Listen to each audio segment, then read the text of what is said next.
All right. Let's check. Oh my god, it's so cold. Okay, let's do audio check. Mic check. Mic check. Local check. Mic check. Have you guys heard the loca loca, muca loca, loca loca, mucha loca? Let's give it a listen to the loca loca, loca loca.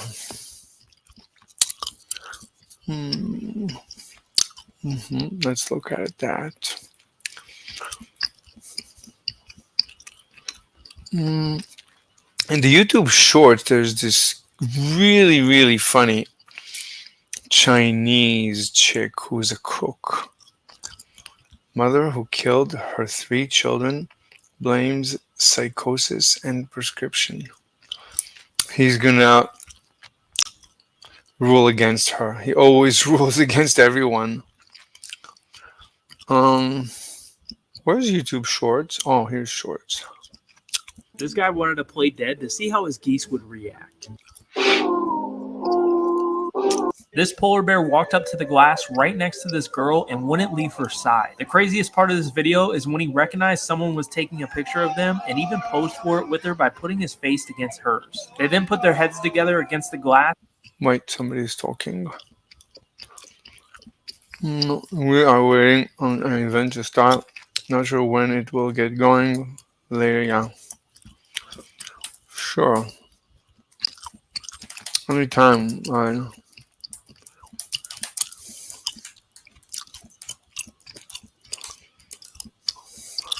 I am, as always, looking for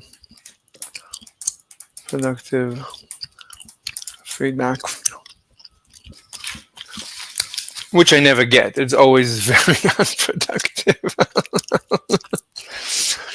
Feedback is only unproductive. Never is it productive. And got one of the coolest looking pictures ever. Yeah, I mean, maybe he just ate. He's not hungry. If he would be hungry, he would eat her without giving it a second thought. Feet first. They seem to like feet.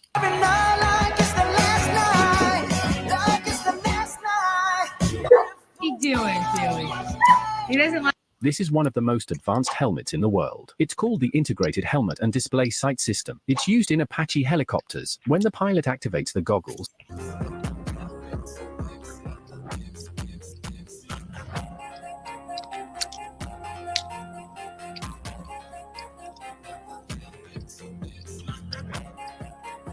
How is that possible?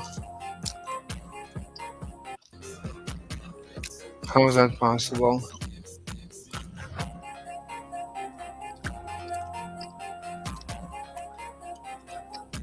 Yeah, these are not gearbox. These are not gears. There's gears in the background. This is nonsensical. Why did YouTube take away the dislike? I want to see, like, everybody would give a dislike.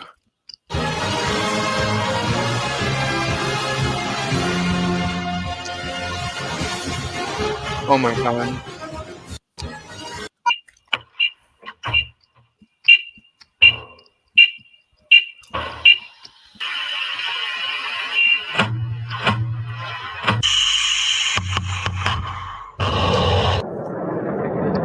Very nice.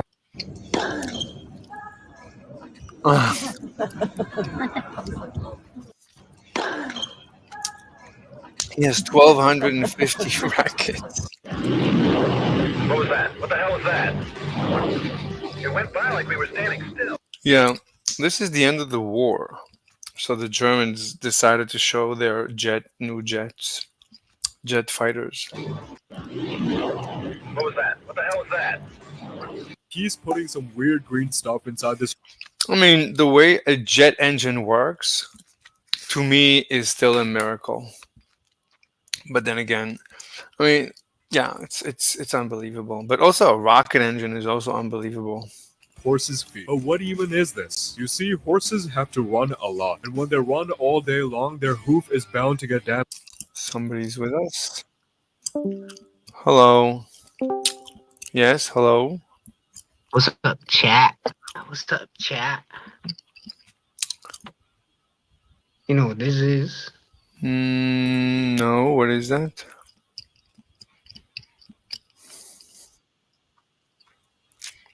It's a what?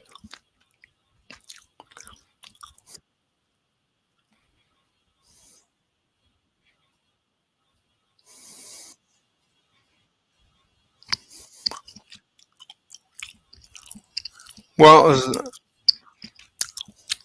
okay, very nice.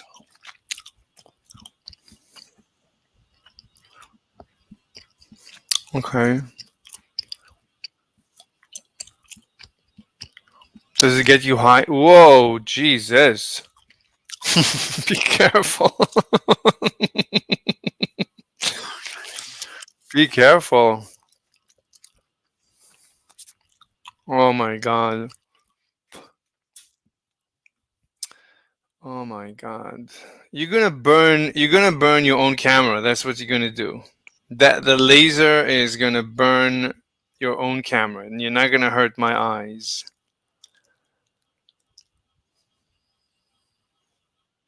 You're gonna hurt yourself. You're gonna be one of those that ends up hurting themselves like on live stream. All right. No, no. I gotta ban you. No, no. No, you gotta leave. No, you gotta leave. I'm gonna ban you. I'm not interested. Oh my god. Gotta remove this. Sorry. No, you're banned. Breaking server rules. Sorry. I'm not even gonna tell you what he was doing because it might get my channel just nuked. Thank you, YouTube. Yeah. If somebody wants to nuke my channel, it's so easy. YouTube makes it so easy. Yeah. Okay, let me give you a link. It's hot again. It's hot again, cold again in my room. Copy, paste. If you want to join my Discord and not do nonsense, like have a discussion about something interesting, I'll gladly talk to you. Let me see any interesting notifications on the YouTube. John Anthony Lifestyle uploaded female promiscuity versus male promiscuity. Is it really the same? I mean, of all the pickups, obviously he's by far the best. It's like, If promiscuity is normal, why do we feel so jealous? I almost got in fights because of anger. I saw an interesting study, and again, I don't. We can look these things up later, or you can type in ChatGPT to find the citation reference. But I mean, he's probably by far the highest IQ of all, of anyone in the community. But I don't even think it has to do with IQ. I think it has to do with his dedication to a goal. He is a professional. Yeah. Like my method is completely basically his. The simple method that he came up with to be transparent, to be yourself, to be stupid, to be foolish, but to be respectful, to be playful, to make sure the chick is always having a good time. That's basically. So yeah, very very smart guy. women, here, let me start with men. Men don't want their girls to get fucked by other guys. Okay. No, that's not true. That's not true. That's like there's different men, and some men definitely do, and that is what turns them on, and they pay. I don't know if they pay money. You probably don't need to pay anyone to do that, but this is not true. I mean, I don't want my chick to get banged by other guys, but it's my fetish. I don't want to be whipped, but it's my fetish. Like there's many things I don't want, but it's my fetish. So I like the pain. I like the suffering. I like facing my fears head on. And I don't know, but so, to say that people don't like it, that's ridiculous. Of course, obviously, some men love it. Women don't want their guys. I mean, some men love gay sex. So it's like there is a very wide spectrum of what people like. Some are bisexual, some are, there's just anything and everything. Some love just trans. Some men just want trans chicks. Go figure. I don't know what to tell you. So you could say within your audience, which again I don't know, because anyone can learn. Like a gay guy can learn how to do pickup, even though gays, I don't think they need to learn pickup because they're so promiscuous. It's like I don't know. But fall in love with another girl. Think about that difference. Guys don't want their girls fucking someone else. Why is that? Because biologically, or evolutionary biology, another man could get the girl pregnant, and then you are devoting protection and resources towards raising genetic offspring that's not your own. That would be Yeah, that's not a big deal. So what? I mean, what's the purpose of having kids? There's actually two reasons you want to have kids. So one is to spread your genetic information. Yes, that is, I guess, yeah, something like that. But another is to have the kids, to enjoy having kids. Kids are cute. Kids make you laugh. Kids keep you company. Kids love you, appreciate you. They look up to you. They ask you questions. They make you think. It's like having friends. It's right, and as they grow up, it's just having like friends. Family is a type of friends. If it's normal, if it's healthy, then one second. Let's see. Somebody's texting. Oh, Gamma.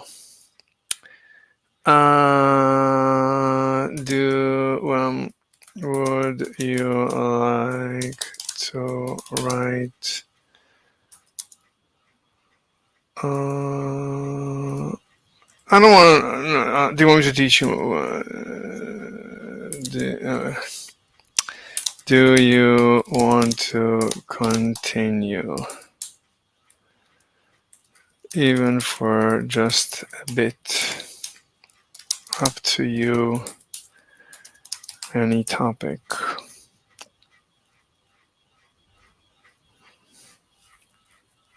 Instead of wasting time. But I don't want him to think that I'm romantically interested. I don't want to lead him on. That's a problem with gay guys. Let's see what he says. Yeah, I'll be on in a few minutes. Fantastic. Fun time. Then I can put his name on the paper so he can become famous. And I have more people on the paper, so it's good. Win, win, win. Oh, we wanted to hear the song Loca Loca. I wanted to show you. Let's find the. Oh. What? Sir, I'm just as shocked as you are that you set your entire house on fire after throwing explosives into your attic space to get rid of rodents. But either way, water! There's this thing that's all around us, literally everywhere at all times. This stuff is actually a signal. And this was all detected by accident. Yeah, she's gone. We're probably never gonna see her. I cry every time I think of her. It's so sad.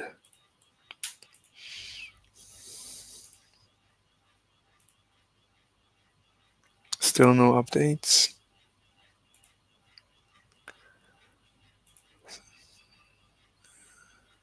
Three months in 1 week, then it's the same thing.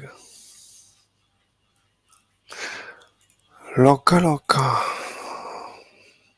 The most reactive metal in the world is also the most beautiful. I'm talking about cesium, an alkali metal so reactive that it makes sodium and potassium seem almost harmless. However, its stunning golden color can only be preserved in an ampule under protective gas like argon or in a vacuum. When exposed to air, it ignites spontaneously, and in contact with water, it causes an explosion. Another fascinating property of cesium is its melting point, which is only about 28 degrees Celsius or 82 degrees Fahrenheit. Wow, we don't get to see enough elements. Like, I never knew. If you ask me what does cesium look like, I've never seen it. No one bothered showing it.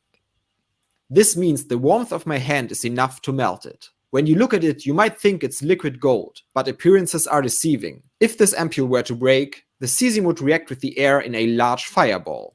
The most reactive metal in the world. So every time you fly in a jet, When this little baby gorilla was playing at the zoo, he accidentally fell over. And just like a little kid, it took him a second to get upset about it. And then he started crying. And when his mom saw him upset, she came over to console him, showing how much they interact just like humans do. And after she gave him time to wipe away some tears, she picked him up and brought him over to lay down with her. He then snuggled up next to her as she kept kissing him on the forehead, just trying to make her baby boy feel better. When this little baby gorilla was playing at the zoo, he... Do you lay eggs? What? No. Can you spit venom? No. Can you summon an army of spiders? No, Ned. How far can you shoot your webs? Shut up. If I was you, I would stand on the edge of a building and just shoot it as far as I shut up, Ned. Yeah, but it's a contraption. This is why you need to pay attention on flights. One passenger's quick thinking saved hundreds of lives. In 2019, on a flight from Spain to New York, a passenger... As many times as I've heard the instructions for the emergency exits, I still wouldn't know what to do in case of an emergency. I would have no idea. Passenger noticed something strange. The door to the cargo hold was loose, mid-flight. Acting fast, he notified the flight crew, who immediately checked it out. How could he tell? Turns out, the door wasn't fully sealed, and it could have led to a major disaster. Thanks to his sharp eye, the door was secured, and the flight landed safely. The airline even called him a hero for potentially saving the lives of the flight crew, who immediately... On a flight from Spain to New York, a passenger noticed something strange. The door to the cargo hold was loose, mid-flight. Acting fast, he notified... How could you tell? This is ridiculous. This is ridiculous. Most people don't know what's actually hidden under the ice of Antarctica. Well, Antarctica is the least explored place on the planet, and it's much larger than most realize, surpassing Europe and Australia in size. Around 98% of its surface area is covered. We have a visitor, Dr. Alpha. His name's Dr. Alpha, and he's on the Mr. Slave show today. Hello, everyone. Hi, Dr. How's it Alpha. going? I remember you. I think we've interacted before. Huh? What was that? I think we've spoken before. Yes, we have. The whole climate change thing. Oh, you came with a girl. Divine. Yeah. Yeah, Divine. Divine, and I hurt her feelings. Tell her I'm sorry. Yeah. Yeah, all right. Anyway, what's Well, up? how's it been, man? It's been a little while. Yeah. Thank you for coming. Thank you for joining me. How's it been? Yeah. Terrific. So you really believe in climate change, don't you? Yes, I have a very strong belief in climate change. Okay, so you feel that the globe has been warming? Yes, and it has, and I've showed you proof before. I think we've been over this before. Yeah. I mean, we've discussed it, but you realize that the difference in temperature that you're talking about on the planet. Well, let me ask you first. Do you feel the globe? Do you personally feel the global average has risen? Do you personally feel it? Or do you just... Yes, depends on feeling it, because I live in a pretty hot area, so I'm going to be reaching like 120 degrees this summer, which I did, which I only experienced that like back in 2020. Okay, so Okay, so you know. Okay, before I respond to that, so you personally feel the globe, like the global average, or in your region, you personally feel in your region the temperatures have been rising. That's what you're saying. Well, not like a feeling, but I've been able to observe it happen. Yes. Wait, temperature. We feel temperature, right? Right, if you're in a room and you're in comfortable temperatures, then It hasn't been that drastic of a change.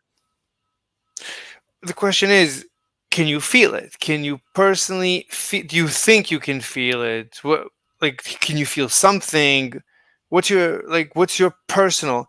If I told you right now all the data has been destroyed, we have no data of any temperature reading, and everything just relied on you. All the data that we could ever gather relied on just your input, your personal experience in your lifetime.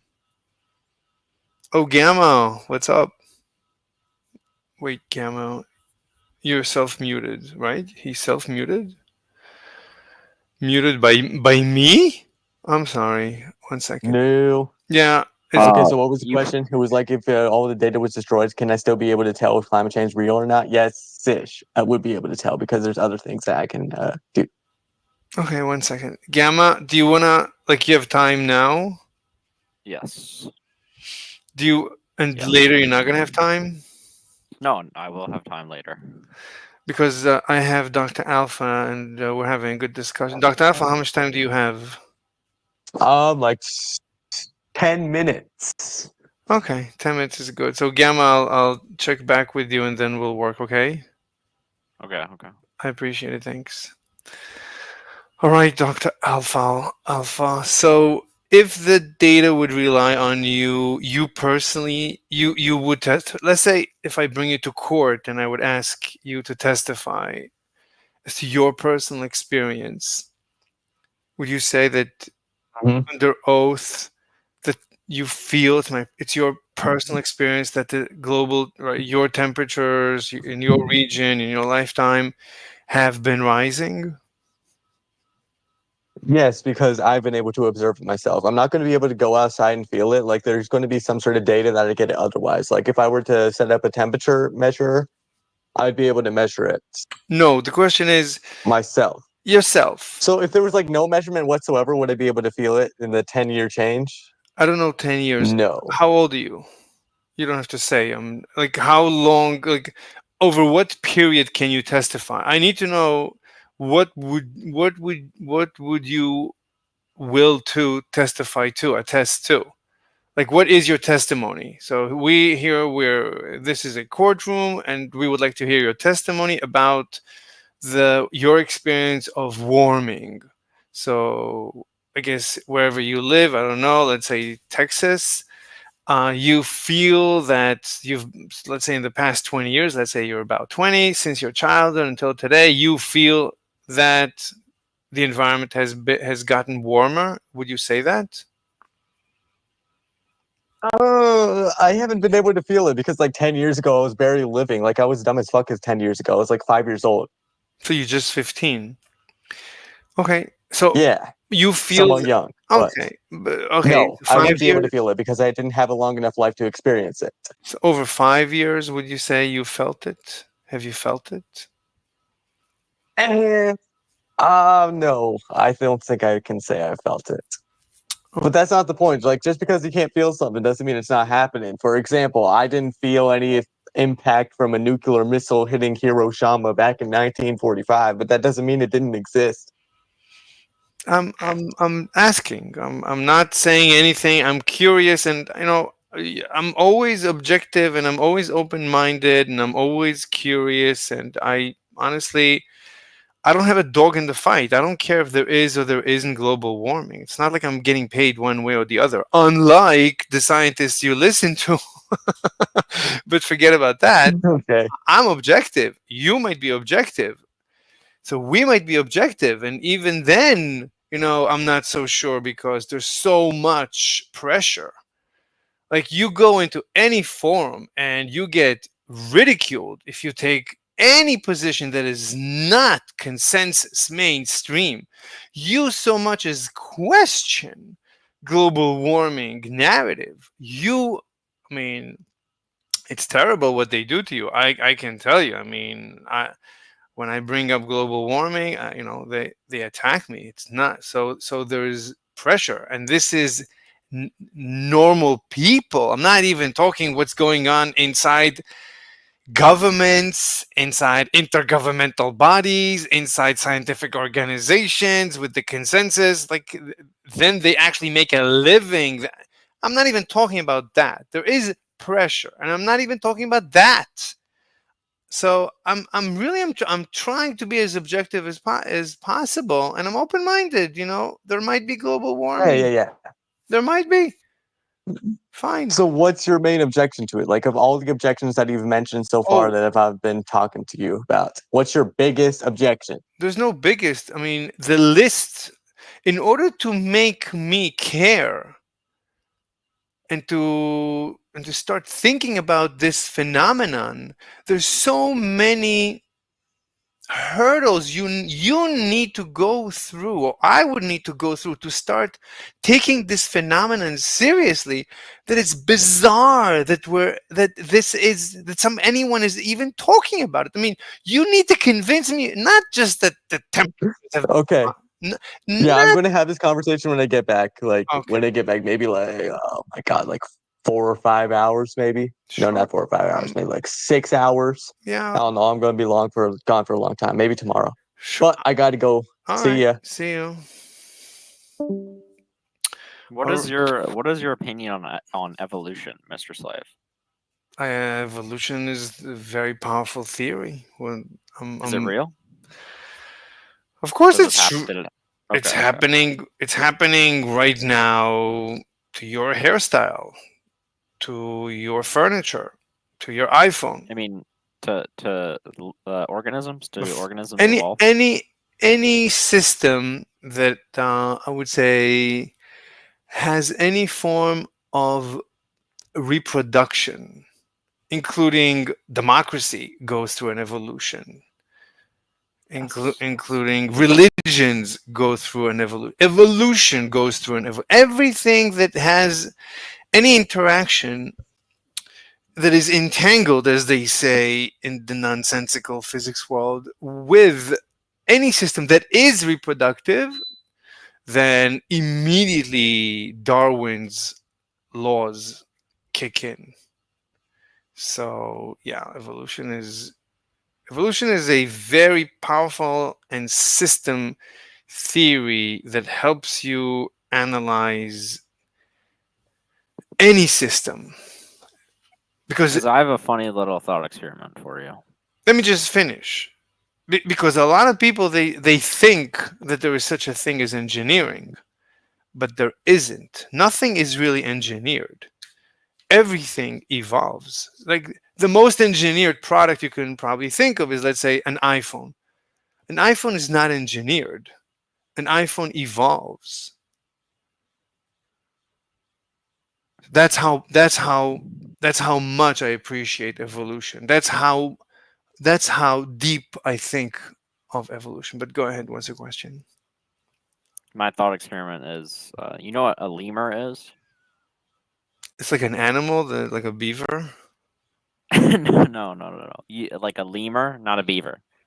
It's like, but it looks like a beaver. It's like it's a mammal. No. A lemur is not a It's beaver. yes. It's a mammal. I'll It's send a a pic- cute.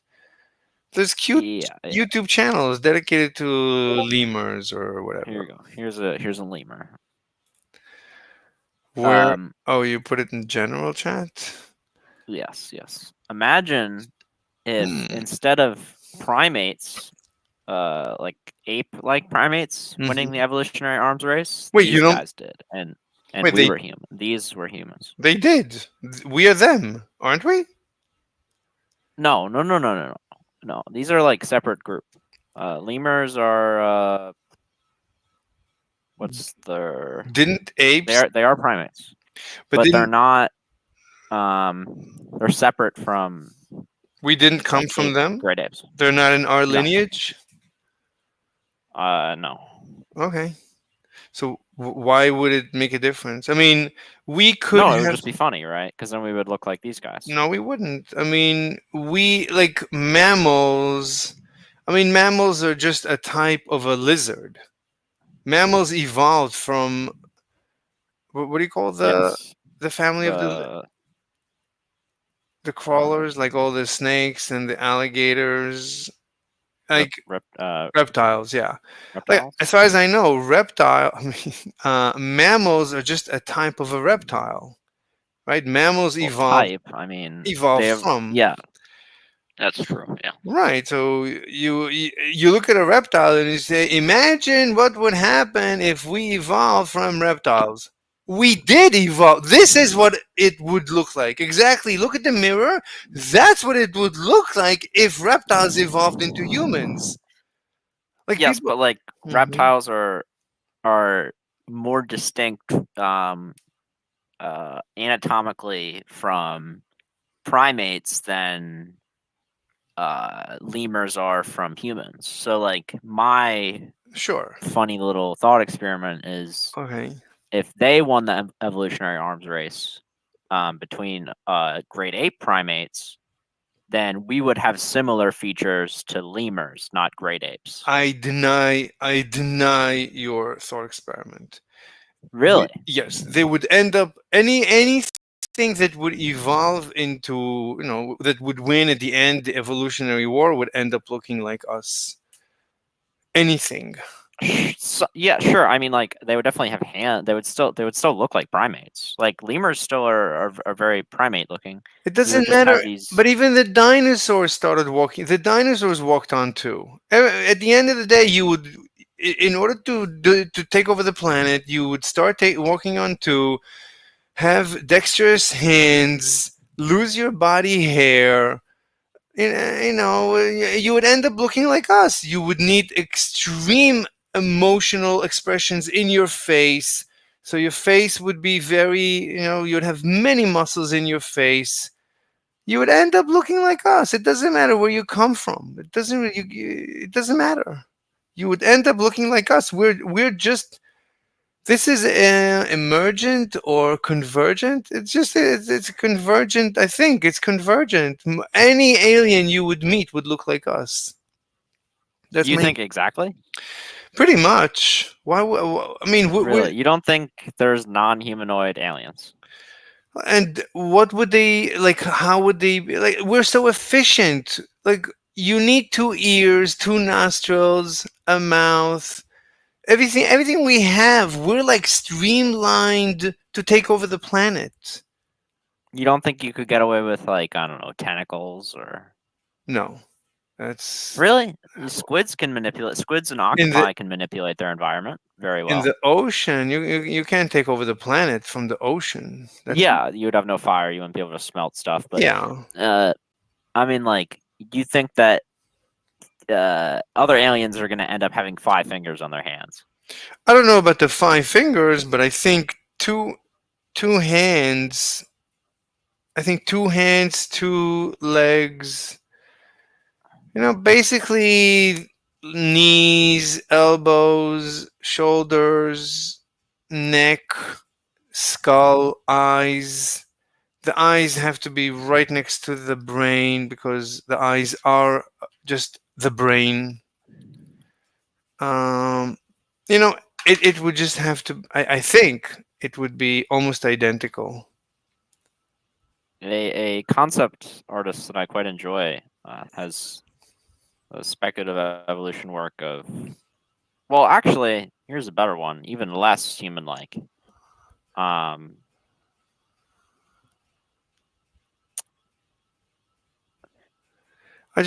don't think like any non every time I see a movie and they have an alien, the alien makes no sense.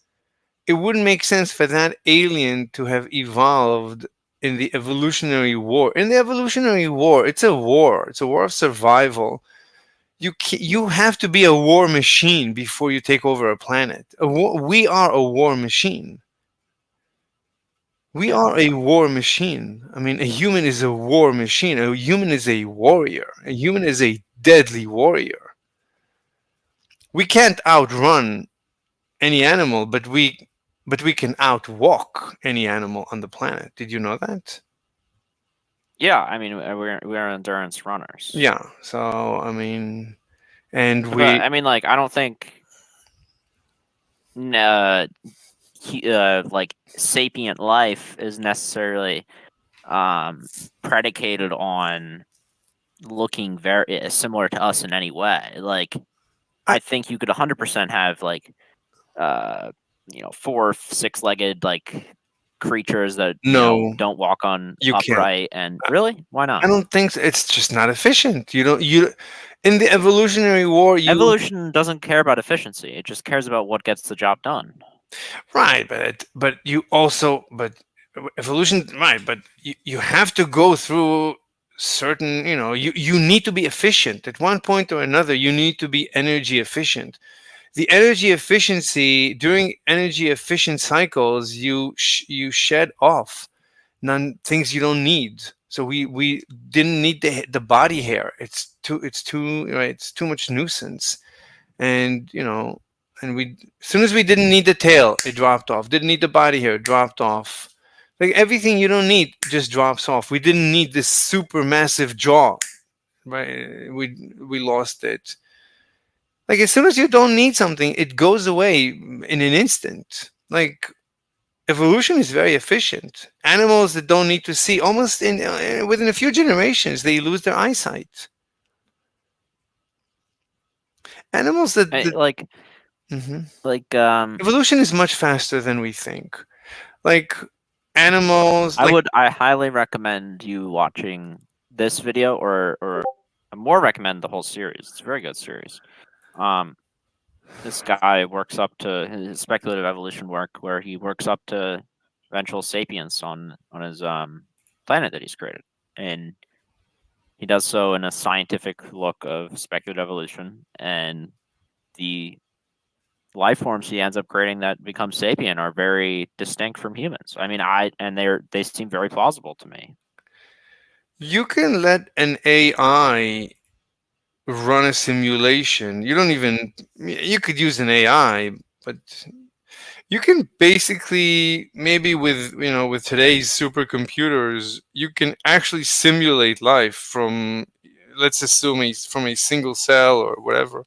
You can start with some first principles and let a supercomputer run through an actual evolution. You can see what happens. I don't know what would happen, but look, in the oceans, sooner or later, you're going to get fish. And sure, you're going to get other life forms, but what's going to walk on land? Is an octopus going to walk? Octopus can't. It's too squishy. It can't survive on land. But the fish, they have scales.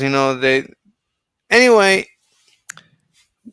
So, but I just don't like, if you see alien, like when you see Star Trek or Star Wars and you see all the aliens, they just make no sense. You can easily streamline them to make more sense and to become and when they make more sense, they become human. Like anyway, that's all I have to say. And really. you said you're into aerospace, right? I'm into everything. There's no science I'm not into. You do like aerospace engineering. I love aerospace engineering. I probably can write a few patents. If you want, we can write patents in aerospace. I have my own flying car, flying jetpack, flying motorcycle. I have I have so many ideas when it comes to flight. About rocketry. Are you into rocketry? Of course, I love rocketry. Who doesn't like rocketry? Rocketry, jets, jet engines. I love everything. I love technology. No, I'm basically, at this point, I love any You're a and polymath. I wouldn't say I'm a polymath. I love all the sciences. I love anthropology. You know, but I'm looking right now in more and more into the Stern Gerlach. The more I think about it, the more it becomes to me clear that I mean people like we don't. Do you know anything about the Stern Gerlach?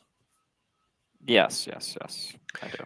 I mean, it's like there's so many tests I want to conduct around the Stern Gerlach before, like, people have given up. They say, "Oh, well, we don't understand." They don't even say we don't understand. They say the universe doesn't know.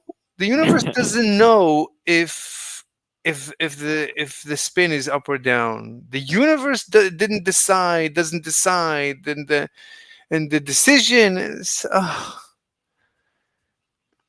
like, as someone who does, like, I'm studying, I'm always doing science and engineering, to come with to such a conclusion based on such flimsy evidence that you want to undo the foundations of logic and science because you don't understand a tiny single minute detail of an experiment that has barely been tested, barely been played with, we barely tried manipulating the parameters. Like, I spoke to Tapio Weasel and I told him, let's do this experiment with an actual magnet, with actual tiny magnets. Has this been done? He said, no, but it's a good idea. It's like no one has done anything. It's like people are just saying it's not, the classical wouldn't behave this way. But it's like, but what's the difference between the classical prediction and the quantum prediction? The difference is like it's indistinguishable. And this is what everything is built on. Anyway, it's ridiculous. Anyway, what you want to talk about? So what do you think about the black hole? Like you're familiar with the black hole singularity, right? That nobody knows what's going on at the center of a black hole, right? Yes, I'm familiar with that statement. But what do you think? What, based on what we did yesterday, what do you think? Do you have a better feeling? Can you feel better what's going on at the center of a black hole? Do you feel that what we did yesterday is positive or negative relative to human advancement of knowledge? I don't know. I can't say that. Did you enjoy the analysis? Did you get I absolutely did. Yes. Okay, that's what I mean. I mean, when I say, do you feel it's positive or negative towards human progress of knowledge? That's what I mean. I mean, if you enjoyed it, that means that you feel that it is a positive, a net positive. Anyway, but you don't have to assume ether for the analysis. The analysis is ether independent. This analysis is, instead of saying every time I say ether, you just say curvature Of the Earth. of space-time. I know. So you say curvature every time I say the ether flows faster or slower. You just say, I say curvature. Curvature. It's either more curved, less curved. There's no difference otherwise. Other than that, it's the same. And when the curvature reaches the speed of light, fine. The curvature, that is the curvature, right? The curvature is strong enough that light becomes black shifted, red shifted to blackness. Light cannot make any progress when the curvature is, is that value. So I just say, right, the curvature, right, let me ask you, what are the units of curvature? How do we define the units of curvature of space-time? Right, we need units. No one. I wouldn't know. That's pretty Let's. advanced stuff. No. What are the units of curvature of? Do you want me to prove to you gravitational lensing? Do you want to write With a the paper? ether? Yeah, we don't have to do it. When I say ether, you say curvature. You don't. When you say I don't believe it, it's I don't need the ether. The ether is just it has never been disproven, and it's just a simpler way to think of curvature. Curvature is actually less intuitive. The ether is just more intuitive, but everything works regardless. You can say curvature or ether flow. It's the same because at the end of the day, that Einstein's stress tensor that defines the curvature of spacetime, you can look at it as a Newtonian fluid stress tensor. It's the same. It has the same three stress vectors at every basis for every dimension. So there's no difference. Do you understand what I'm saying? You have no idea what I'm saying. Yes. You do? So if Yeah. you're So if you tensors are how we define curvature of space. well, tensor is the stress that curves. The tensor, the stress tensor is the stress. And I guess you need another tensor. Like in engineering, we would have a stress tensor and maybe a strain tensor. The stress tensor defines the stress. Well, you know how to use the stress tensor, right? You know materials, stress. You took a course strength of material. I've never done a tensor before in my life. Wait, but you started college already, right? You No, started. no, I'm 19. No, So you didn't. So are you going to be? You want to be an engineer? of course. What type? Like like mechanical or more electrical? What do you like better? Like Mechanical. mechanical. So you want to be a mechanical engineer? Of course. Of course. Of course. You want to get a PhD? I mean, You should. Of course, you should. I mean, I should. Yeah. the answer should always be of course, just like you said. You should get a PhD Yes. and you should try to become a professor. Of course. Of course. When are you going to get your PhD, Mr. Slave? I don't discuss anything about me. You know that. Are you working towards a PhD? I'm not. I cannot discuss that. Really? Oh, that's so sad. Yeah, I know. I'm sorry, but yeah. I mean, I can show you if I showed you. Okay, you want to hop onto my StreamYard so we can. Oh, there's people. Yeah, I'll give you my StreamYard. I'll put it. I always use the side chat. I don't know why people don't like the side chat. That's like the most convenient. That's my StreamYard. So if you join that, I can show you things on the internets. We have a person that is named the head of a chicken. The head of a chicken. Oh my god. People have these crazy names. The head of it is so brilliant. Every name that people come up with is so brilliant. I know more about space than them. Them. And then there is Paco Taco Paco alien biospheres spotted.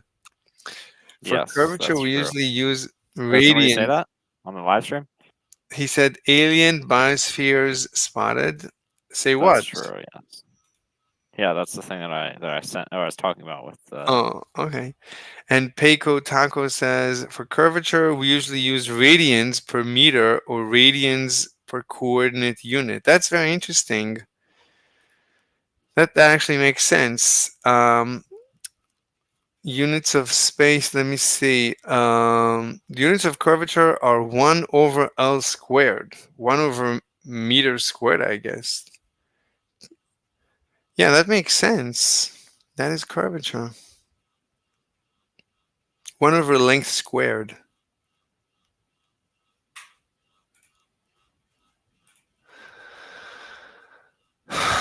Anyway, do you wanna join my StreamYard?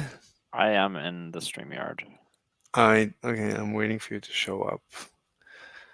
Do you know this? Wow, there's 5 people watching us. Oh, Wow, that's a lot.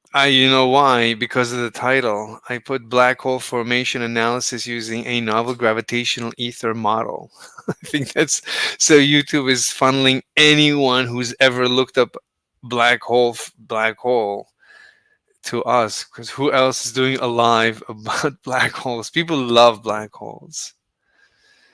Oh Anyway, yes, people do you know the love song black holes. Loca Loca Muca Loca Loca Loca? Do you know that song? No, You no, don't that's not know? me. I'm gonna have to show you this song. Loca Loca Mucha. Where are you? You're not showing up in my StreamYard. Yeah, I'm. Hmm. You Why is it? rethinking life? Oh, I had to log into my Google. Okay. I'm sorry. I'm sorry about that. Loca Loca Muca Loca Loca Loca Mucha Loca. Anyway, so we can do a bunch of things. We can do gravitational time dilation, ether gravitational time dilation if you want, or gravitational lensing if you would like. Let me see. In progress Why is mine? papers. Let me write time dilation. Okay, it says I'm backstage. Okay. Okay, let me come pick you up. You're not.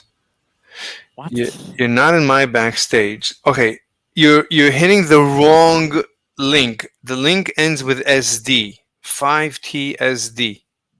Okay, you have to send me a new one. It's the same one, but here's a new one. So you have to click on the 5TSD link. You went to somebody else's live stream apparently. You see the link that ends with 5TSD? That's the Yeah, one. yeah. That's the one you want to hit. There you are. Okay, beautiful. Wait, you're an NCAP? I am. just Yeah. Yeah.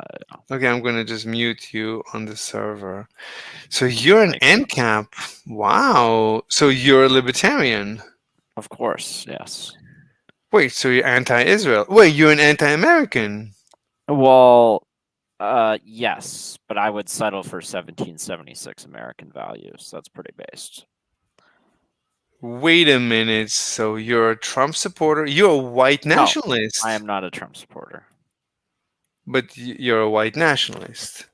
No, not a nationalist. But you're a white supremacist. Nope. Okay, what do you mean 1770? Like, what's the difference between today? Like in 1776, Well, how the there was government is wrong. How the government was run. How limited government intervention it was in the people's lives. How much liberty was in our America in 1776. That was mini Archist territory. There was literally no sales tax. The taxation. We went to war for 2% tax on tea, and now we're getting taxed 30%. It's crazy. Okay, hold on. Before we go there, okay, so Cranky Turtle says debate the Second Amendment. Yeah, I Ancient- feel like you would agree with the Second Amendment, right?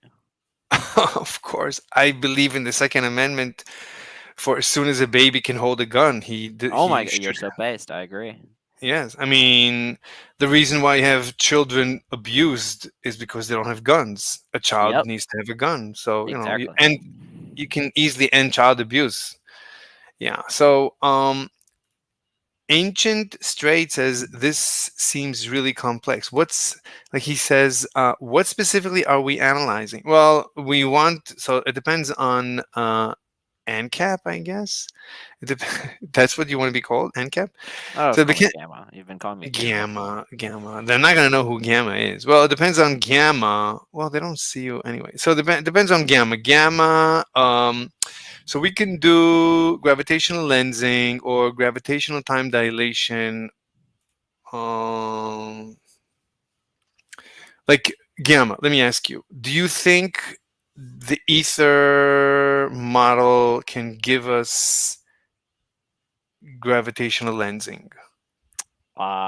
Because you are confident it can. Yes. Wait a minute. What if I paid you $1,000 to derive gravitational lensing from the ether? Would you Yeah. do it? Right. So you can do it. If I gave you $1,000, you wouldn't be able to do it. No, I probably would. I probably would. So why don't you try to do it without the $1,000? Well, that's not the deal. It's not worth it. It's not worth it. It's not worth it. Okay, what about, can you derive gravitational time dilation from the ether for $1,000? Well, for $1,000, you probably could do anything, but let's say without the $1,000, you wouldn't do anything. All right, let's time dilation. Let's see what it's defined as, and let's see if I can piece together a. Okay, so Well, so right now, can you someone, derive the Lorentz factor from ether? of course, you don't need me. I can just send you a link. Here is the link. And the link is who did it? What's their name? Their name is Dialect Sound Relativity or something. This is it. Here's the link. Here's copy clean link. I'll put it here for everyone. If you want to watch derivation from the ether, this would be the video. They literally do it from scratch. Instead of using the ether, they use air, which is the same. It's said that the enigmatic and counterintuitive nature of time lies at the heart of our modern day theories. Clocks in different states of motion tick at different rates. Therefore, time is relative. But what if there were a completely different way of looking at things? One surprisingly more mechanistic and intuitive. Indeed, something remarkable emerges when we decide to treat relativity not as a theory about space, time, or kinematics, but rather as a theory about waves. This is Dialect with what time dilation actually is.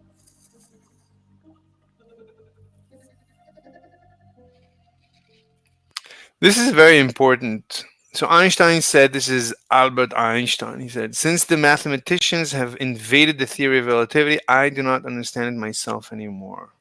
Very interesting. Imagine that you're going to build yourself a pair of clocks. But these won't be any old clocks, rather special clocks, which tick using sound waves. The concept is simple. At one end of the clock, you have a detector waiting to receive a particular sound wave, which, upon its arrival, would cause that detector to register a tick of its clock. This detector would then reflect, or re-emit, that sound wave back towards a second detector at the other end of the clock, which would in turn receive it, register another tick, and once more re-emit the wave back. Thus, with a sound wave continually passing between the two detectors, you'd have constructed a viable instrument for measuring the passage of time. Now you make the following claim. Using these clocks, you can prove that time is relative. To do this, you keep one clock ticking at the same location, and proceed to fly the other clock around the world. Ideally, this flown clock should be as aerodynamic as possible. Additionally, it should not be enclosed in any structure, but rather exposed to the open. Now, when the clocks are reunited, you find that less time has elapsed on the traveling clock than on the stationary one. What caused this discrepancy? Well, the answer is simple. Sound waves travel through the medium of air, and do so always at the same speed, the speed of sound, regardless of the speed of the source which emitted them. This means a sound clock in motion will function essentially differently from a sound clock which is at rest. To see this, let's label the speed of sound as c, and observe how the ticking of a sound clock at rest compares to one in motion. If the distance between the detectors is d, then for a clock at rest with respect to the air, the time it takes a sound wave to travel that distance will be d over c. But if the clock is in motion, the distance that the sound wave has to travel between detectors now becomes greater than d, meaning it takes a longer amount of time for the wave to travel that distance, and thus a longer time for the moving clock to tick. This relationship between ticks on the two clocks can be easily quantified via some simple trigonometry. First, for a clock moving at velocity v, let's label the distance which the sound wave has to travel between detectors as d prime. Now, the at-rest clock ticks once every d over c seconds, while the moving clock ticks once every d prime over c seconds. The ratio between ticks of the clocks is thus d prime over d. We next note that in the time d prime over c that it takes the moving clock to tick, the clock itself will have traversed a distance v times d prime over c. We can now see that d, d prime, and v times d prime over c all form a right triangle.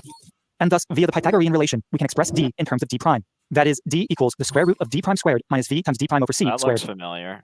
Plugging this into our ratio, we can factor Well, yeah, they'll derive gamma in just under 10 seconds. out the d prime in the denominator and cancel it with the d prime in. There you go. Easy. That's gamma. Yeah. the numerator, to leave the expression 1 divided by the square root of 1 minus v squared over c squared. Look familiar?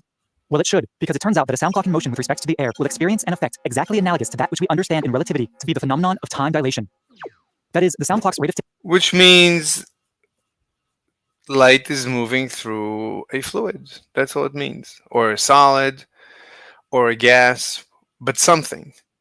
ticking will be slowed down by a factor determined via the relativistic expression for gamma. But with c here standing in for the speed of sound instead of the speed of light. An awful coincidence, right? Well, the similarities don't end there. For instance, let's consider what happens to two sound clocks that are separated and then later rejoined. Anyway, yeah. And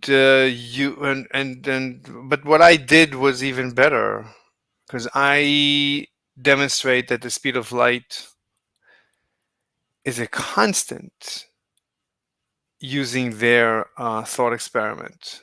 And once you prove the speed of light is a constant, at that point you just let Einstein take over the conversation and derive SR and GR, and we're done. So SR and GR are founded on the ether assumption, mechanically. Do you understand? I do understand. Anyway, so do you want to? So you want to? What would you like me to prove to you? Are you curious about? Yeah, go ahead. We should do more math, of course. More math? There's no math. I mean, we could do.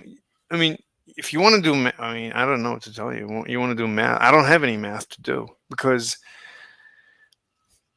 once I prove mechanically that the speed of light is a constant, which I did, then Einstein takes over and we have SR, and that's it. That's the end. I don't need to do anything else.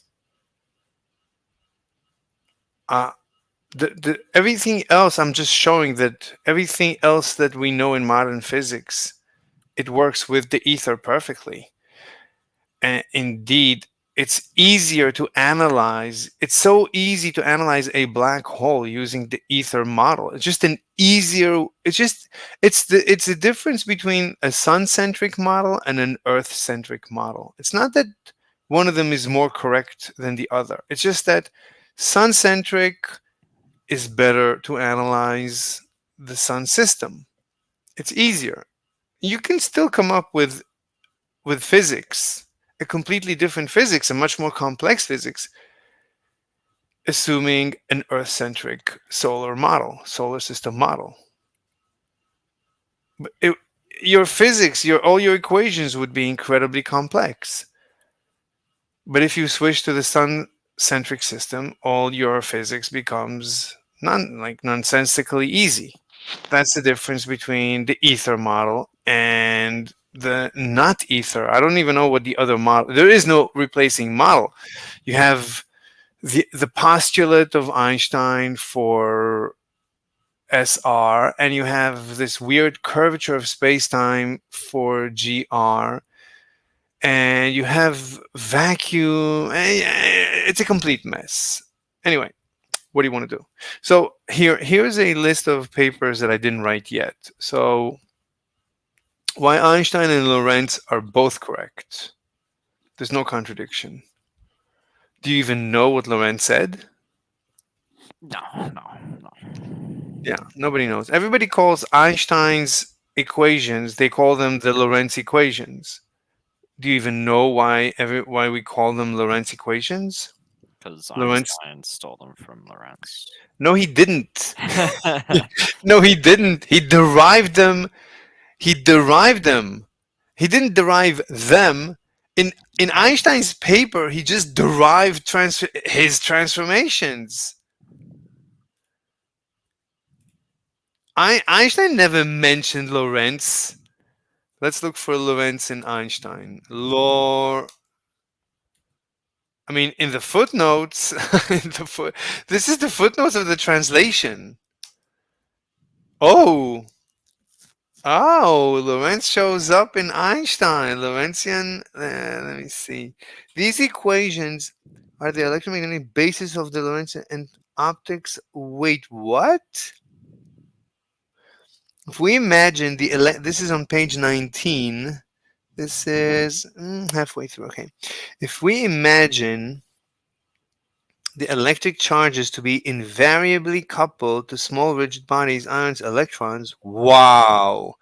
He's going into relativistic quantum mechanics. He says ions. Why would you say ions? This is so weird. Ions are so, because in those days they barely had an atomic theory. In 1905, they barely knew anything about the atom. They just knew electrons. I don't think they knew anything else. These equations are the electromagnetic basis of the Lorentzian electrodynamics and optics of moving bodies. But Lorentz is ether based. Lorentz gave us his transformations based on the ether. Lorentz is based. Lorentz is based. No one discusses the relationship between Einstein and Lorentz. I mean, when you do any research on Lorentz, Lorentz.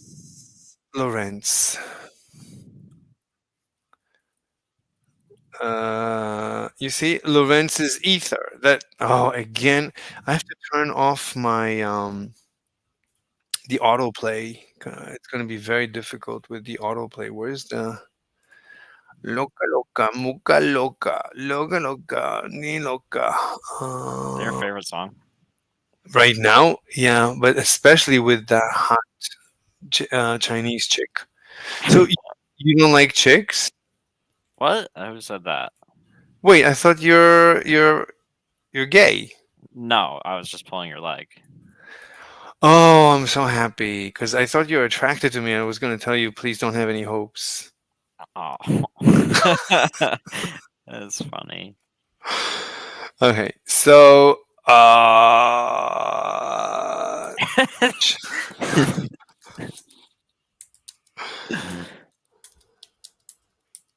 let me see if I can find it.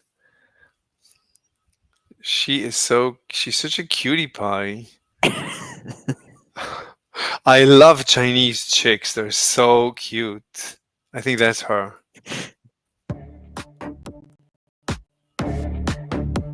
Hot? But she isn't ancient. You like old women, though. Shouldn't you like old Chinese women? No, I don't care. I mean, there's very few hot old women on YouTube.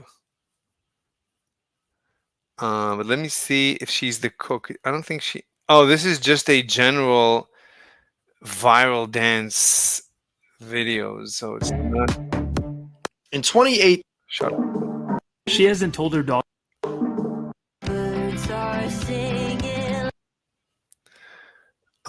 That's her, but can we find? Can we find her? There's no link and there's no viral. No, that's the name of this channel. No, it's gonna be very difficult to find. Like she always shows up on my shorts, except for when I need her. Oh, yes. No, I want. Oh, that's a hot chick. She's hot. Well, actually, you cannot know if a chick is hot if you can't see her tushy. You need to see the tushy. Yeah, empirical. Yeah, I'm completely empirical. He's such an. These two idiots. I mean, he's an idiot on his own right, and the other guy's an idiot on his own accord. They're both idiots.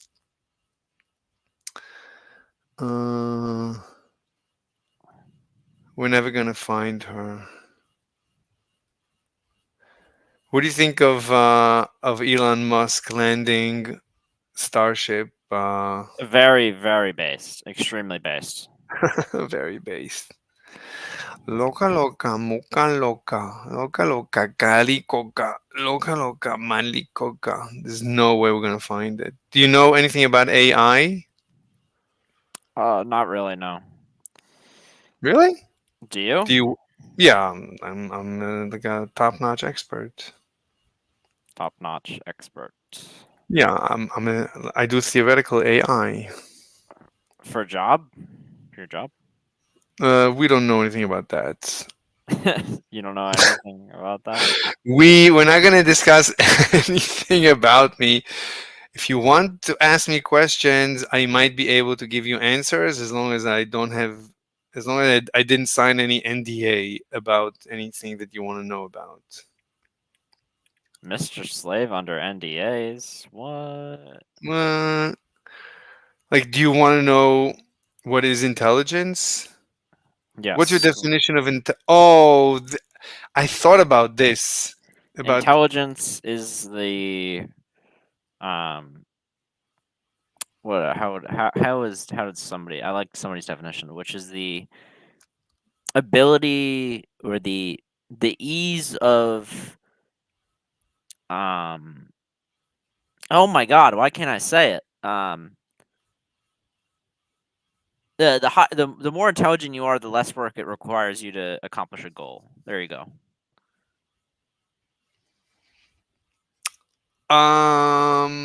Okay. But what is intelligence? What is it? Like, what is intelligence? Problem solving. Pro the ability to problem solve is intelligence. The ability to problem solve. Okay. I mean, I guess. And how do you accomplish intelligence? How do you? Mhm. Unknown magic mystery. Well, we know at least one way to solve, like you said, to accomplish intelligence, to accomplish problem solving, right? Have a brain, I guess. Well, we know two ways then. Yeah. Wait, what do you mean? Yeah. What are the two ways we know how to accomplish problem solving? One is, yeah, to have a brain, and the other, Have a fake brain. yeah, but both are brains. One is natural and one is artificial. Yes. So the only way we know to accomplish intelligence is either natural or artificial brain. But we need a brain. Okay, what is a brain? A problem solving machine. No. We're past that. Logic circuits, logic gates, and such, basically. Really, really. Wait, we said artificial brain. Wait, when you say artificial brain, you mean a computer? Yes, and in the literal and an organic brain is just a computer in a sense. Wait. Oh, wait. Okay. Wait. So, what do you think is a brain? What do you think you have inside between your ears? Tell me about that. Collection of neurons that fire in certain patterns to generate electrical potentials that somehow do work that I interpret as thinking. Okay, let's slow that down. Very good. Let's slow it down. Let's remove some magic and make it more. Think about it more like an engineer. Try again. So, If I was an engineer, I would say I need Mr. Slave's help right now. I'm helping you. We're using the. This is the Socratic method. Yes. Yes. True. I'm Yeah. leading you with questions. Yeah. I'm not even charging. So try again. What do you think you have? What is the essence of what is between your ears? The essence. I don't know, but further than that, it's basically magic to me. I'm no Really? neuro. Okay. Yeah, I'm no neuro magic man. No neurologist, as they say. Well, a neurologist is just a surgeon. You mean a neuroscientist? Yes, that would be the word. Yeah. So you think neuroscientists know what is Absolutely between not. your ears? They have a better understanding of it than me, but I would say it's You think they very. do? I don't know. I don't know. Mm-hmm. I don't know what they think they know. Mm-hmm. Okay. Oh What do my you God. think that they know? What do I think they know? Well, you can listen to podcasts of neuroscientists, maybe even some here. I mean, I don't want to give up on this Chinese, hot Chinese cook. Oh my god, you're So, still. Yeah. yeah, I'm looking for her. Let's look for neuroscience. Neuroscience, how does the brain work, let's say? Right? I mean, what right? We have YouTube. We can listen to anyone explain. 2 years ago, breakthroughs in neuroscience and other biology. All right. Like, how does the brain work, right? You would think that somebody's going to explain how the brain works. How do neurons become intelligent? What's the story? How do they do it? Just have enough of them, and at some point you can do some pretty weird stuff. I don't know. Right, but there is a worm with 300 neurons that has a complete social life, sex life, runs away from predators and stuff like that, and eats right and healthy, looks for warm, like He's healthy. what? It eats healthy. What do you want it to do? I Eat don't on know. it? It doesn't eat chocolate all day.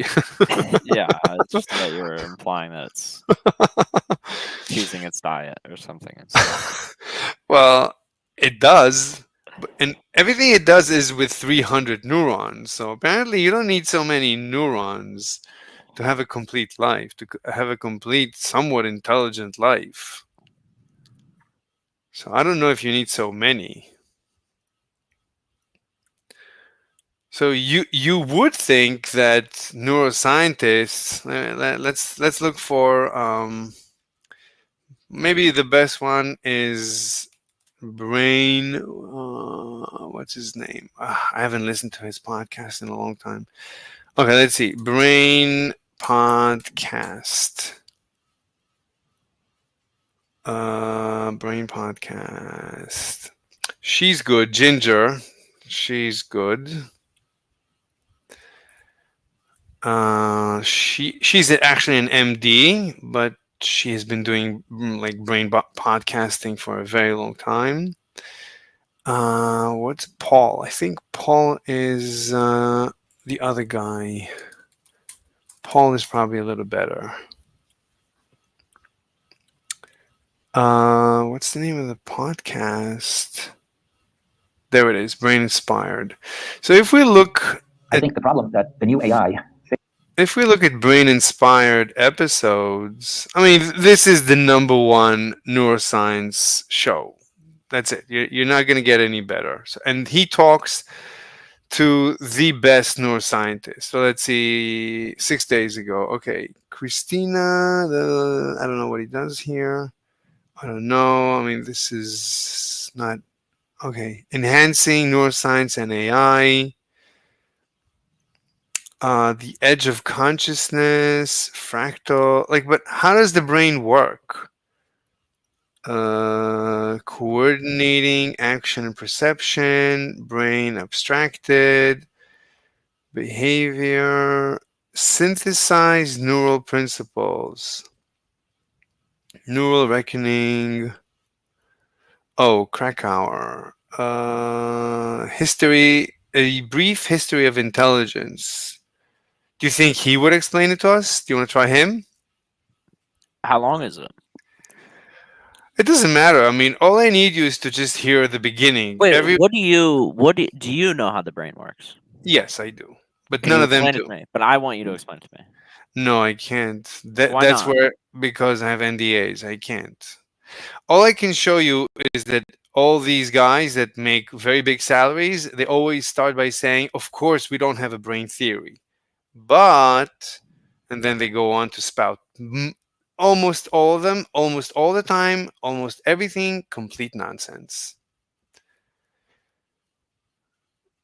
And they all admit they don't even have a theory.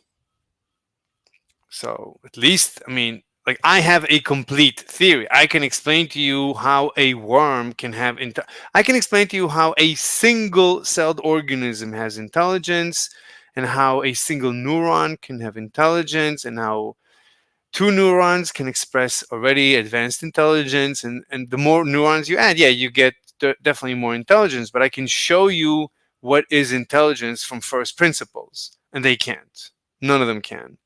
None of them has any episode named I have a theory of mind, I have a theory of the brain. Each and every one has very interesting things to say, but always very incomplete. Like how to start a research lab. All right, thank you. I don't care. Neural dynamics and language. I don't like. Explain to me intelligence from first principles, like a theory of the brain, a brain theory, a new whatever. AI brains need dendrites.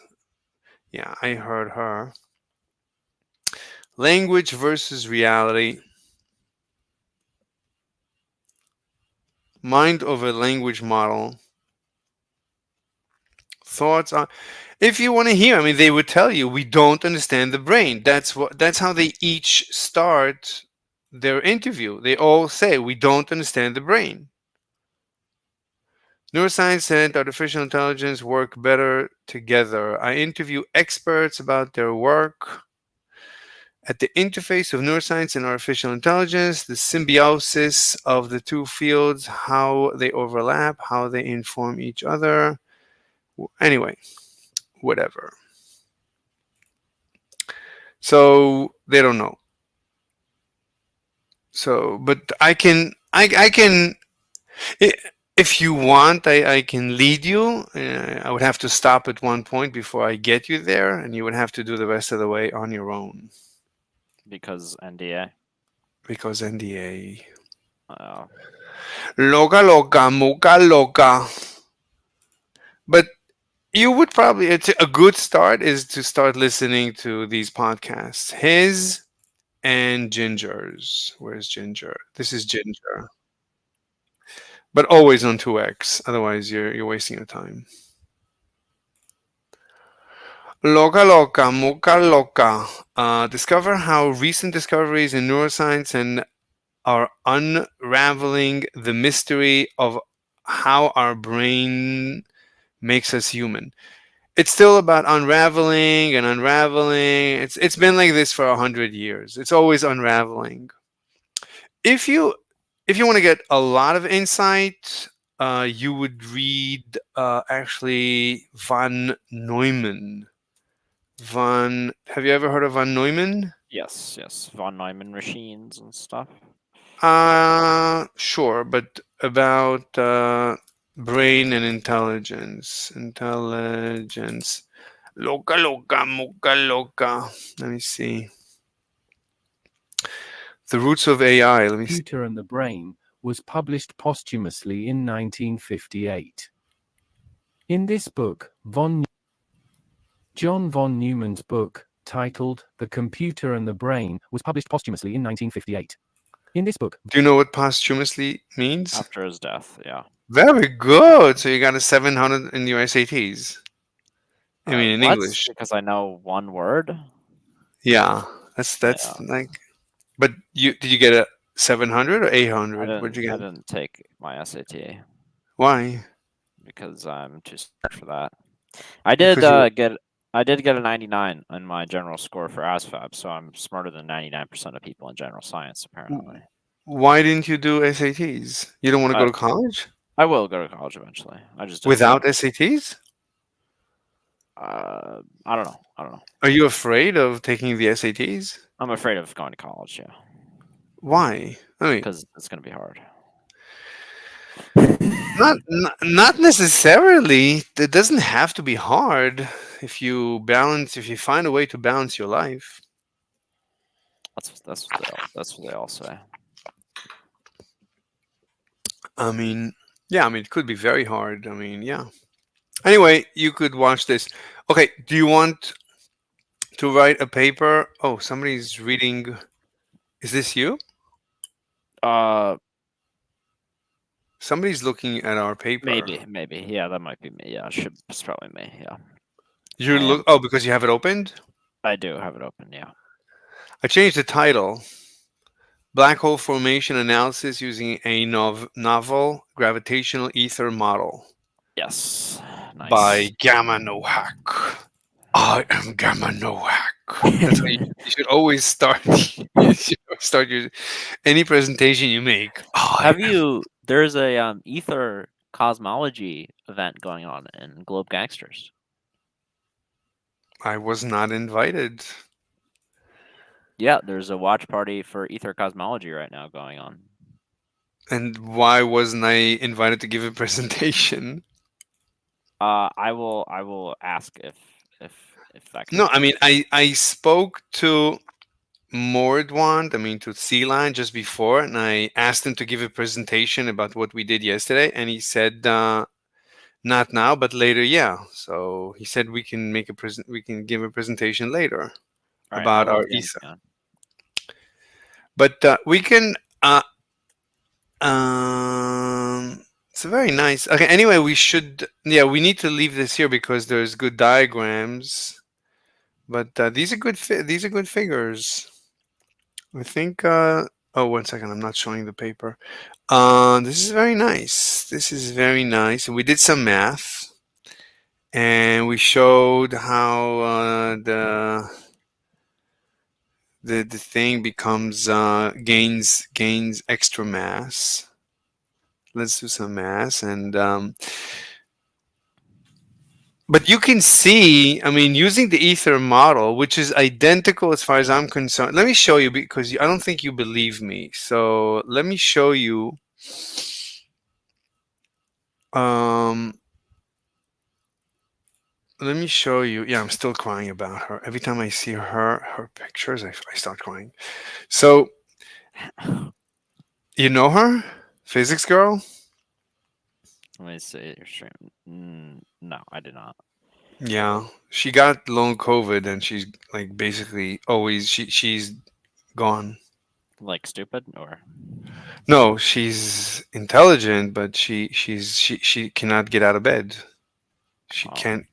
She lies in bed all day with her eyes closed. Yeah, terrible. What? This lies all day with their eyes closed. She lies in bed all day with her eyes closed. Because of long COVID. Yeah. Why are you laughing? You don't believe there's long COVID? I am suffering from long COVID, I think. It's just really bad. Well, but she's suffering super hard. Like, yeah. Yeah. Like I Maybe always. you could nurse her back to health. What? Maybe you could nurse her back to health. She's married or whatever. Her husband is taking care of her, but I'm sure that you would do a better job. No, he's doing a great job. Anyway, so let's look at the Einstein's All right, stress. we are good for presentation after the cosmology show ends. Okay. Globe Gangsters. Okay. Do you wanna prepare? You wanna give the presentation to me so we know you're good. So you're not gonna. Well, we're both gonna be present for presenting, correct? Sure, but do you want to try and present it to me just in case, just as extra prep, or are you comfortable? I'm set to go. I'll go over the derivation, the stuff that I. You want to do the derivation? Well, I'll go over how we did the derivation. Yeah. Okay. That's from watching Diana, physics girl. Anyway, so You're GF. yeah. Anyway, let's see. I just need to see a picture of Einstein's stress tensor. Maybe we don't even need a video because I just want you to see what Einstein's stress tensor looks like and what a Newtonian fluid stress tensor looks like. They're identical. So once you see that, then you know that there's no difference. Let me find an image.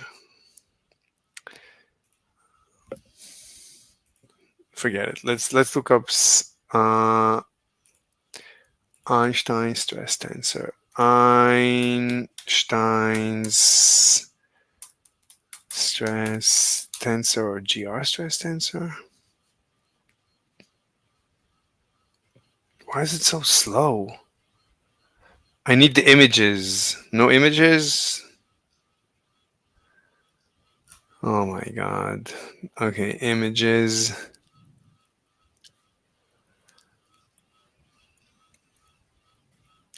Basically this is what we need.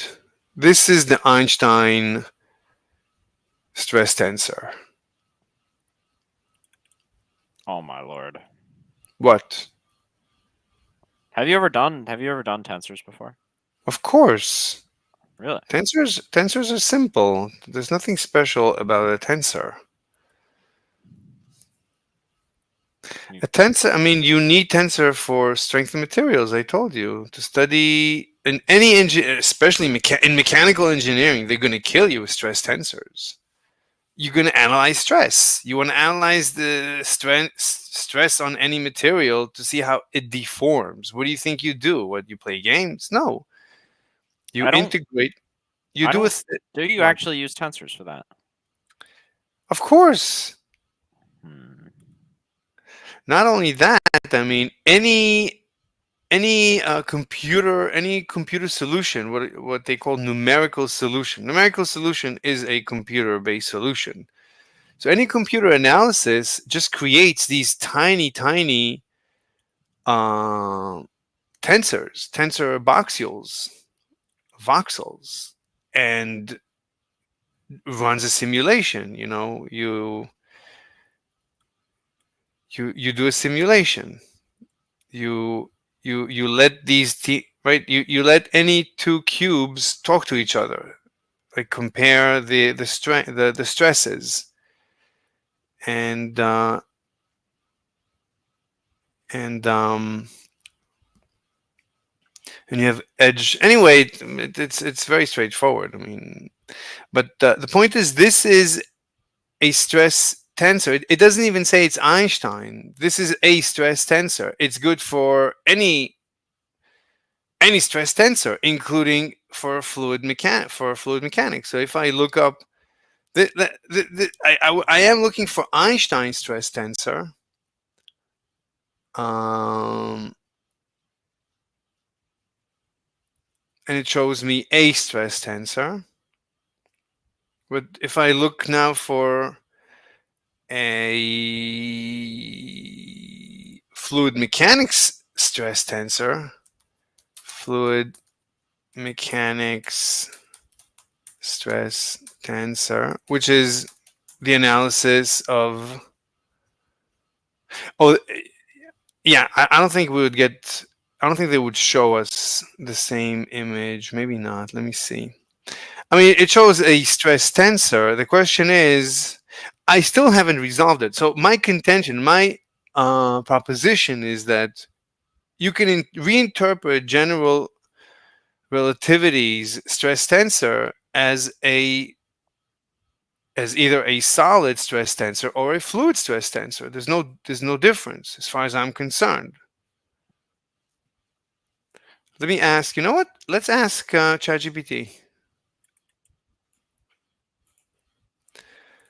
So, can we interpret?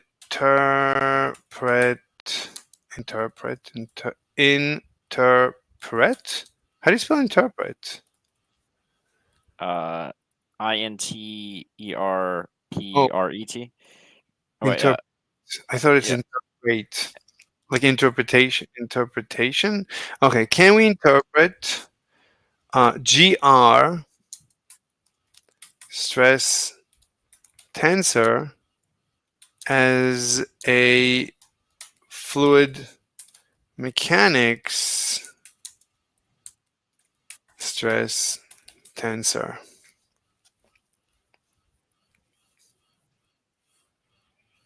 Oh, yes. The stress energy tensor in GR can indeed be interpreted in a way similar to a stress tensor in fluid mechanics.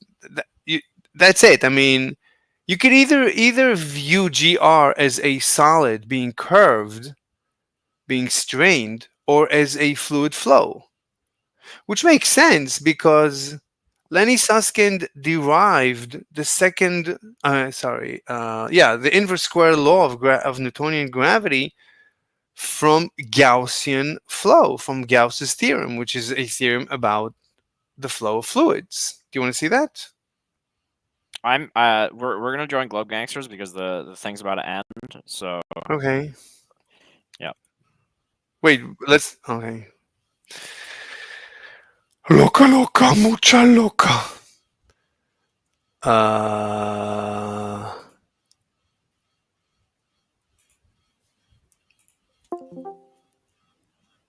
What, Fossil University tier? Yeah, exactly. SC So let me just add. So we need to make this the name of a paper. Oh, hello everyone.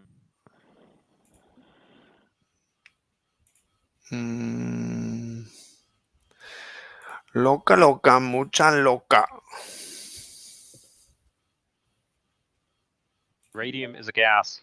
And so any gas, if you have it in something like volcanic rock, or which used to be a volcanic rock, since it was liquefied, you know that any gaseous radium that was in there, I'm sorry, radon, not radium. So this is very interesting. What we saw, where is it? I keep losing it. This is brilliant, although the interpretation must be adapted to the relativistic context. Here is a breakdown of how this comparison stress tensor in fluid mechanics, sometimes called Cauchy stress tensor, describes the internal force with the viscous terms. Stress energy tensor in GR is this, so they're different. They're not. Are they the same or different? Comparison. Relativistic energy, fluid-like systems in GR. In many cases, perfect fluids are used to model astrophysical objects like stars or cosmological models like the universe itself in the Friedman, Lemaitre, Robertson Walker, FLRW cosmology. In these cases, the stress energy tensor for a perfect fluid is used and looks very similar to a classical fluid. The energy density is analogous. The shear stresses are present in an idealized fluid, though more general models can include them. No shear stresses are present in an idealized fluid, though more general models can include. Yeah, we need shear stresses, of course. Anisotropic stress shear. Key differences.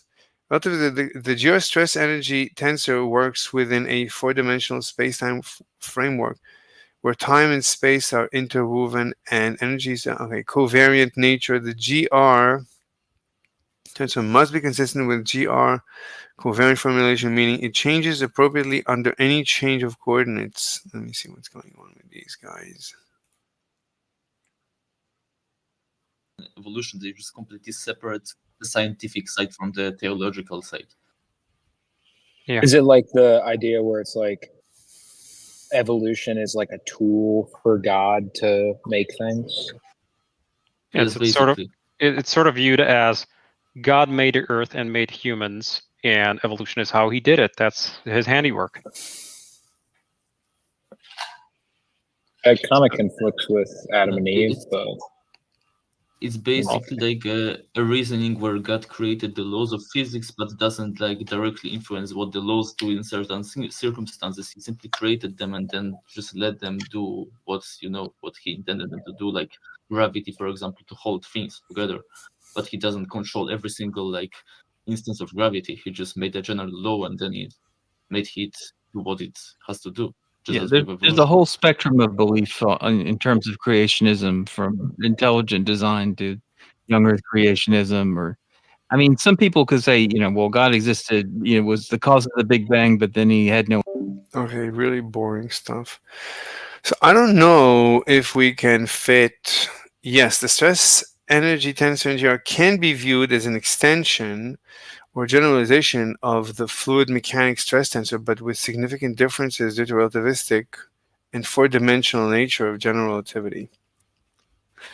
For many systems, particularly when modeling fluids, but I don't need the SR. SR is already included, so I don't think I have a problem with that.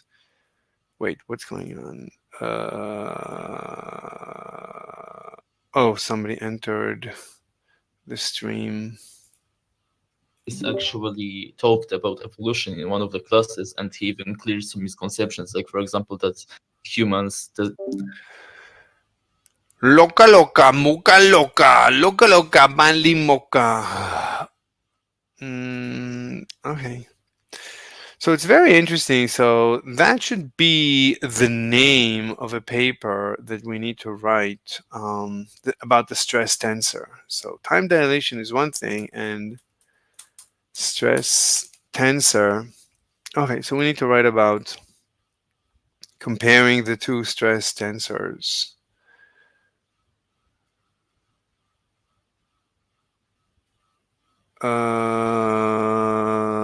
New loca loca pa mi loca. What is this? Organize your document with tabs. That's like an outline, but it's probably better now. Okay. Loca loca pa mi loca. All right. So I would say that's basically the question I gave to ChatGPT. Let's take the question. I wish I was able I were able to just copy the whole thing, but it doesn't copy this question. So I need the question separately and then the rest separately. So let me copy. Where is it? No. This guy. Okay. So this is the question. And now the answer. How do we copy the answer? You have to go to the end. So copy the answer and just paste it in here. Okay.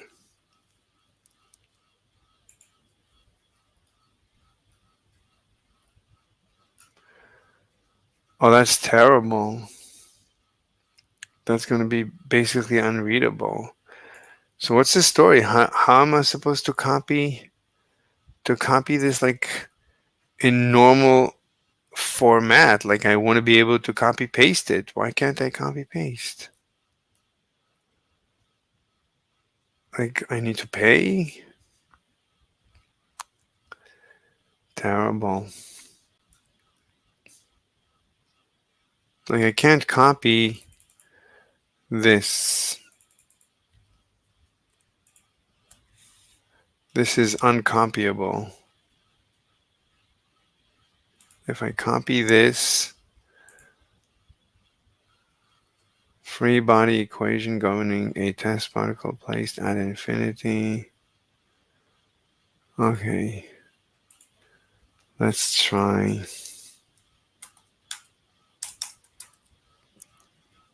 Oh, it is possible to copy it. Somewhat. So maybe I can, just copy it manually. So I'm just gonna copy the whole thing manually.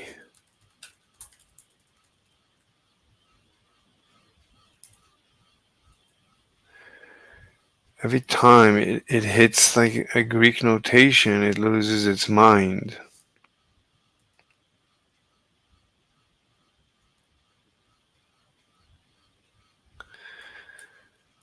Copy And let's try again.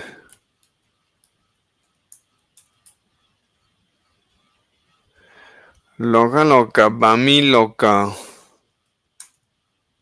Oh, much better.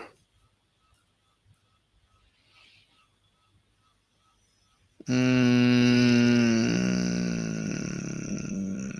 it's still terrible.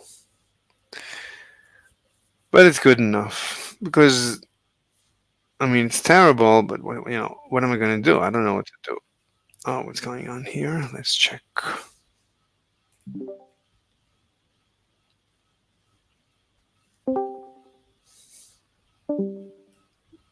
Hello? Is anyone here? Here's a really cool video of a hypervelocity impact at 30-degree angle. Comes down to And from let's a see if it works. cosmological And it still question produces a nice is circular impact. how did the universe come into being? I thought circles didn't And that exist. would Everything's just flat. then dictate As long as you why get the a Earth diagonal line on a itself is a circle, it preferred exists. position within that universe. That's ultimately what I'm trying to I get need to. to have a look at my is screen why is the recorder. Earth It's producing some the artifacting. preferred point in space? We've already talked about rotation. The tangent line that in He question. has already said that there is relative motion between two objects. So far, he has not given me a very good. When am I going to get my personal dome? Argument as to why the Earth must be stationary. He keeps referring to the Newton's bucket, but I keep telling him that that does not say that When you come to the south, it kicks in automatically. Oh yeah, it kicks in. Of the bucket that is surrounded by the observer's Too bad. frame, that does not state that the observer's frame is in fact inertial. When So Okay, Once I can't see you Polaris. respond to any of that or give the reasons why you would hold the position that the Earth is stationary. Well, the original point. It's which your I favorite server, started right? Evaluating the role of the Earth was the Newton's bucket experiment and the history. I don't even of know anybody what here. different people. Where's I don't know. And Where's Matt?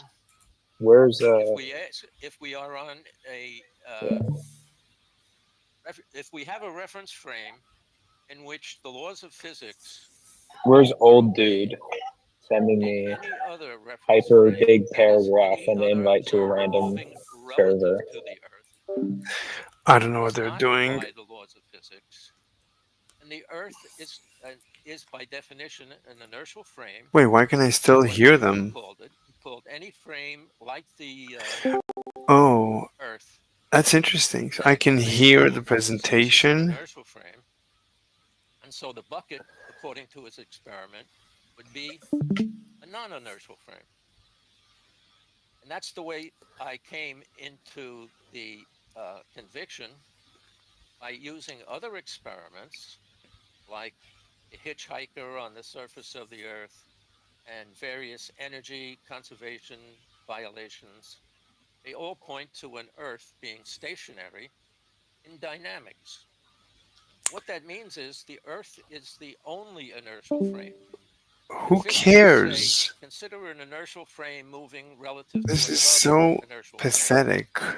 Immediately, there's a contradiction. Because This is so pathetic. Why waste your time debating these people? Like, the purpose of a debate is for yourself.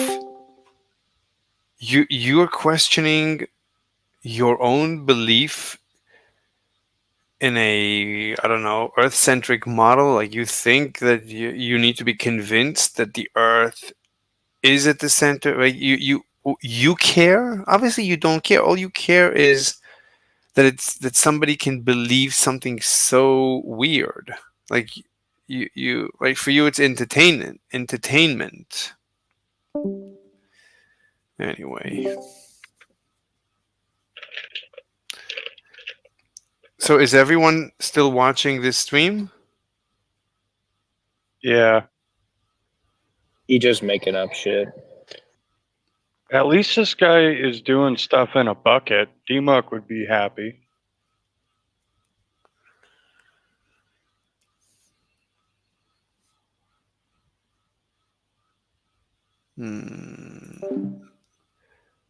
So, why is muted by I keep muting him. Loca loca, bami loca, loca loca, teli mocha. All right, let me try and get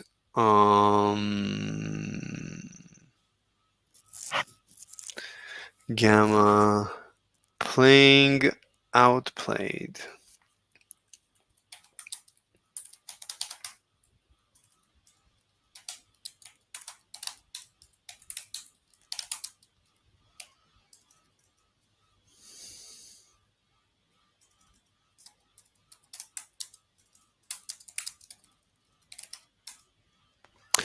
Loca loca, bami loca.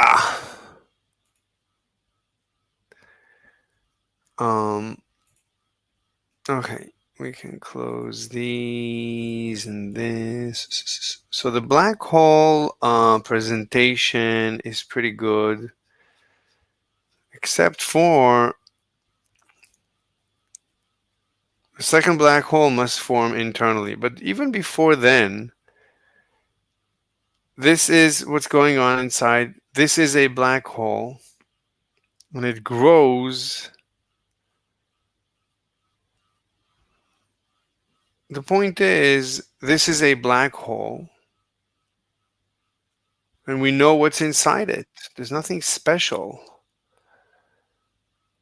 Loca loca, bami loca. Can you hear me, NCAP? Gamma? No, he can't hear me. He probably has me muted. Loca loca. Okay. Okay, so back to the point is we know what's inside.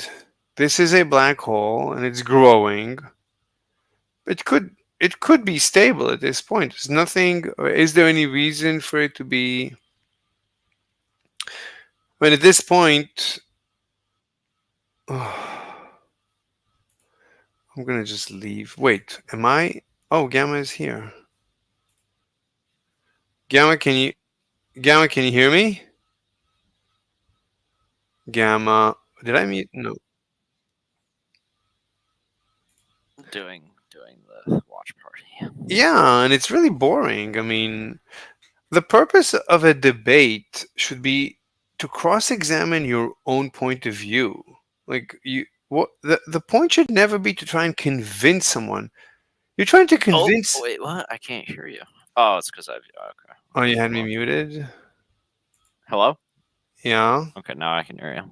Oh, I mute. What a Yeah, so yeah. confusing. Yeah. Let me mute you on the server. Anyway, the point of a debate should never be to convince the other side. Because what if the other side is mentally insane? Right? You agree that it makes no sense to spend energy trying to convince an insane person of anything, right? Do you disagree with that? Kind of. You kind of agree or kind of disagree? Kind of disagree. You want to spend your energy, your limited life on... Yes, yeah, actually. Well, because then you believe in God. What? No. Yes, you believe in the afterlife because you have a very short, limited time to be on this planet. That's true. You're not here forever, so be an egoist. Spend your time on yourself. Why would you waste? I am spending my time on myself when I debate others. So you're just enjoying debating insane people. Unironically, I do. Yeah. I understand. Fine. So, I mean, you have to get it out of your system, I guess. You have to face the fact that people are insane. Like, you cannot, at your age, you're still flabbergasted. How could there be insane people? You thought the human brain is better than that. you're like, no, they can't be insane. Look, there's actual, you know, anti-Semites and Hitlerites and racists and other insane types and communists and and vegans. There's all types of insane and people that believe in climate change. There's a bunch of insane people. You're Wait, are not going. vegans insane? Yes, vegans are Yeah, insane. that's kind of true. Why do you think they're insane, though? That's the question. What do you mean? Vegans, obviously, it's a form of insanity. What do you mean? It makes no sense. I mean, like all insanities, every insanity makes sense until you know, start thinking. Like initially, every insane idea makes sense. I mean, anti-Semitism, you know, like I used to be an anti-Semite, and I used to be a racist, and I used to be a white supremacist. You know, when you're young and really dumb, and you know, before the internet, basically you could be insane and you could be excused. But now that we have so much knowledge and you can debate people very quickly, you should be shedding all these nonsensical ideas of cats and dogs being both alive and dead, and climate change and environmentalism. I mean, you cannot be excused. Yes, I too hate the environment. I hate the environment a lot. I think plants and animals are stupid, and I think they should all die. Well, if you right, if you love the environment, then you should feed yourself to the nearest alligator. But apparently, Oh you're not. wait, is that what you said to the vegan? Of course, That's that you. is my. Yes. I love you, Mr. Slave. If you don't look, it's either you love the animals or you don't, or you love yourself. So who do you prefer, the animals or you? Well, if you're not feeding yourself to the nearest alligator, then I have to assume you love yourself more than the alligator. Then me and you are the same. Done. You're not an environmentalist any more than I am, and I'm not. As they say, Mr. Slave. QED. QED. What does that stand for? QED. You keep saying QED like It's Latin. I'm not gonna even try and pronounce it, but it's Latin. Anyway. It means to as demonstrated. So like, you do a proof, and then at the end you say, you know, QED. Right. Yeah. Or you put like a black square dot or something. Okay. Gravitational lensing. You want to try writing like you want to see what how gravitational lensing comes about just from the ether assumption? It's instantaneous. Like you don't need. It's not like with Einstein's gravity that you need to think about it. Oh, and by the way, you can derive gravitational lensing from Newton too, or from Galileo. You want to do gravitational lensing from Newton, from Galileo? Yeah, that sounds very interesting. All right, that's easy. Let's get that. Let's get that going. So let's do blah blah blah blah blah blah blah. So you want to see gravitational lensing? Let me see lens. Okay, no lens. So let's write a new paper. So new. Blah. Let me share. So gravitational lensing from Galileo or something like that. For some reason, they don't capitalize from. Loca, loca, mucha loca. Your favorite song. Yes, but I can't find it. Okay, gravitational lensing from Galileo. So, okay, so Galileo, well, it all starts with, or it all starts with, or like all things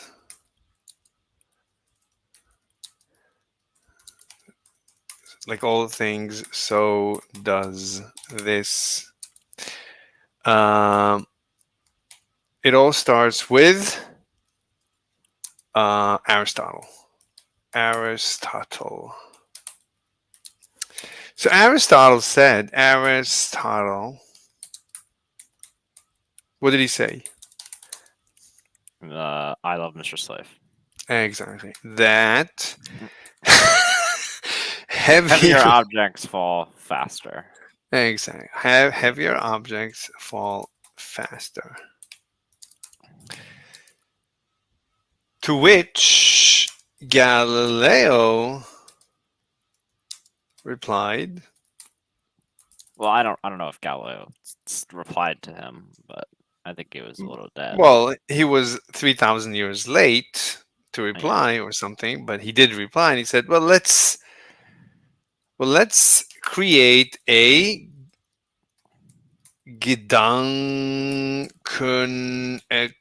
Experimenti or something like that. Well, in other words, a thought experiment. Let's take a massive body and drop it from the Eiffel? No, from the Tower of Pisa, from the Leaning Tower of Pisa. Wow, I just noticed Pisa and pizza is spelled the same. Yeah. Yeah. All right.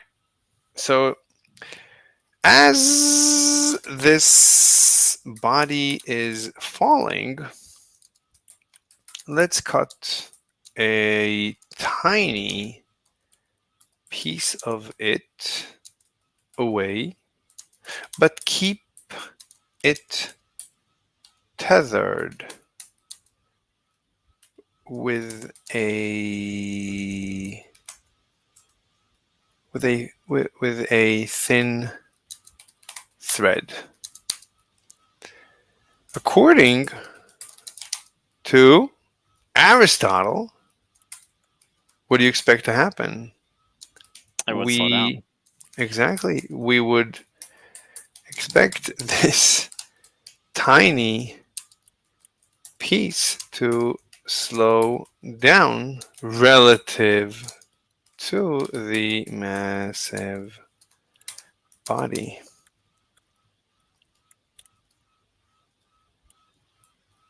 So this is just a thought experiment, but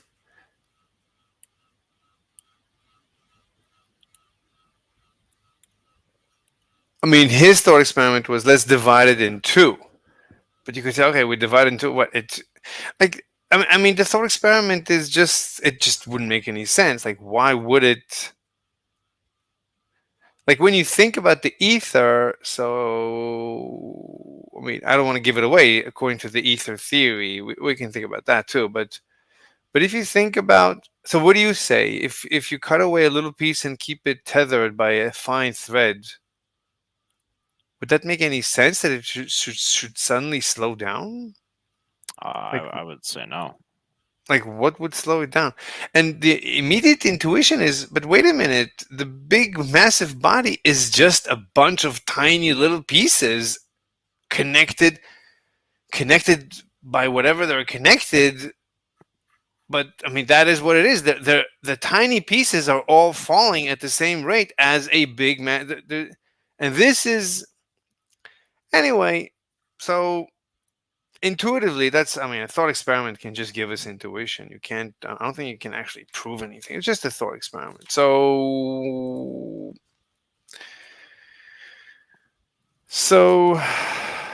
Galileo claimed that would not make any sense. Right? That's all you can say. According to Aristotle, we would expect this tiny piece to slow down relative to the massive body. So Galileo claimed that would not make any sense. Okay. This is called Galileo's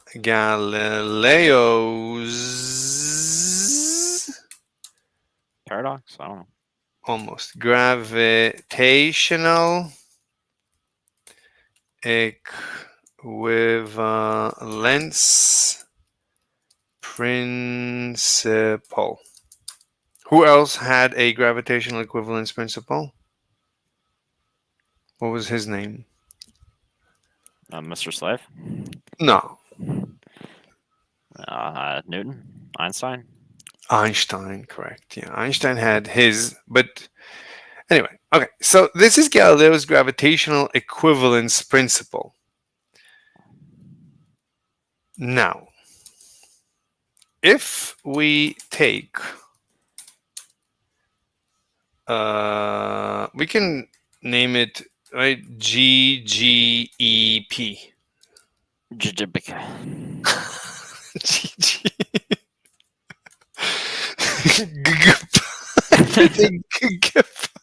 If we take GGP,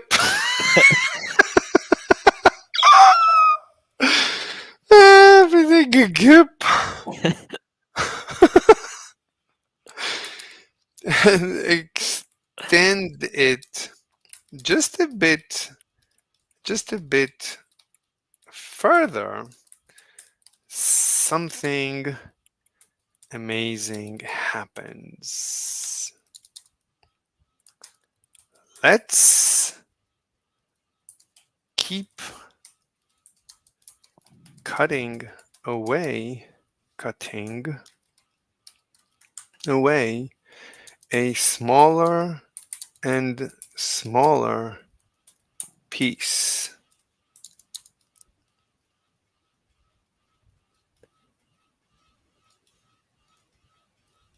until we find ourselves cutting away an atom or just an electron or just a trillionth of I think that even less than an electron, we have the neutrino. A neutrino weighs even less than an electron, if you can imagine that. A trillionth of a neutrino. And let's keep going. Well, you see where we are going. LOL. What's the answer? Good Where did you experiment. No, but where are we going? Ether. No, this has nothing to do with ether. I know. Well, you can't subdivide it anymore, right? You're at the smallest of the small. Almost. So finally, wait, come on. Finally, yeah. As we approach an infinitesimal piece,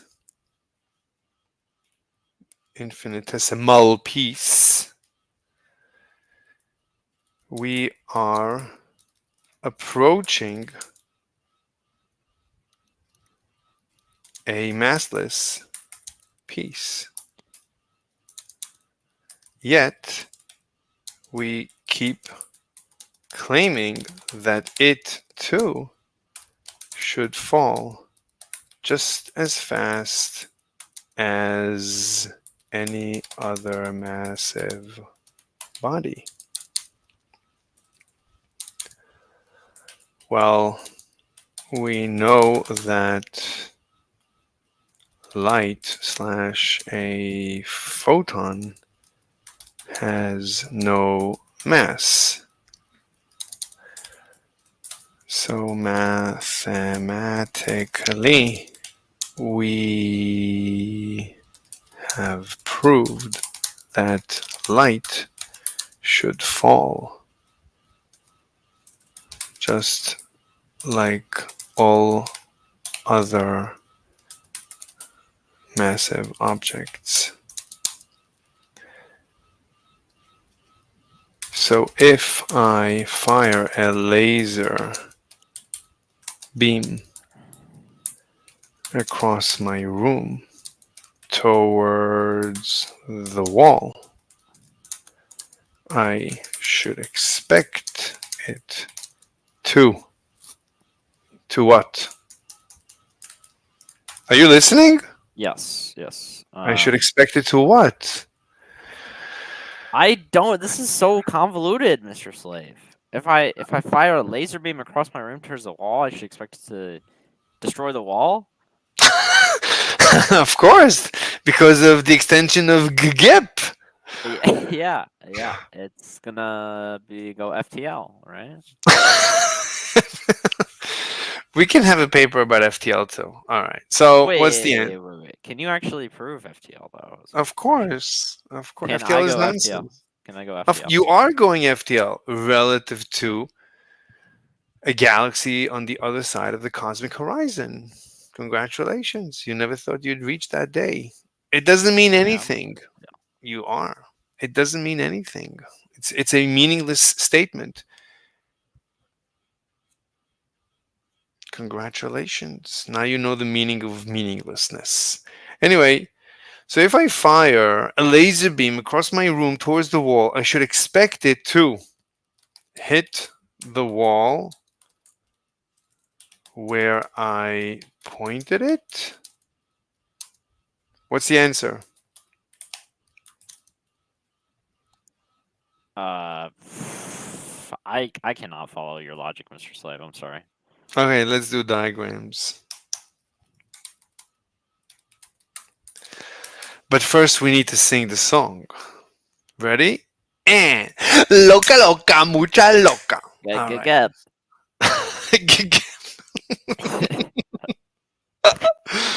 All right. Okay. So let's add a diagram. Let's do diagrammation. This is the diagrammation part. Let me take a diagrammation from our previous paper. Oh, where is it? There it is. There it is. The diagrammation. I have a diagrammation and diagrammation pasted. Okay, this will be the first diagrammation. Diagrammation 1.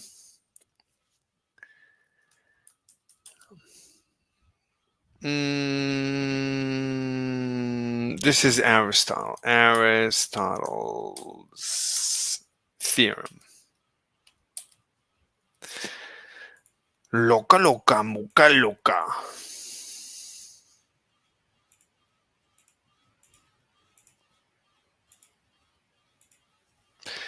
Aristotle's theorem is very simple. He said a big thing and a little thing, they should fall. He said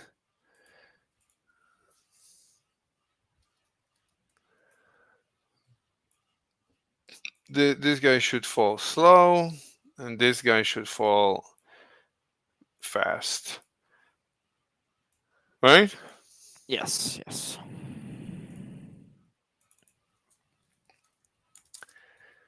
Heavier things should fall faster. All right. Good. Next diagrammation. In the second diagrammation, we're going to claim this is going to be, what's his name? Galileo's, or just Gigep. Yeah, Gigep. Galileo's gravitational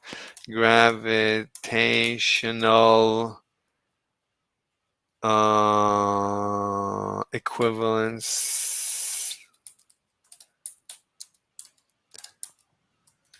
principle is derived from, right? But he would say, but this used to be, it used, no, he didn't even say that. He just said, let's tie them with a tether. Let's attach them with a tiny tether. You're telling me when I attach a tether, this guy suddenly falls at this. Oh, come on, don't do that. That what? Suddenly, this guy becomes like a balloon and wants to go up? Yep. Yeah, of course. Like, why? Why would it? Because of you But get. no, because of no. I mean, Galileo said this guy was inside. Initially, this guy wasn't. Everything is moving. I hate it when things start moving. Galileo said that this guy was inside, and the whole thing, it's gone. And it's gone. It's behind. Yeah, it's right there. Life is so hard when you use what do you call it? Google Docs. Anyway, it's just a thought experiment. So Galileo said this is all one thing, and then we cut this one away, and suddenly, and we cut it away, but we leave it tethered, and suddenly, this is the original. The original. Let's make it grayish. No, they're not. The wrong things are connected. Anyway, so Galileo said the whole thing doesn't make any sense. We cut this away, and suddenly this one wants to fly upwards. Anyway, he just said it doesn't make. It does not make any sense that the little piece that we cut away wants to fall slower. Okay. I mean, he does it as it's falling. As it's falling, he cuts it away, and suddenly, bloop, the thing flies upwards. Why? I mean, until now, okay, whatever. I'm not. Look, I'm not even going to say anything. I'm not going to, because we know that Galileo tested it. It's not like he didn't test it. He tested it, and he found that all objects fall at the same rate. So the thought experiment was just a preliminary before he did the actual experiment, and he experimented with these falling bodies. But we keep the principle either way. So now let's extending Galileo's gravitational to its logical conclusion. So my claim is, let's make this super, super, super, super tiny. And tinier and tinier and tinier and tinier until it's basically massless. Let's cut away a tinier and tinier piece until we have cut away an almost massless piece. And when I say almost, I mean infinitesimally almost. Infinite, how do you,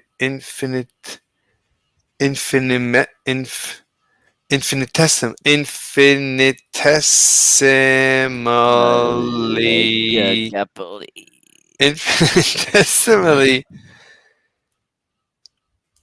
smaller. Mathematically,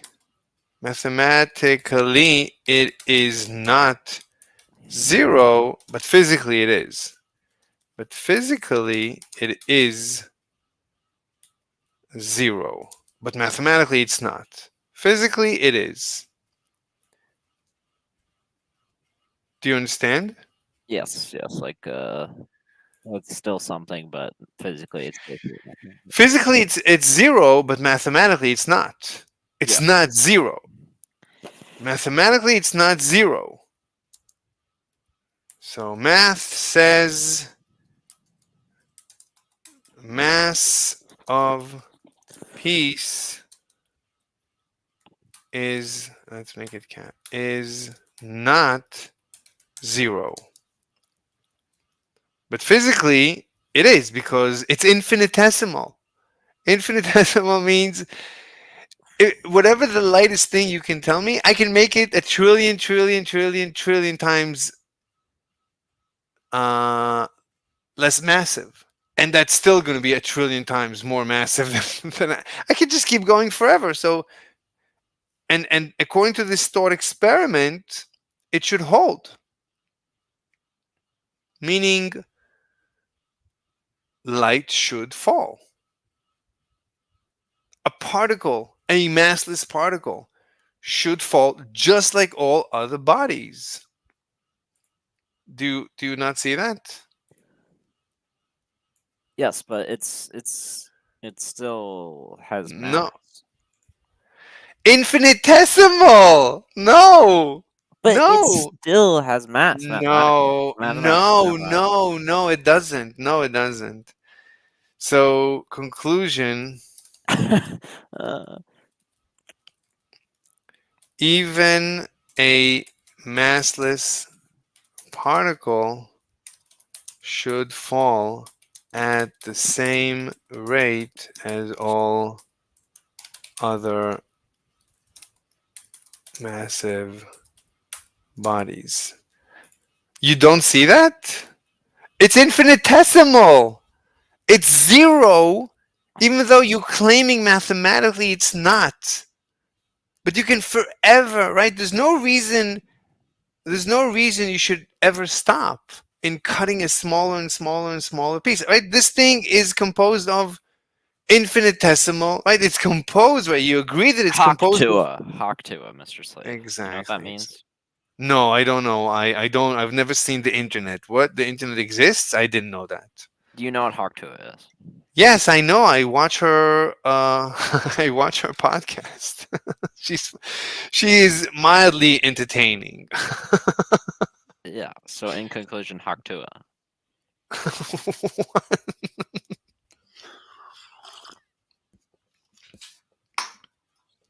Therefore,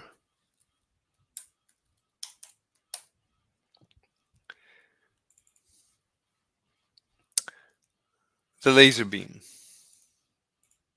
I always need to make sure that I didn't delete the previous one, because many times I delete the previous one and write over it. So let's do the oh my god, I did not want to do that. Let's do the experiment mit G with the what? With the laser beam. Laser beam across my room experiment.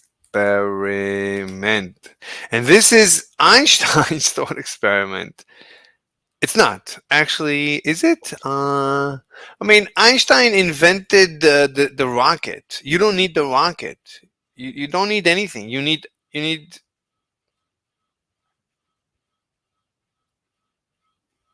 Galileo's equivalence principle. And then we'll also derive the equivalent. We'll derive light bending or gravitational lensing. This is gravitational lensing, by the way. So we'll derive gravitational lensing separately from Newton, which we have done already, but we'll do it again in a separate paper. Unless you don't feel that this is a good proof. This is proofing right now. This is proofing? What do you mean this is proofing? This is very proofy. Spaghetti can't see what we're doing. Spaghetti Spaghetti, we're proving that oh, I muted you. He wouldn't be able to. Okay, I'm going to unmute you.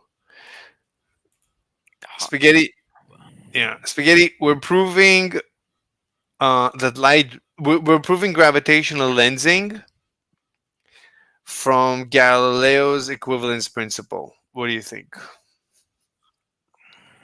Now we wait. Clapping? Or is clapping? That's what He's clapping. Spaghetti knows more physics than like than you can imagine by far. I think he actually knows GR, everything about GR and quantum mechanics. Like he really knows it inside and out. That's probably true. Spaghetti. Anyway, that's what we're doing. He never responds, and then he leaves. He suddenly abruptly leaves. No. Anyway, we're. I can't. Can I share it? Maybe I can share gravitational lensing. We're doing. This is the paper. Loca loca muca loca. Loca loca. Did he leave? Nope. Nope. He's still in here. Oh, okay. Loca loca. Anyway, so this is the paper. This is the proof. So according to, can you see it on the thing? I can. Okay. All right. So Aristotle said heavier things should fall faster. So this is the die. This is figure 1. Figure 2. Galileo's gravitational equivalence principle claimed that it doesn't make any sense if we cut away, if we have a big mass falling, as it's falling, we cut away a piece and leave it tethered. According to Aristotle, the little piece should suddenly fly upwards. It doesn't make any sense. It makes more sense that they should fall at the same rate. So, to which I claim, let's cut away, and he left, right? Yep. Yeah. I'm gonna mute you again because otherwise you echo. Anyway, but do you right? This is a tinier. Who's back? He's back. A good gap. Yeah. Wait, Spaghetti. Do you want to watch? Do you want to talk? Do you want to say something? Anyway, so to which I say, all right, let's extend. Wait, what is gigep? Galileo's gravitational equivalent. Yes. Yeah, right. This is gigep. Yeah, this is gigep. So this is gigep. So to gigep, I say extending gigep. So you cut away a tinier piece and a tinier and a tinier. You keep going with a tinier until it's basically massless. It's almost massless, but infinitesimally close to being massless, meaning for all intents and purposes, it's massless. It's just like light.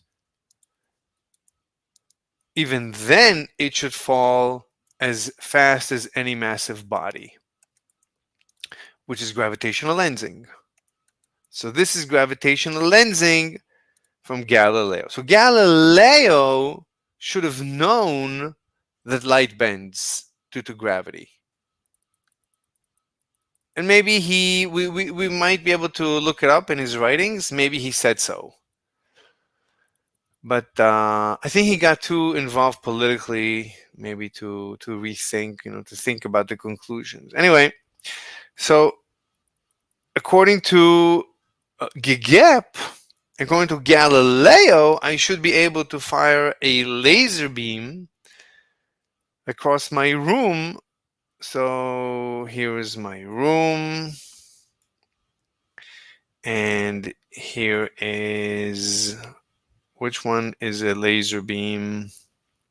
Which would make a good, oh come on, which would make a good laser beam? Which of these is a good laser gun? Just do a rectangle and then stretch it out really long.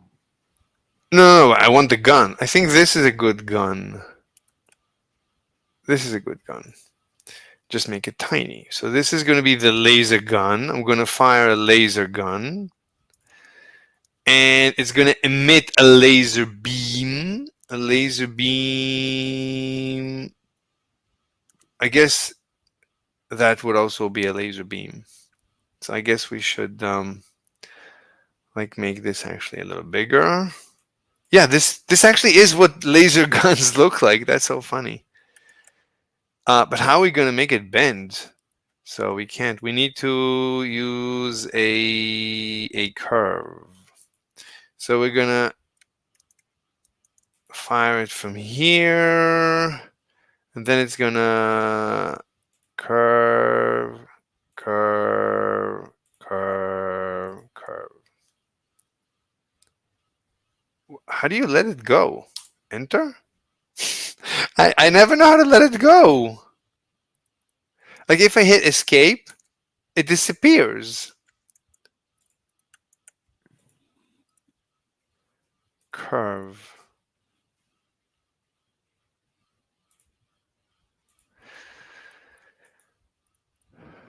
What is going on again? Okay. Tick, tick, tick, tick, tick, tick. Enter. Oh, that's it. That is what a laser beam should look like in accordance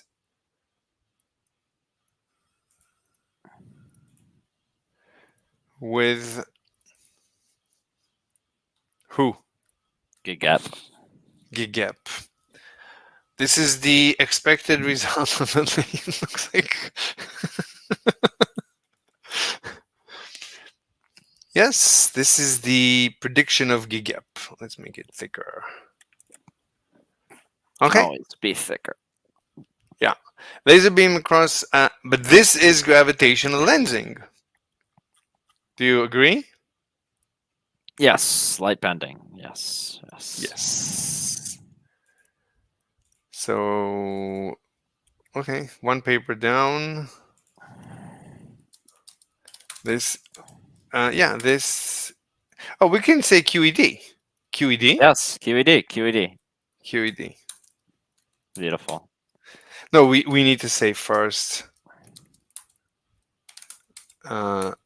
This is gravitational lensing. Okay.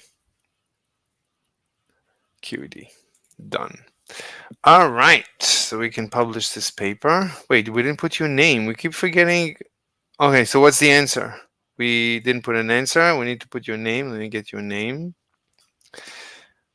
There's going to be so many papers on your name. So many Groundbreaking, revolutionary papers. Yeah. Yes, this is October 17th. And you can make a presentation. This one, I think you'll survive. Today is the 18th already. Is it the 18th for you or the 17th? It's the 17th. 17th, all right. All right.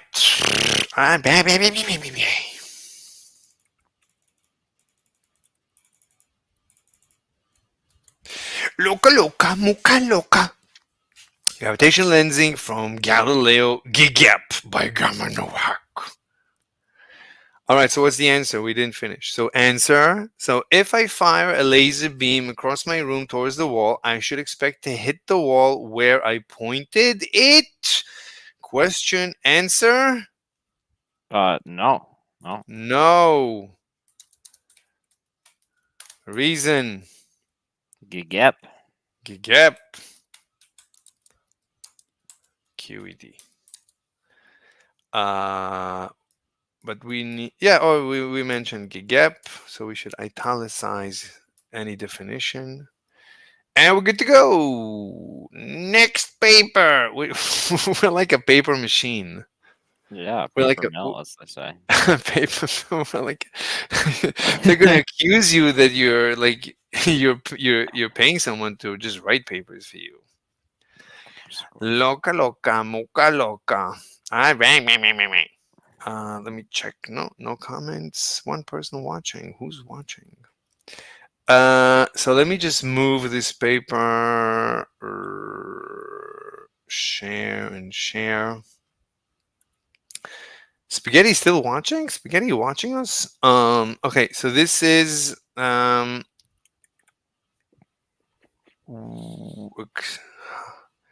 which is this one? Oh, it's none of these. Maybe it's this one.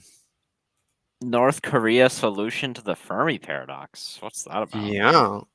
But I don't call it the Fermi paradox. I actually use English and I call it Fermi's paradox, unlike most people who seem to not know English. Oh, here it is. This is one. Gravitational lensing from Galileo. So from in progress, let's put it in ready. And gravitational lensing from Galileo. Oh, we never shared it. Let me share it. Loca, loca, muca, loca. Anyone with the link? Copy link. And I'll put it here. This is the link. And I'll send it to you. You can give it to whoever you want. Why can't I? Oh, this is to you. You're Gamma. You want to give it to Lionheart? Or you want to give it? You give it. Lionheart. What? Who's Lionheart? This guy, Mordwand. We will hold on. I need a You give it to whoever you want. I leave it Well. to you, and you can make a presentation whenever you want to the room, to the server. Yes. Okay, so you want to do the same for Newton? We can prove it from Newton too. Gravitational lensing from Newton. You want to do that? Or that's boring? It's probably gonna be very similar, correct? No, nothing to do. It's completely mathematical. Newton didn't do thought experiments. Well, there's gonna be no mass, so could there be a gravitational attraction? No, there's math. We're going to use math. No, how could there be how could there be a gravitational attraction if there's no mass? Mass. Oh, well, because there is no attraction. Because nobody said there is attraction. Nobody said gravity is an attractive force. We'll show that even Newton didn't say that. Even Newton never said that gravity is a force. What? What do you mean, what? Equals GMM over R squared. All right, so That's F. You're not. You describe it as a force. Force. You're not. Equals, okay, the stream is done. We're going over to Globe Gangsters. Okay. Loca, loca, maki, loca. Oh, wait. Let me invite Spaghetti. You want to come with us to the Globe server? Let me get you a link. Wait, so the stream is over? Uh, all right. Mr. Slave is joining with our. Wait, let me get excellently Spaghetti. crafted paper. Everyone's gonna be so shocked. So wow. 1 second, I can't move. Great stuff. Let me just invite. I want to Slave. invite someone. Oh, I've muted. All right. Wait, I Hello. need to. Yeah, just 1 second. Did I move over? Am I on 2 servers? Wait, I need to give Spaghetti a link to join us. Okay, Spaghetti has a link. And you can invite his brother Linguini too. Definitely. All right. Come on, that was funny. Come on. It was very good, well crafted. Gamma, you can present, and I'll assist you. I'm your assistant. I would say I'm your assistant. I'm a disciple of Mr. Slay. Fine, but Mr. Okay, why don't Mr. you? Disciple. Why don't you share? Which paper do you want to show? Do you want to show the second or the first? One with the math, of course. Fine, then you present. I'll share your screen, share the paper, Yes. and I'll I just gotta begin. close these foreign Okay, tabs real quick. that's good. Meanwhile, I'll sing a song.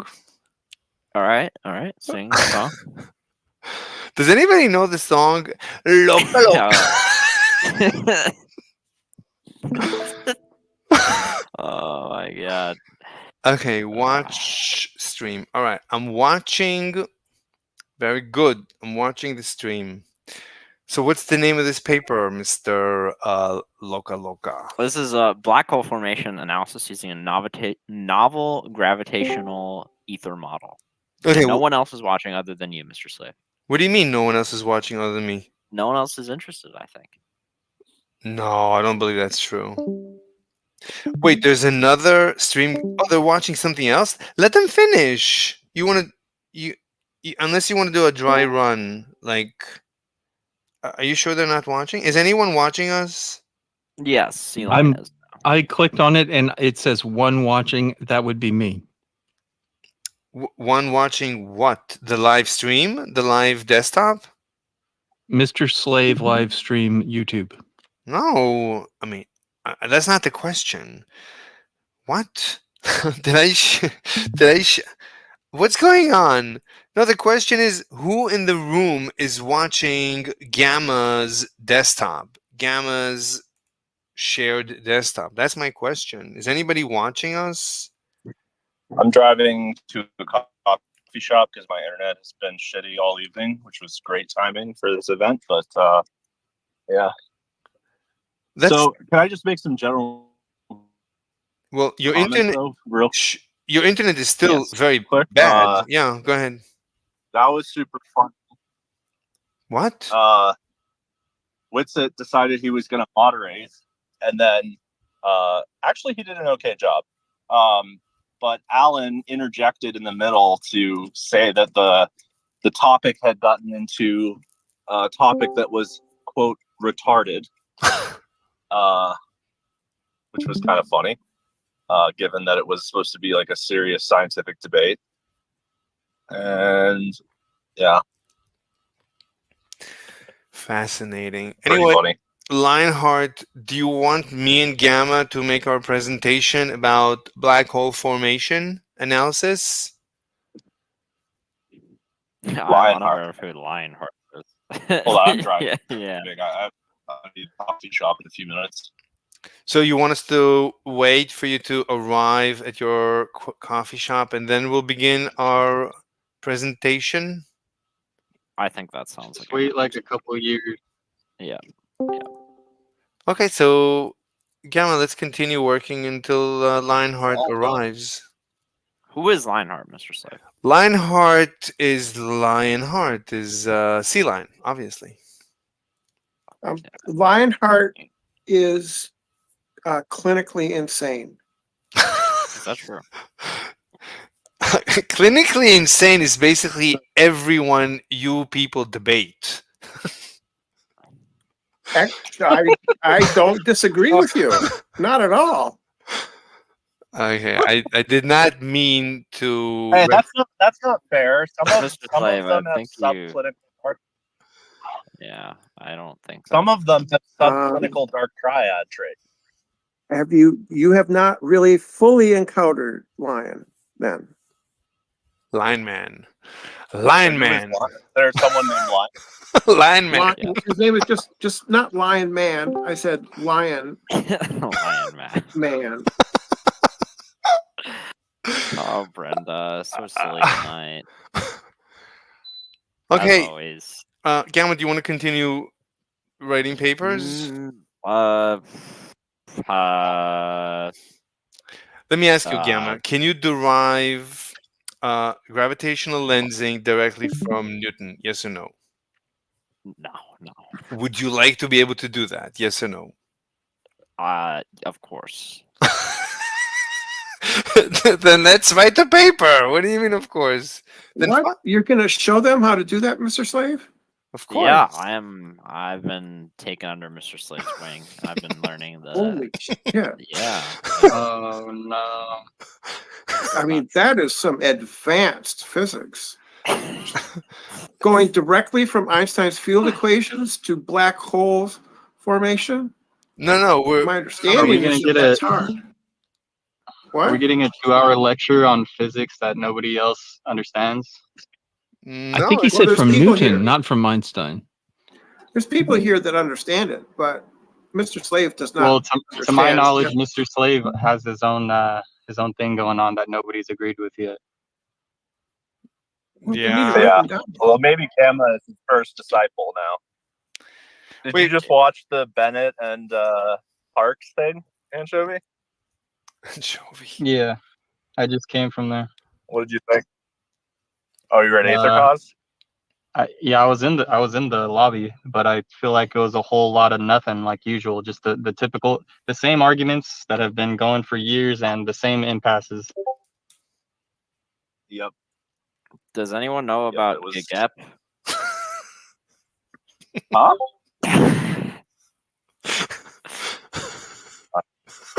It's kind of weird. It's kind of weird. Like at this point, it's just like it's kind of just a content farm because unless like from their side, they already know exactly what we're gonna say. So it's not like anything new has been discovered.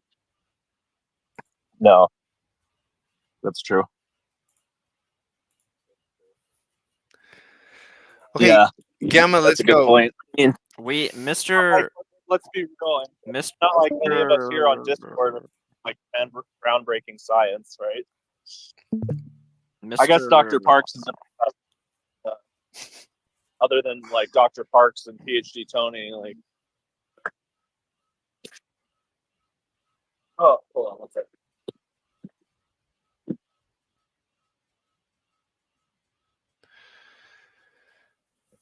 Gamma, what do you want to wait here until we speak?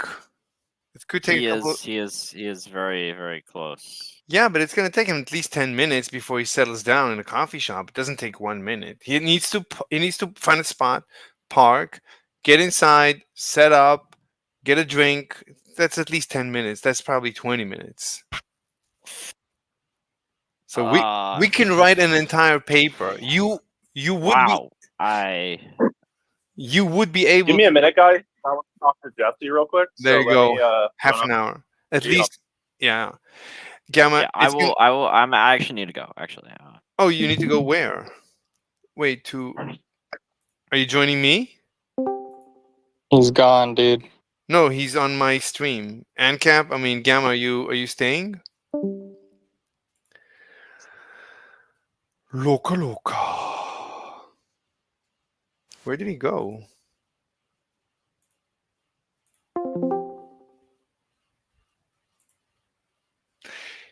He's still on my stream, just that I don't know where he is.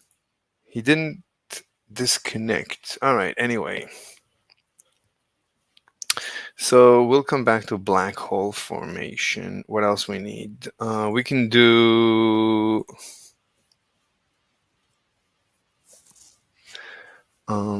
okay, we can watch...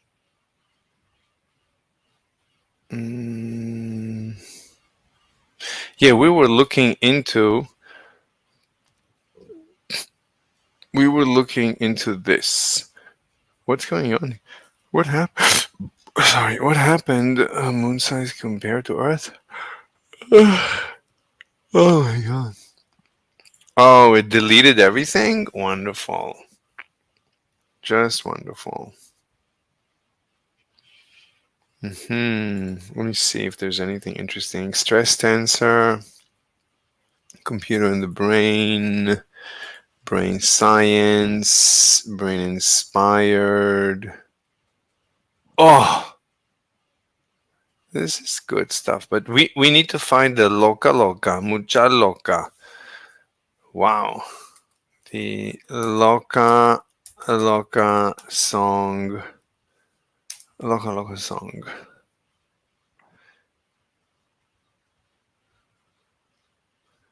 Toca? No. Where's loca? Bali coca. Loca.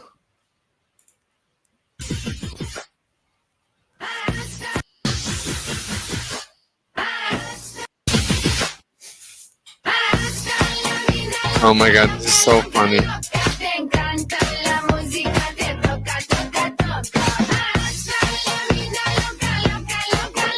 Oh my god, this is so funny. Dance challenge. Man, oh man, that's a lot of pressure. Do people dance? Good. No, I didn't. But I'm proud of you. But when people Oh my, he's so curious. This officer was challenged to a race by this student. All right. What, you're back? This is the basically fully reusable launch system. The only thing that's expendable is these extremely cheap steel tanks to give an extra 1 kilometers per second for more payload, but other than that, it's fully reusable. Gamma, can you hear me? Gamma, can you hear me? This thing? Gamma? This is for the payloads, since I haven't made an integral You are thing yet. hot, my king. Yeah, so, I mean, I could jettison it because there's really nothing in it, but yeah. La la la la la la la la. Oh, he cut away. I should have just told him. I should have just removed him. Na, na, na, na, na, na.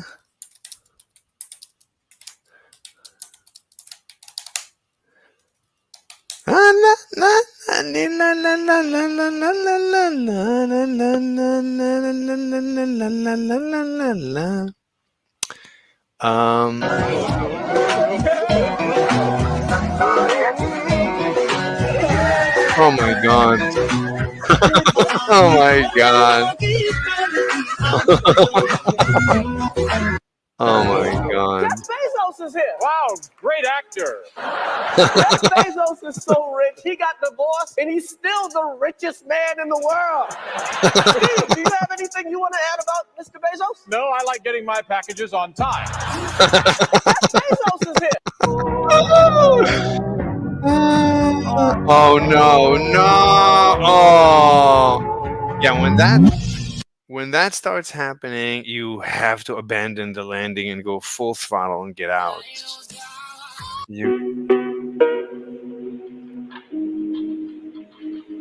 Wow. That's gonna kill an elephant.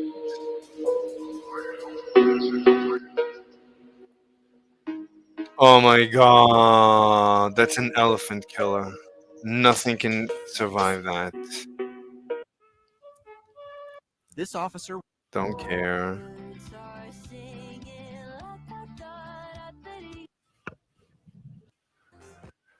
Where's the... This is the incredible moment where this dog understands the human language. While searching for a solution to tackle the cat's moves, watch his owner whisper Okay, to Loga him an Loga idea on how to song. win. Chinese girl This is the incredible moment where this cooking. Loca loca, mucha loca. Loca loca. These chicks are so hot.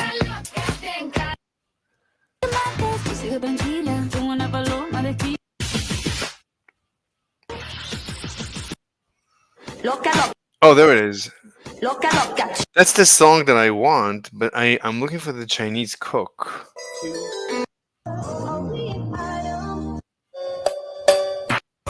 Yeah, wait a minute. Get it how you live it. 10 toes. Did you know that in Die Hard 3, the board that Bruce Willis wore while filming in Harlem was originally blank to ensure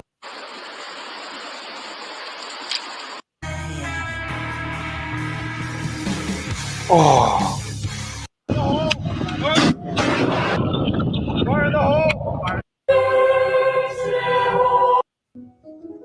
Canada's Tier 1 Special Forces unit was finally caught on camera earlier this year.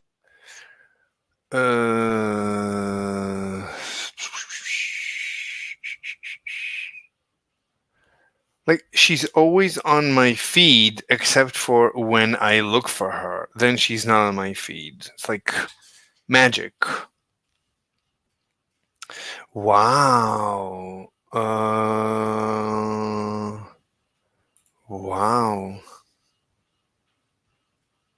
The last lecture will be start soon. And I made it. And maybe the acronyms are not very familiar, but this is just repeating. Fascinating. Where is she?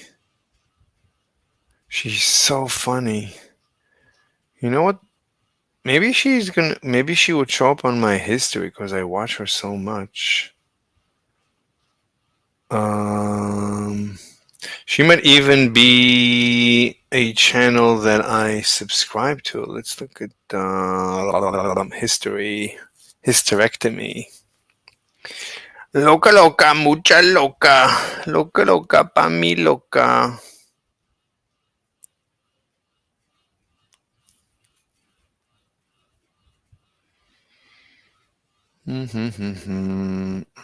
This is a very good video that I want to watch again. TJ is such an idiot. I can't believe I used to enjoy watching him.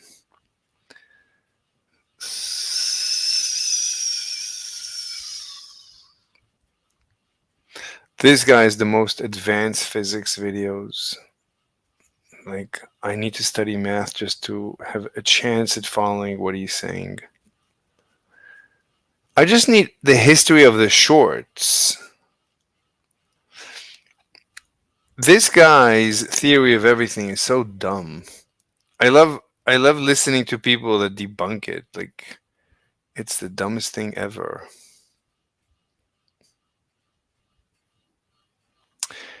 That is still up? He didn't delete it? He always deletes it.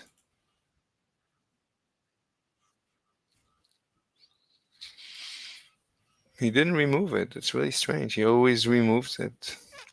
Oh, maybe because of a holiday he can't remove it. Loca loca, muca loca. No. This doesn't include history of shorts. Playlist, your videos, watch later, liked. But these are videos, these are not shorts. There's no history of shorts. I think it's a different history. Like, this is the shorts history, maybe.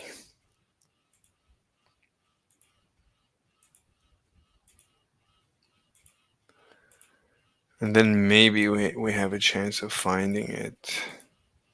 Or we're going in a loop. Are we going in a loop? It feels like we're in a loop.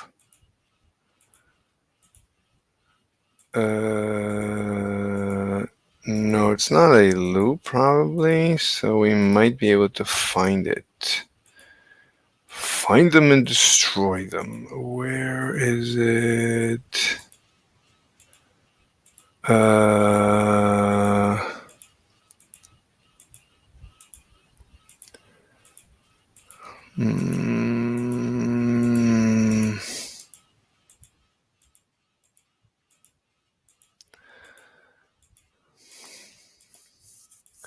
could do this probably. Oh, come on. Don't tell me I have to I have to restart the whole thing. It's useless.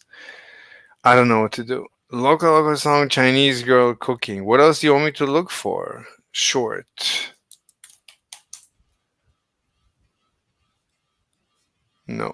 Oh, maybe we can look this way.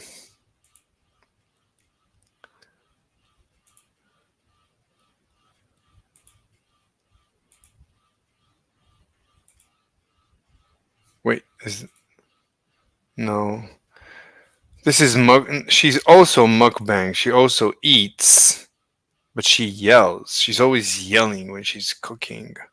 So, loca yelling Chinese girl.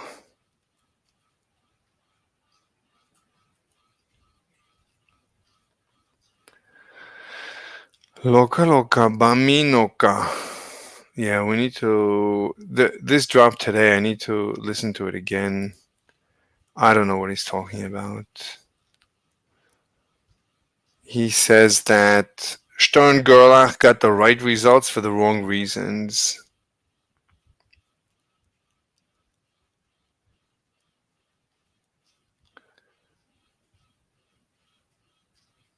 Oh my god, why can't I find her?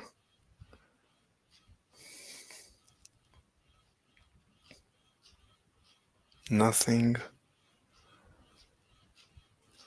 Oh my God, no way. What the heck? Wonderful.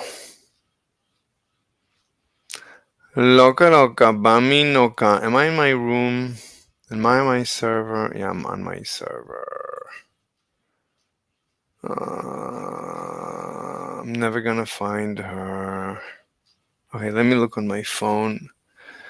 Loca loca, bami noca. Loca loca. Nobody's moving. Now, let's put that voltage back here.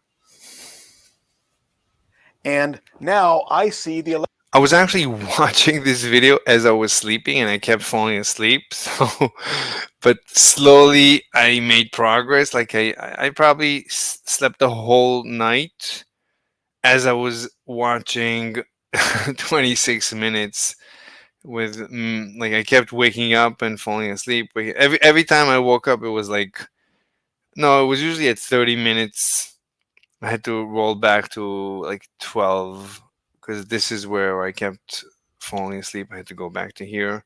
It woke me. Then I woke up again at about 30. Go back to 10. Then at the end of the night, I was up to this point. So let's listen. electrons moving that way. Are the electrons moving that way or am I moving this way? Without other clues, we really can't tell. But we'd look at the wire and say, well, I'm not moving in relation to the wire, so it must be the electrons moving. But without other clues, you can't tell the difference. So I see the electrons moving that way. I also see the positive charges moving this way. So I see electrons going that way and positive charges going this way. What do the electrons see? They're moving, but from their frame of reference, they seem to be standing still. All the electrons are moving together, so the electrons see all the electrons lined up, standing still. This is, at this point, the best explanation of special relativity length contraction. The best explanation I've ever heard of length contraction. Even the best explanation, or the only explanation I've ever heard of why it's even called special relativity. I mean, this video is incredible. And I've seen many, many, many videos about special relativity. So this is like incredibly well crafted. This guy, he doesn't look like anything important or special, but take note, he is amazing. And they see the protons going the opposite direction. They see me going by too. So the electrons are here. They think they're still. They see me go by, and they see the protons go by at twice the speed. What do the protons see? Well, they have their own frame of reference. They see themselves as standing still, and they see the electrons going by. They see me going by the opposite direction. Here I go zipping by. Here go the electrons at twice the speed I'm moving. So we all have a different frame of reference. I see the electrons going this way. I see the protons going that way. The electrons see me going that way, and the protons going that way twice as fast. The protons see me going that way and see the electrons going that way twice as fast. So we have three different frames of reference, and everybody thinks they're standing still and everybody else is moving, and we see all these three different speeds. And that's relativity. That's something we experience every day. You're going down the freeway, all the cars going your direction seem to be standing still. The scenery seems to be going by at maybe 60 miles an hour, and the cars on the other side of the road seem to be going by at 120 miles an hour. That's relativity. Now, to see how these motions produce a magnetic field, we have to step into special relativity. And what we have to look at is what's called length contraction, or often called the This is incredible. He says, okay, up until now, this was relativity. And we experience this every day when we drive on the highway. We think we're at the light. And anyway, incredible. And then that was relativity. Now let's talk about special relativity. Special relativity is, and then he goes, and that's amazing because that's how Einstein crafts his paper, that he says, okay, there's relativity, the principle of relativity, but now let's talk about special relativity is, let's add optics, which is light, and electrodynamics, which is electromagnetic effects. Lorentz contraction. So to explain what and this is basically, you could say, part of the discussion of the electrodynamics. That is, I mean, Einstein talks about a magnet and a wire, but I'm trying to think about the magnet and the wire in a quantum mechanical way, the same as Lorentz. How Einstein seems to quote Lorentz or reference Lorentz in his paper. That Lorentz gave us a quantum mechanical theory of relativity, and Einstein gave us a non-quantum mechanical relativity. let me just draw an object on the board. Maybe it's a yardstick or a meter stick for most of the civilized world. We in America still haven't fully gone over to the metric system, so we'll probably have a yardstick instead of a meter stick, but let's make it 1 meter long. And or it's a meter stick or a piece of metal, doesn't matter what it is. And I'm standing still and it's standing still. So our frames of reference are both standing still. Now, we could be moving, but we're both moving at the same speed in the same direction, so we can't tell that we're not standing still. So we both have the frame of reference that we're both standing still. Now let's give this a little push in that direction. So I see this move that direction. Now, did this move that direction, or when I pushed on it, did I push myself the other way? Really can't tell, but I see it moving. It sees me moving.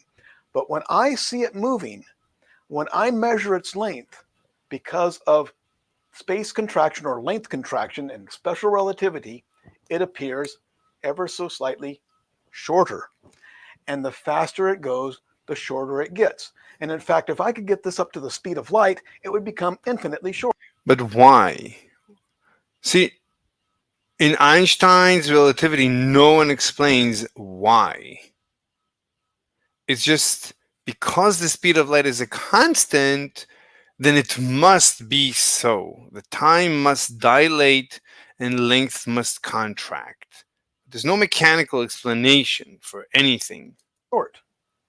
Boggles the mind, doesn't it? Boggles the mind. Exactly. I mean, it's not supposed to boggle the mind. It boggles the mind because you're not explaining it, because you're not giving me a mechanical or a quantum mechanical explanation. When you say boggles the mind, all you're saying is I'm not explaining it.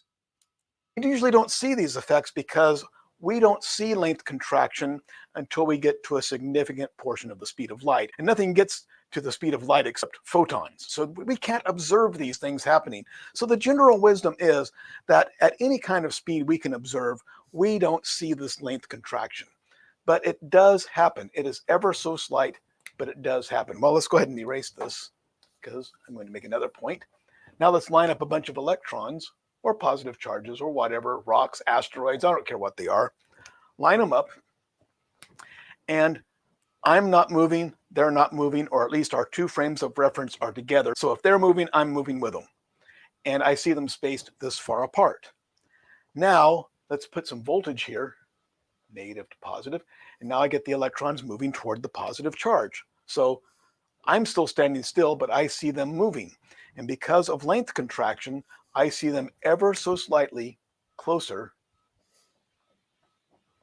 together. So, because of the Lorentz contraction and special relativity, when you see something moving, it's shorter. Or if you see a group of objects moving, they appear closer together. So let's go back to our wire here.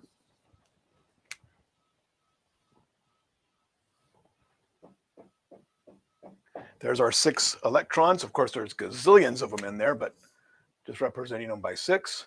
Here's our positive charges. And they're not moving, nothing special. Let's put the negative charge here and the positive charge here. That makes the electrons go that way. So now the electrons are moving. Let's ignore the positive charges for a second. The electrons are moving this way, and because of length contraction, they're ever so slightly closer together. But I can't tell the difference. But there are so many of those electrons. I think a cubic centimeter of copper has something like 6 × 10⁻²⁰ copper atoms, and therefore 6 times 10 to the 22nd electrons. That is a 6 with 22 zeros after it. That's an awful lot of electrons. And so now I'm seeing more electrons per inch.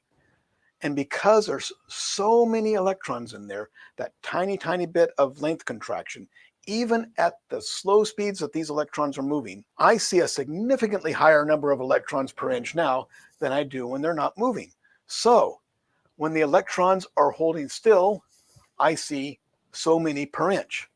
But when they're moving, I see significantly more electrons per inch. So from my frame of reference that's not moving, I see the moving electrons closer together, more electrons per inch. So from my frame of reference, I see my positive charges here, I see more negative charges. So I should be able to measure a negative attraction there. If I have something like, if I have a proton, it should. So if you're standing still, you shouldn't notice anything. If you're moving towards the left with the electrons, you should see more protons. So a proton should deflect, an electron should be attracted. If you move to the right, then you're moving with the protons, with the holes, then you see more electrons, and an electron should deflect and a proton should attract. It'd be attracted to those electrons, shouldn't it? But now it makes perfect sense. So when Derek from Veritasium explained it, it made basically no sense. But that's, I don't know. And this guy gets it so perfectly. This is incredible. This is really good teaching. But don't forget, the positive charges are moving the opposite direction at the same speed. From my frame of reference, I see the electrons moving that way. But remember that even though these positive charges are not moving, for all intents and the holes are moving, which is the same. The positive holes. It feels. I mean, for you cannot. I mean, what you could either say that the electrons are moving to the left or the protons are moving to the right. I mean, you cannot tell the difference. purposes, they are moving because everything acts as if they are moving the opposite direction. So I have my electrons moving this way. They're concentrated. I see more electrons per inch, but I see the positive charges moving the other way. So they are also concentrated. So I see more electrons per inch. I see more positive charges per inch. So I don't see any attraction. I bring a proton up here. I'm holding it in my hand. That proton's not going to be attracted to anything because there's still just as many protons or positive charges per inch as there are electrons per inch. So from my frame of reference, I don't see any attraction due to those moving electrons or protons. But what do the electrons see? Let's go hop a ride with one of these electrons and see what their frame of reference sees. Well, their frame of reference is not moving. Everything else is moving past them. So they see themselves as normally spaced, normal number of electrons per inch. But they see the protons zipping by in the opposite direction. So the electrons see the protons moving, and we've established that when you see a group of objects moving, they look like they're closer together. So the electrons see so many electrons per inch and more protons per inch. So there's an attraction between these electrons and protons. However, these protons are evenly distributed through the wire, and so the electrons are just simply pulled in all directions. So it doesn't change anything. But let's put that second wire here that Ampere used in his experiments. And let's put our electrons here. Okay, so now we have same number of electrons per inch. This is going to be 2 wires.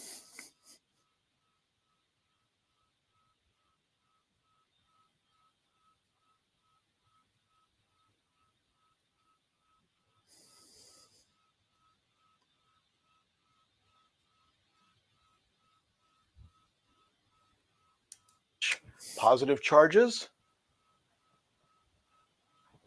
And the positive charges are moving that way. And the electrons are moving this way. Now, these electrons are all moving together in that direction. And these protons are all moving together in this direction. Okay, so let's let's see. So both wires are moving, the electrons are moving from left to right. So what's going to happen? And so let's hop a ride with a bottom electron. So the bottom electron is moving to the left. It's seeing the other wire's electrons just the same, but it's seeing the protons more dense. So it's going to be attracted. So these two wires are going to attract each other. Direction. We've already established that. Let's hop a ride on one of these electrons. These electrons see themselves as not. You see how well he explains it? That I can predict what he's going to say because his way of explaining it is so perfect that I have to say it. When I think of it, I'm hopping a ride with one of these electrons, just like he said it. Maybe it's because I was sleeping when he was teaching it. I don't know, but it's perfect. It's a perfect explanation. Moving, so they all seem normally spaced, and they see all the protons zipping by in the opposite direction. So they see the electrons normally spaced, but they see more protons per inch. So they should be attracted to the protons. Same thing though, the protons are all evenly spaced, so they're just pulled in all directions. So this electron also sees these protons moving, and it sees more protons per inch than electrons per inch. So because it sees more protons per inch, these electrons are attracted towards that wire. And these electrons see more protons per inch over here, so they're attracted to that wire. And the electrons will actually move and kind of accumulate on that side of the wire. But I don't know if that has much of an effect on the position of the wire because I don't know. But the protons that have these positive charges, they are locked into the wire, so they can't move. So yeah, but the holes are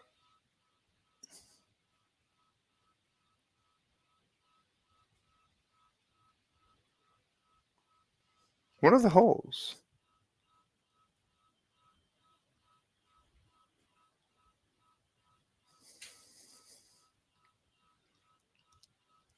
So what do the protons see? Once again, the protons are moving the opposite direction, but they see themselves as standing still. So the protons think that we have the normal number of protons per inch.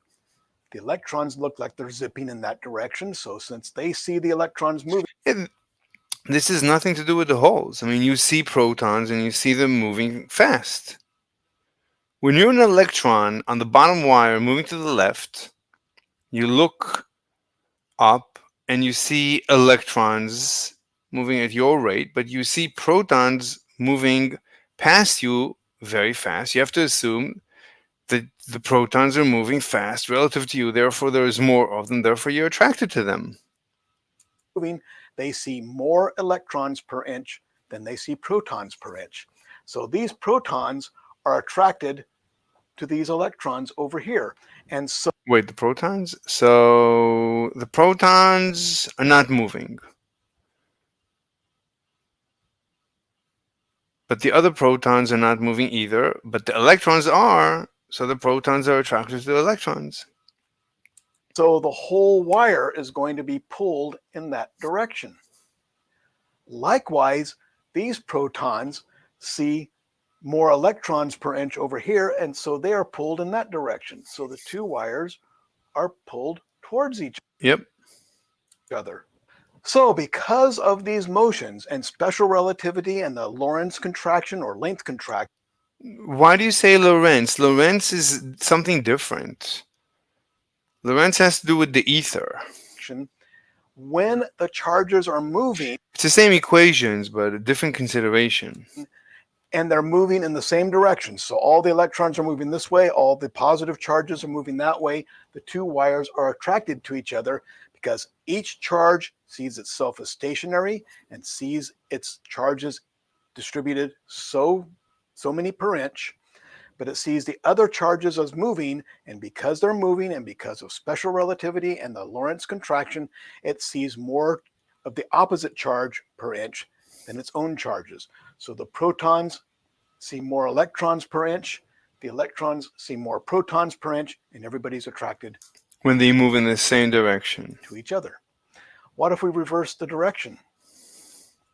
You see, I can predict what he's going to say. His lesson is so perfectly clear. Let's see if I can erase all these without having to redraw them. Now let's put a negative charge here and a positive charge here. So these electrons are going this way. These electrons are going that way. Let's try and predict it. So let's always hop a ride with an electron. So electron at the bottom is zipping to the right. The protons are zipping to the left, let's say. It doesn't matter because, right, the protons are moving relative to the electrons at the bottom. The protons are moving fast, but the electrons at the top are moving much faster. So it's going to get repelled. And what are the protons at the bottom seeing? Well, the protons are not moving. Let's say they're not, doesn't matter. The protons, let's say, are not moving, and the protons at the top are not moving, but the electrons on the left, on the top are moving to the left. It doesn't matter what direction. The protons at the bottom see the electrons at the top, length contracted, therefore more condensed, therefore stronger negative density. Therefore, wait.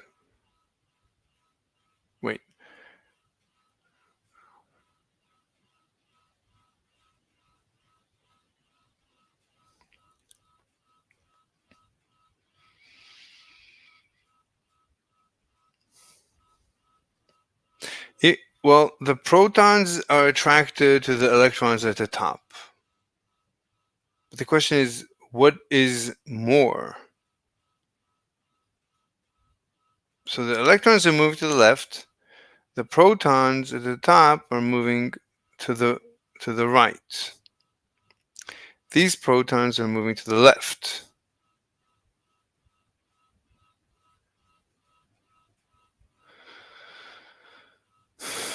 Well, these electrons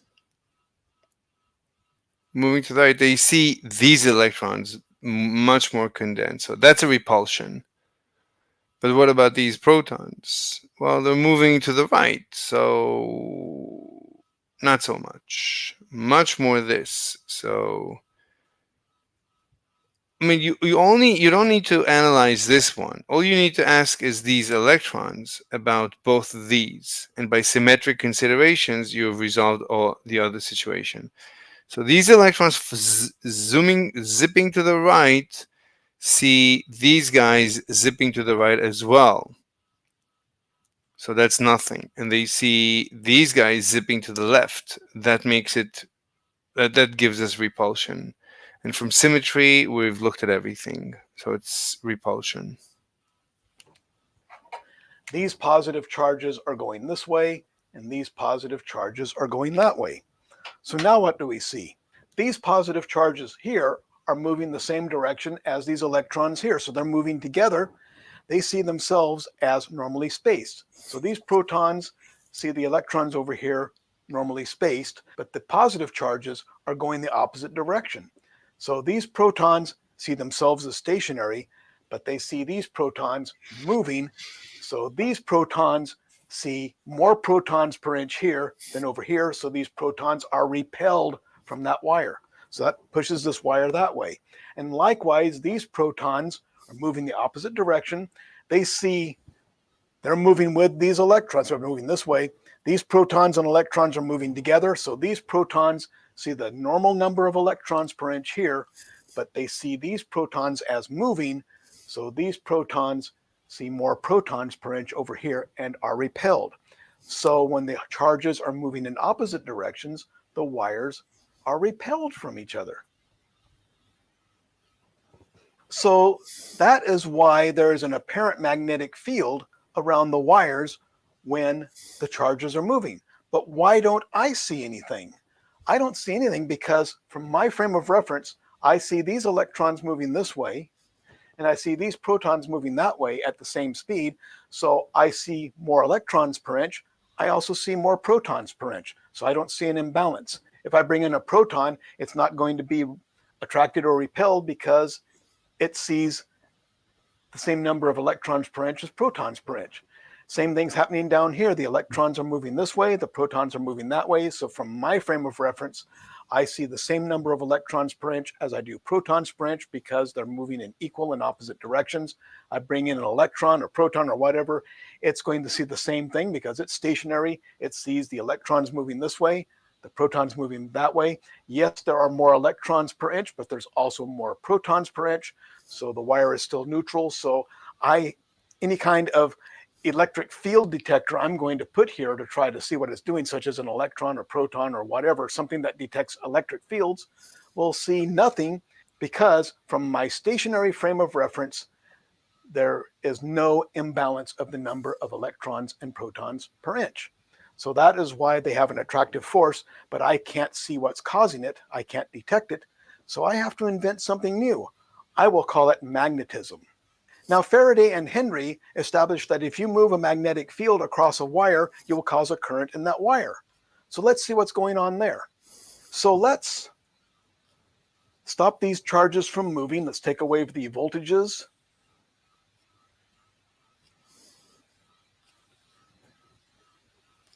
So here are our wires, and there's no moving charges. So since nothing's moving, the electrons see the normal number of electrons per inch, the protons see the normal number of protons per inch, and there's no attractive force between them. Now, let's... 1 second, let me just make sure. Because from my stationary frame of reference, there is no imbalance of the number of electrons and protons per inch. So that is why they have an attractive force, but I can't see what's causing it. I can't detect it. So I have to invent something new. I will call it magnetism. Now, Faraday and Henry established that if you move a magnetic field across a wire, you will cause a current in that wire. So let's see what's going on there. So That's incredible. So he says, I cannot detect anything from my stationary point of view, so I have to call it something new, and I call it magnetism. Stop these charges from moving. Let's take away the voltages.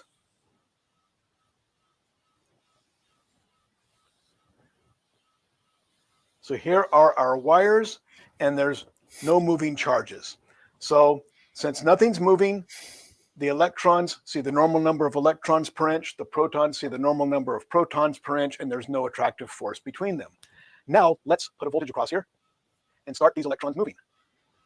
Well, now we have to get back to special relativity because what's going to happen is this electron sees these electrons as stationary, but I put a voltage across there and it starts moving. However, the effect of this electron's motion reaches this electron sooner than this one does. Let's put an electron way out here just for dramatic effect. So there's a much shorter distance between here and here. So this electron sees this electron move before it sees that one move. So this electron moves in this direction before it sees that one move. And this one's further away too, so it doesn't see this one move. So the first electron it sees move is this one. It moves that direction. And so we've already got one electron move a little bit that way. So first it sees this one move, and then that one move, then that one move, and that From whose point of view? one move, and that one move, and that one move. So what happens is the electrons end up, let's try to draw this. One there. So in this direction, it sees the electrons bunch up. But likewise over here, it sees this electron move first. Who then this sees? One, then that one. So electrons, From whose point of this one view? moves. So the first electron, much shorter distance between here, reaches this electron, sees the electron protons per inch, and there's no attractive force between them. Now let's put a voltage across here and start these electrons moving. Well, now we have to get back to special relativity because what's going to happen is this electron sees these electrons as stationary, but I put a voltage across there and it starts moving. So it's this electron? We're looking at it from this. This electron is not moving. However, the effect of this electron's motion reaches this electron sooner than this one does. Let's put an electron way out here just for dramatic effect. What do you mean? Why? What do you mean? You mean when we just start? We're just starting? You mean the change? So there's like a wave of motion? I don't understand. Effect. So there's a much shorter distance between here and here. So this electron sees this electron.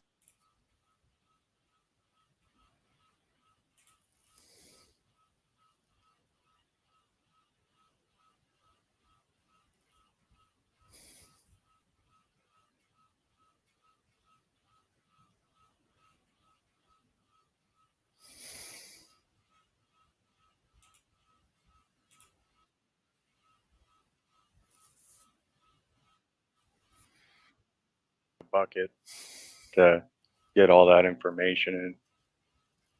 Well, I think Earth is the container for the entire universe. Earth doesn't move.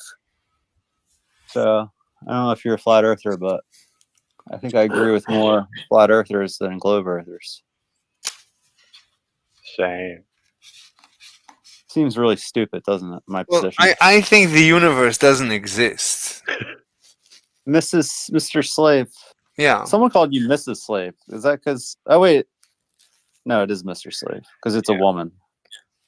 Mr. How is Well, your ether theory going? Good. yeah. I mean, I'm trying to, What up, Cole? I'm trying to make it fit all of known physics, including GR. So I'm trying to make GR compliant to Ether. Ether and GR compliant to each other. Do you study the electromagnetic field and all that? Is that What part do of you it? mean what do you mean the electromagnetic field? Electromagnetism, I mean, Yeah, the geometry of it and stuff. you mean for GR? The geometry of space-time? What do you mean? No, I was just asking if you study the electromagnetic field and the geometry of it at all. Geomagnetic what did you say? What? Electromagnetic field? What about it? I Right. mean, I comply. I'm compliant to all of mainstream physics. I'm not, I believe in everything that mainstream physics believes. Well, you shouldn't, because I'm sure a lot of it's wrong, right? Like what? As far as I know, there's no problems. Like everything is right, basically. Well, Earth doesn't spin. That's for one. I got to get you in contact with the concave guy. Well, I believe, I believe that the universe doesn't exist. What are you going to do with that? Can you prove to me the universe exists? Like that's how you sound to me. You're like, prove to me the universe exists. I bet you can. Prove to me 1 + 1 is 2. I bet you can do that. Prove to me one. Because I don't think the Earth spins. Is that what you say that? You sound to me like someone. To me, it sounds like you're saying something that I simply cannot relate to. Like I honestly. Okay. Well, I guess you can't. Yeah, I can't. All right. I don't know. I have I believe in many, many things that people consider extreme conspiracies. Really? But not yours. Like I Like know, what? like climate, like global warming, whatever is complete nonsense, obviously. Yeah. So Yeah. there's many things we agree on, but when it comes to physics, like I don't see a reason why mainstream physics should be wrong. I mean, you could say many things about them, but I mean, Right. there's no government conspiracy to teach us bad physics. No, I don't think so. There is a consensus in science, which is very bad. There is a consensus, and if you don't follow the consensus, they attack you. That's not good.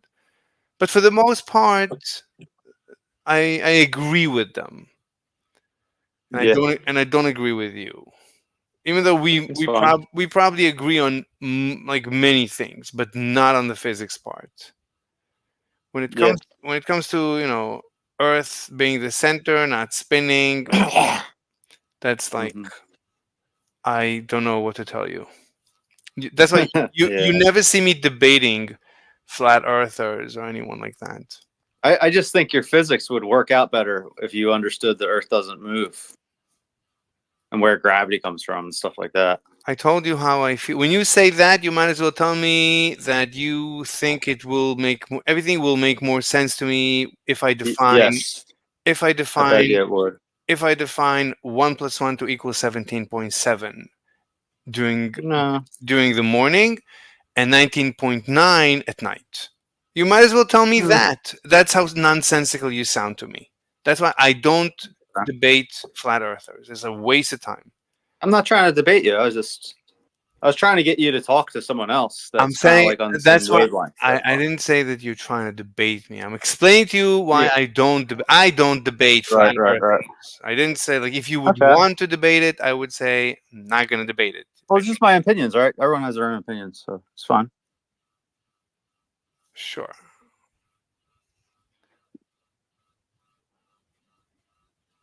Like my Aether, as far as I know, is completely compliant with all of mainstream, including GR, SR, quantum mechanics, dark energy, black holes, Newton, Galileo, the rest of them. I'm completely compliant. Not because I want to be compliant, it just happens to be compliant. Flat Earthers arresting Galileo was a win.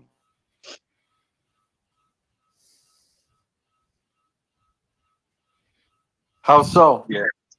They should have How killed him. so? Because he wasn't arrested for flat eartherism. He was arrested for heresy. Heresy against Flat Earth.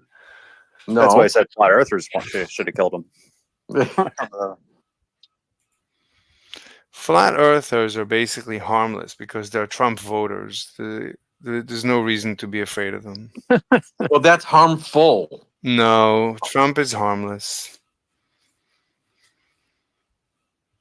No, Trump voters are Are you harmless. guys all voting for Kamala because of globe stuff? Yeah, I mean, in general, She hasn't done anything in 4 years. Globers are leftists and flat earthers are white supremacists in general. In general, I'm not saying all of them.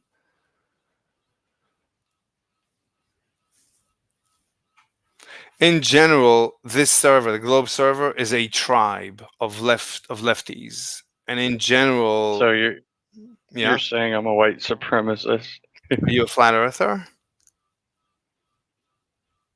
Yeah. Then I can. I agree with you. Then I can They're make more many- likely to be. Yeah, more likely. So you're more likely to be the following: a right winger, a Republican, a Trump voter, anti-Kamala, anti-Biden, against the consensus, against the rest of it, against global warming. The list, the list. You're anti-abortion. You're, the entire It's true. list. It's a tribe. I agree. To bowl. So yay, go white I mean, people. the flat earthers are after the truth, and the Jews are the worst. I mean, I'm just saying, statistically speaking, like, that's the way I think of it. I think of globers as lefties and flurfies as righties in general. I'm not saying all of them are absolutely anything. In general, that's my intuition. I gotta make sure I come back and do like a victory dance when Trump wins. I'm not saying I'm a Trump supporter. You don't have to convince me that I want Trump to win too. That's like, you're not gonna dance a victory. Everybody knows I'm a Trump supporter. I don't agree with Trump on most things, but I agree with him enough to want him to win against Kamala. Praise D-Mock. Glad to hear that.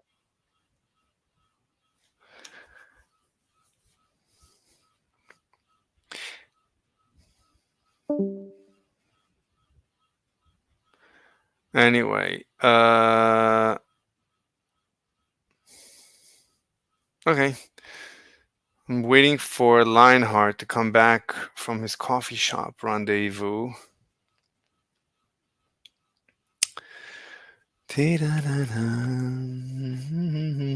Okay, I'll leave for now. Bye. Where's my server? Why isn't Amber answering?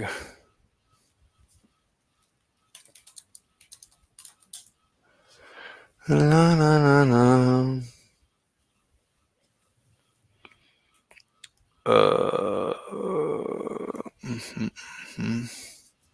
Okay, let's continue. I don't even know.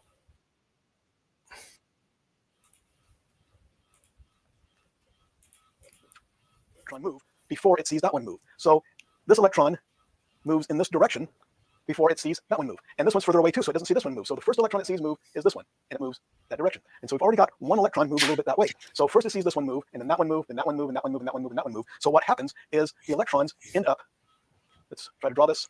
Does he mean that there's a wave when you first turn on the electricity? There. So in this direction, it sees the electrons bunch up. But likewise over here, it sees this electron move first, then this one, then that one, then that one, on and on. So what happens is on this side, they get further apart. So when they start to move, when they start to move, why would you see these move apart and these move closer? You never see anything moving apart. There's no length. What's the opposite of contraction? Inflation? are accelerating, they bunch up this way and they're further apart that way. So what does this wire see? These electrons see more electrons over here and fewer electrons here. So the electrons repel each other, so seeing more electrons over here and fewer over here, these electrons want to move that direction. So when I accelerate the electrons this way, they seem to bunch up over here and stretch out over here. More electrons, fewer electrons. Why? Why would you say that? These ones want to move the opposite direction. The positive charges do exactly the same thing. When they start to move, everything over here sees this one move first, and then that one, and that one, and that one, and that one. So the positive charges get bunched up over this way. I don't understand this explanation. This is at 44 minutes.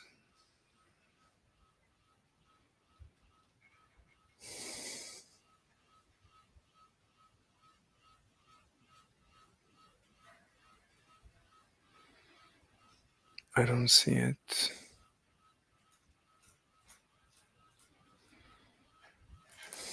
And stretch out over this way. So that just compounds the effect when these start to move, when they are accelerating. But once they're moving at a steady speed, they're evenly spaced again. They may appear a little closer together because of relativity, but they are now evenly spaced. And so once they are moving at a steady speed, these stop moving. And likewise, if we moved them the other way, this current would have gone the opposite direction. Or if we slow these down, it's going to see this one slow down first, then that one, then that one, then that one, then that one, then that one. So they're going to bunch up this way when they slow down. And the positive charges, which are going the opposite direction, will bunch up this way when they slow down. And so we have the opposite effect. When they first start moving,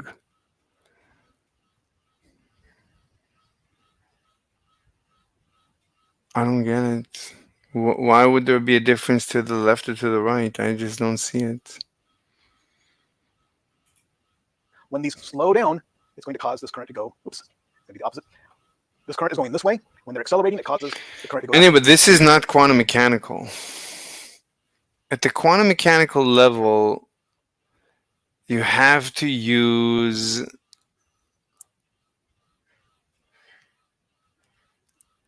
quantum mechanics. You have to show me quantum mechanically why this happens. This is a nice story, bro, at human scale. But what happens at the quantum mechanical scale? What actually happens between two electrons?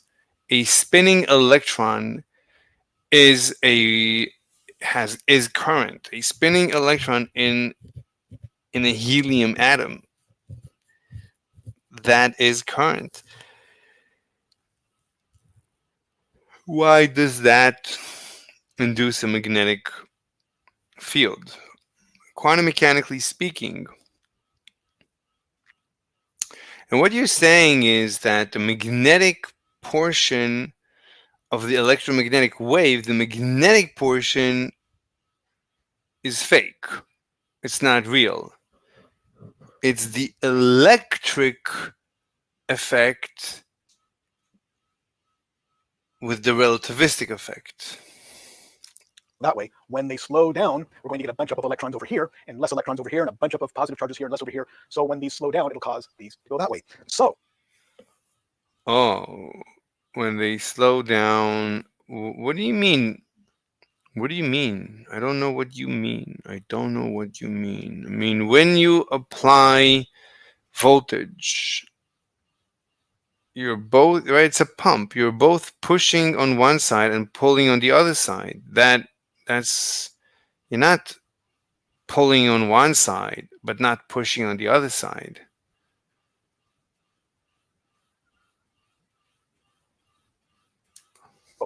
When we have a steady current over here, these electrons and positive charges see no imbalance because once again, it sees the electrons going this way and the positive charges going that way. Yes, it sees more electrons per inch and more protons per inch, so it does not see any kind of attractive or repulsive force over here. We even still talk about it today, even though it's a fictitious force. We say, well, when these accelerate, the magnetic field gets bigger, and as that magnetic field crosses here, it causes a current in that direction.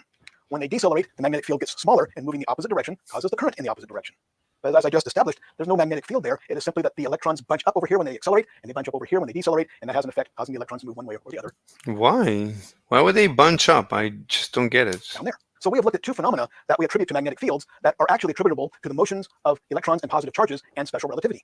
Now let's find out, why does a compass needle align perpendicular to a wire that is carrying an electrical current? First, we have to look at what a compass needle is. It is simply a permanent magnet. So what is a permanent magnet? Well, let's look at most normal materials, and they are made up of a lot of Yeah, I mean, that's quantum mechanical. Let's hear this. atoms, and we've established that atoms have electrons. Each one has an electron spinning around it. Orbiting around them, at least by the Rutherford Bohr model, they do, and they act as if they do. So as far as we're concerned, they do. So there's electrons. You see, he has to conclude they do. He knows that modern physics is not going to let him say it, but he says, I have to say it. I mean, good for him, standing up to the consensus. Orbiting around all of these atoms, but they're kind of randomly in different directions. So here's an atom, electrons are going this way. Here's another atom, electrons are going that way. Here's another atom, electrons are going that way. Here's another one, they're going this way. So there may be an atom here with the electrons going this way, but there's an atom nearby with the electrons going the opposite way, so they cancel each other out. So all the different atoms and materials with the electrons. In modern physics, they would tell you the electron doesn't exist. It's a wave function. It's a probability density wave function. What does that mean? It's a mathematical construct. Orbiting all kinds of different directions, all cancel each other out. So any electrical effects due to relativity are canceled out. So we don't see any, quote, magnetic effects in most materials. But there are three elements that have a special property. And that is, let's say we have an iron atom here, and the electrons are orbiting in that direction. It's very easy for me to get those electrons to turn and align another direction. So I can turn them. How are we going to turn them? We'll look at that in a minute. It's very easy to get them to turn and another direction. Other materials, not so true. But iron, nickel, and cobalt, we can get those orbital planes to rotate. Now let's go back and take a look at our wires that are carrying our electrical currents. So here is a wire, put our electrons in it, and our positive charges. And I'm not going to show the charges, but let's just say the electrons are moving this way, and the protons or the positive charges are moving this way. If I say protons, it's a slip of the tongue. I always mean the positive charges. The protons are stationary, but the positive charges always move the opposite direction to the electrons. So there they are moving. Now I'm going to put another wire carrying a charge at an angle to it. Let's erase the middle here so we can see what's going on. Okay. And of course we have electrons, and we have positive charges. Wait, what is this?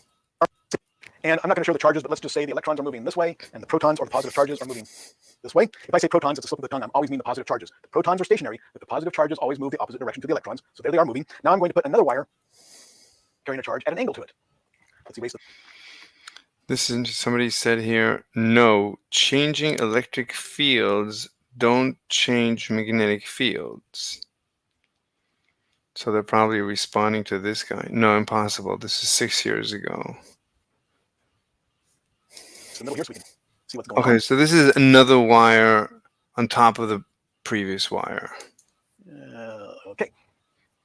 And of course we have electrons, and we have positive charges. Just put red dots. You have two colors. You don't need to say it, do circles. Do red dots and black dots. And the electrons are moving this way, and the Just put an arrow. No, you can't put an arrow because we wouldn't see density. positive charges are moving the opposite direction.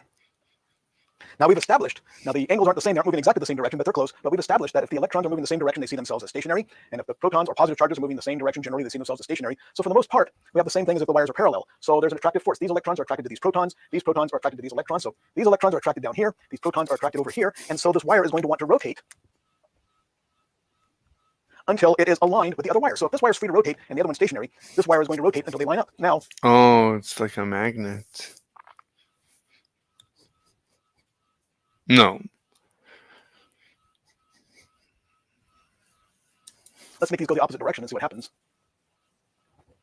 Electrons, positive charges are now going this way, and electrons are now going this way. So what's going to happen? These positive charges are going to see more positive charges here, so they're going to be repelled, and vice versa. So when the two arrows conflict or opposite direction, those the same color, opposite directions, those repel. The electrons are moving in opposite directions. That's going to cause a repulsion. So these two wires are repelling each other. They want to be, it wants to turn counterclockwise. So it's going to want to rotate around the other way. So if we have two wires with currents flowing through them, and one of them is free to move, they're going to tend to align. Here's the far wire. Tend to align according to how the electricity with the same voltages. Here's our moving charges. Same voltage direction. Electrons are moving A line motion of electrons and protons. way. Positive charges are moving that way. And if I have another wire, let's just say this is a wire that has the electrons and the positive charges moving the same direction, they're going to tend to line up so that the electrons are moving the same way and the positive charges are moving the same way because that's the way they're attracted to it. They're attracted to each other. But if they're skewed, they're also attracted. These electrons are attracted to those protons and they want to line up. And if we're all the way over here, these electrons are completely repelled by these protons and it wants to flip over.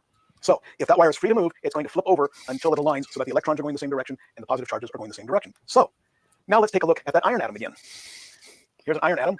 So an atom is just a little wire rotating. It's just a wire that is running current in a circle. It's just running. Electrons rotating in that direction. Any material would want to do this, but because they can actually rotate in iron, nickel, and cobalt, if I bring atoms together, they tend to line each other up. So I end up with a lot of electrons rotating in the same direction in these particular materials if I bring them together. Now, normally, you might have a group of them aligned one way, and another group aligned another way, and another group aligned another way, and they tend to still cancel each other out. So iron, nickel, and cobalt will still tend to not have magnetic fields around them because even though groups of them will tend to line up, they tend to cancel each other out. However, let's say I have my wire carrying my If you warm it up, if you heat it up, and then they cool down slowly, they will cool down in the same direction. electric field, or my electric charge carriers. The slower they cool down, the more aligned they become. And let's get our currents going. So a magnet is a self-fulfilling prophecy if it is allowed to cool down slowly. And let's get our positive charges going this way.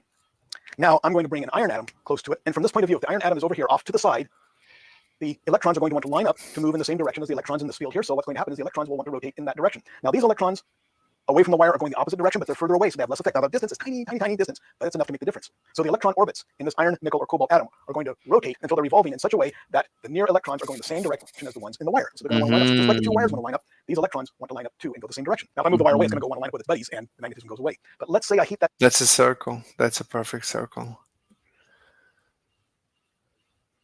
And that is exactly the right-hand rule.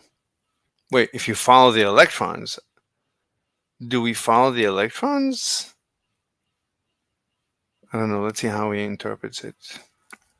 That iron up and bring that wire close by. I heat it up beyond a certain temperature called the Curie point, and then let it cool with this wire nearby. When I take that wire away, those electron orbits will stay where they were when the wire was there. So if I heat it up beyond the Curie point, put a wire with a moving current next to it, it will line up with that wire, and then I let it cool, it will stay lined up even after I put the wire away. And this is how we make permanent magnets. So I have a bunch of iron. Here's a bar of iron. And the electrons are orbiting every which way. I have a group of electrons orbiting this way, another group this way, another that way, and then they cancel each other out. But let's put a wire with a current going through it nearby, and they're all going to line up. So that's just stroma around this wire. They're all going to line up so that they rotate such that they line up with that current in the wire, cool it down, and they stay there. So now I have this bar of iron with all the electrons orbiting the same direction. Now what's going to happen if I take that piece of iron near another piece of iron? So remember, all the electrons are rotating the same way. Let's just draw them back here.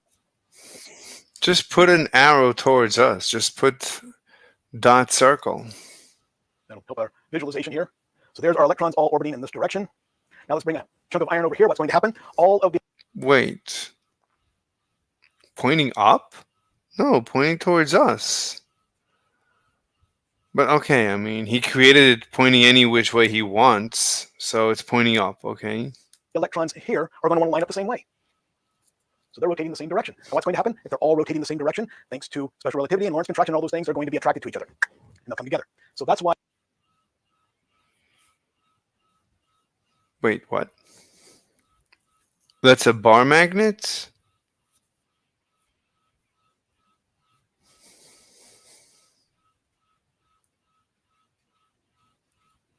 Could you say it slower? Like you went so slow and then suddenly you're skipping 10 steps? Why iron is attracted to magnets. When the magnet comes near, all of the electrons line up with the electron orbits in the magnet, and now that they're all lined up, they attract each other, and that's why iron...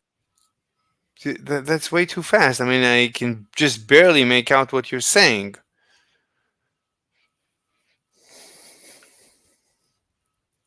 So you're saying they can easily line up, they're flexible, temporarily at least.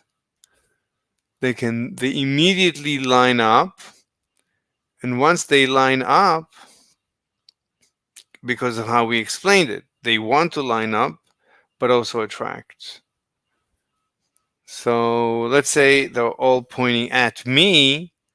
So this one is moving. So this one is going to move that way, but now they're attracted. They will want to align and then attract. Yeah. Okay. Iron is attracted to magnets. Now, if I take two permanent magnets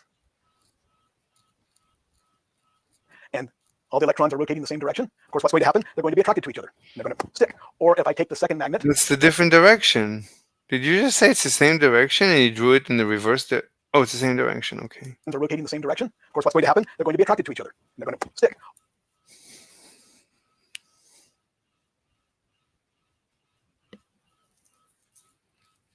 Well, what do you mean? You're drawing them in such a way that they're pointing up. This doesn't make any sense. You need to point them at us.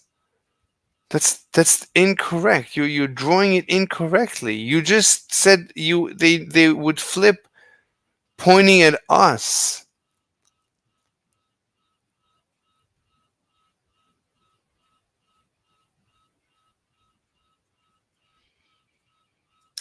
Or if I take the second magnet and the electrons are orbiting the opposite direction, I'm just kind of drawing them outside the magnet just for illustration purposes, but they're going the opposite direction. What's going to happen? They're going to repel. So two magnets, if we line them up so that all the electrons are going the same way, they'll stick. But if I turn one around so that the electrons in this one are going one way and the electrons in this one are going the other way, they will repel. No. What? That's not what you were teaching. That's not what you were teaching. What are you talking about? You're lying. This doesn't make any sense. This doesn't follow. This is different. This is completely different. This is pointing at us. The iron atom is pointing at us.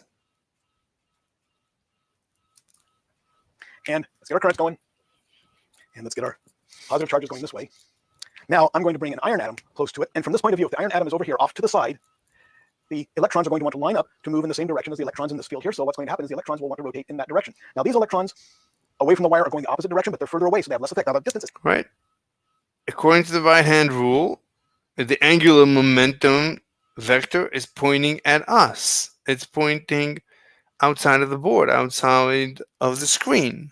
Tiny, tiny, tiny distance, but it's enough to make the difference. So the electron orbits in this iron, nickel, or cobalt atom are going to rotate until they're revolving in such a way that the near electrons are going the same direction as the ones in the wire. So they're going to want to line up. So just like the two wires want to line up, these electrons want to line up too and go the same direction. Now, if I move the wire away, it's going to go want to line up with its buddies and magnetism goes away. But let's say I heat that iron up and bring that wire close by. If I heat it up beyond a certain temperature called the Curie point, and then let it cool with this wire nearby, when I take that wire away, those electron orbits will stay where they were when the wire was there. So if I heat it up beyond the Curie point, put a wire with a moving current next to it, it will line up with that wire, and then I let it cool, it will stay lined up even after I put the wire away. And this is how we make permanent magnets. So I have a bunch of iron, here's a bar of iron, and the electrons are orbiting every which way. I have a group of electrons orbiting this way, another group this way, another that way, and then they cancel each other out. But let's put a wire with a current going through it nearby, and they're all going to line up. So that's just stroma around this wire. They're all going to line up so that they rotate such that they line up with that current in the wire. No, you just said it's going to point at us. Now you're pointing it up. Cool it down, and they stay there. So now I have this bar of iron with all the electrons orbiting the same direction. No. No, pointing at us. What are you talking about? Now what's going to happen if I take that piece of iron near another piece of iron? So remember, all the electrons are rotating the same way. That's just drawn back here. No. No, this is pointing up. Visualization here. So there's our electrons all orbiting in this direction. Now let's bring a chunk of iron over here. What's going to happen? All of the electrons here are going to want to line up the same way. No. No. I don't know what you're talking about. I don't know what you're talking about.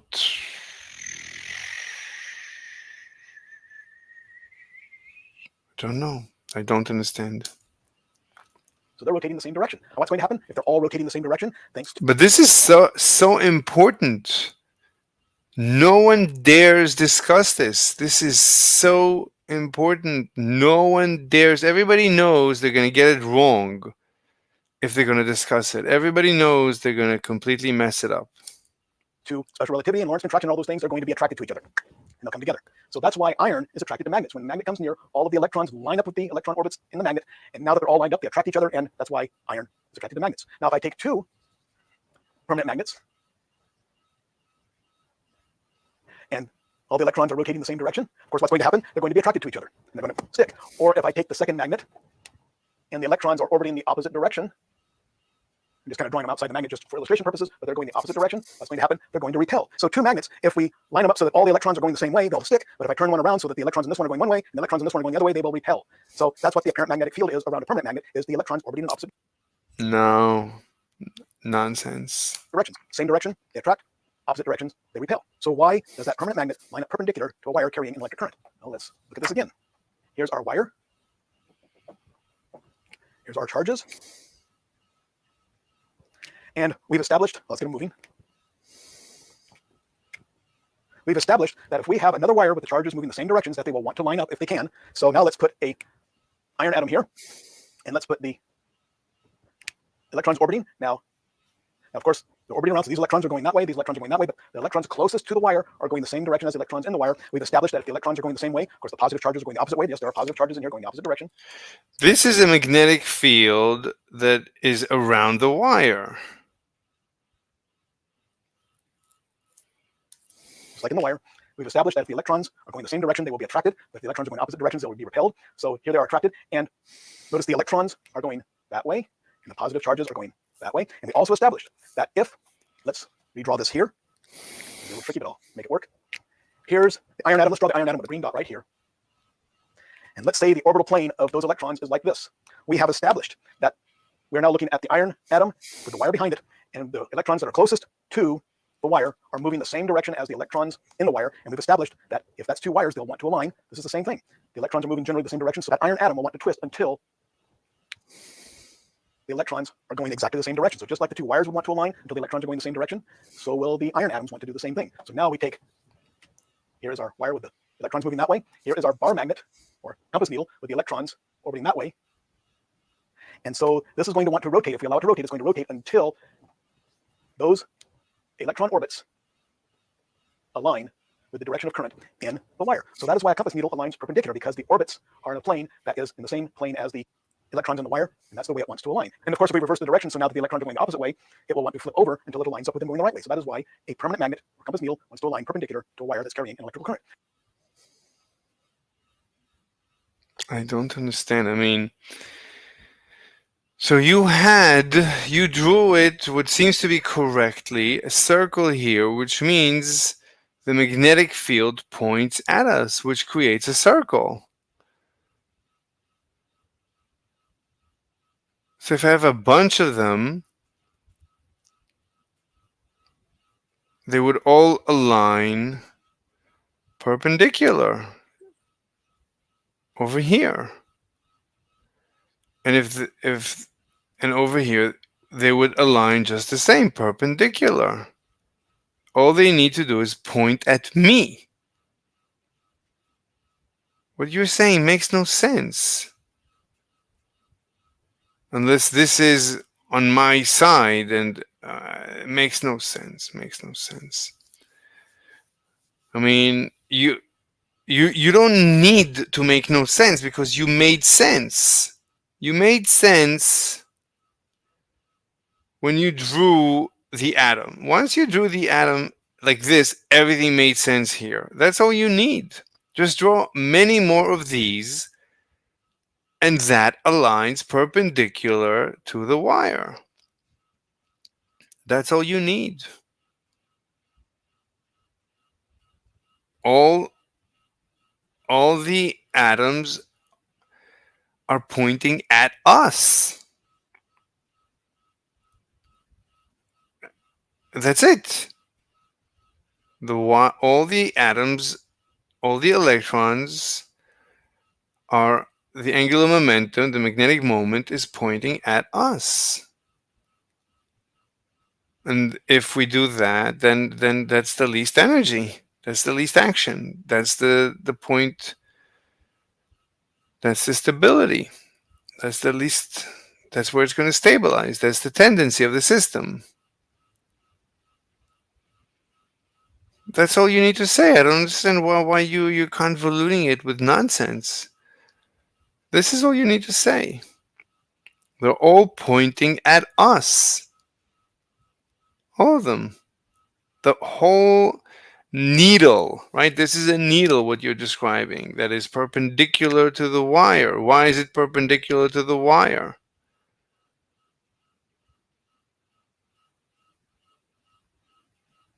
exactly as you described.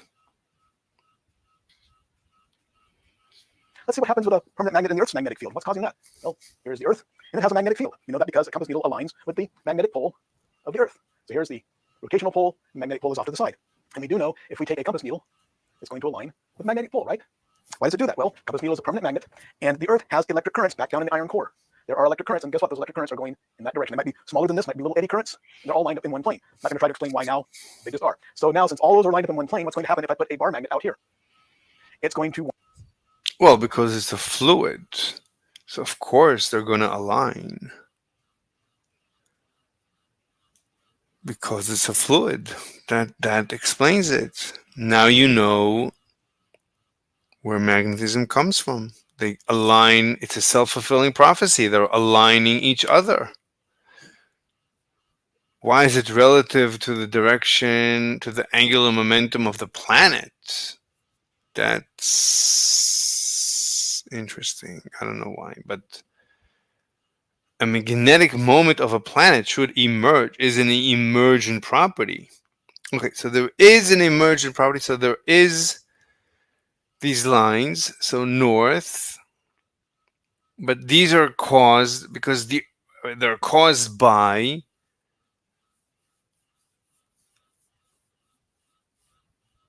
the same phenomenon. You have little,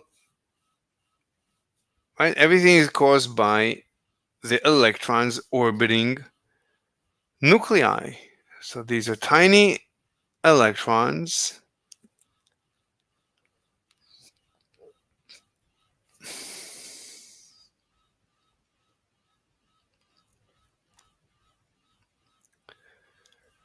So if I'm on Earth, so my needle is going to want to align just like you explained, closer to closer.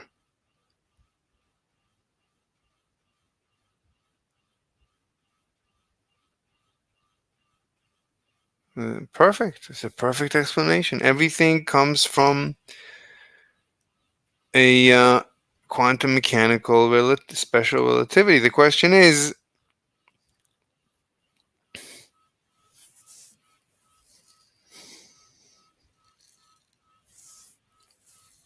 so the very electron spinning, even though it's not moving, electrons spin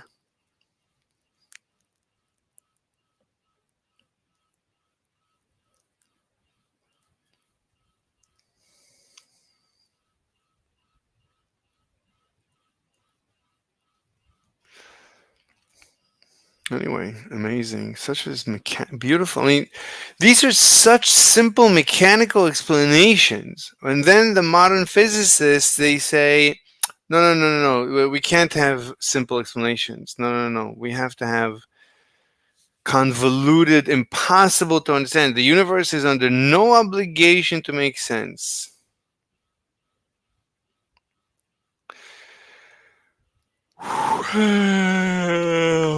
Let's see if anybody's...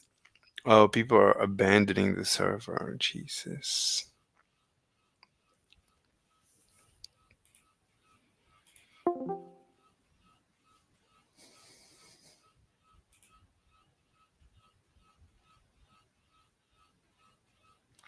Hey, is anybody here?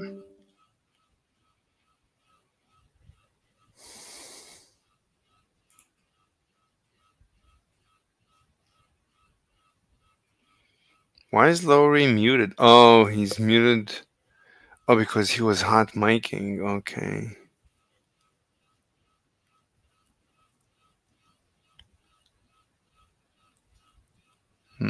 Okay, I guess everybody went to sleep.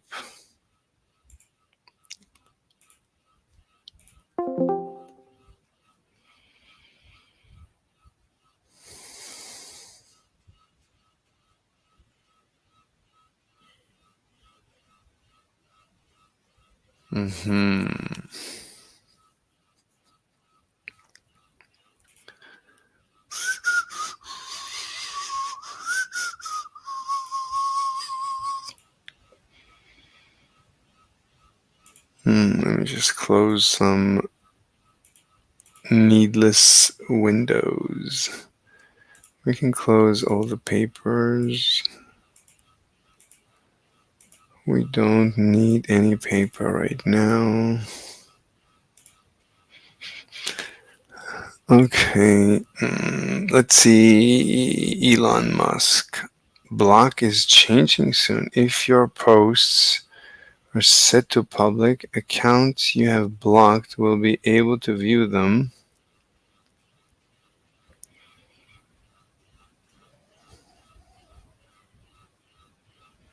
They will not be able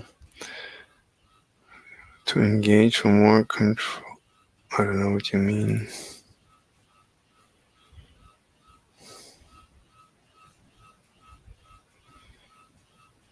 Who? Musk?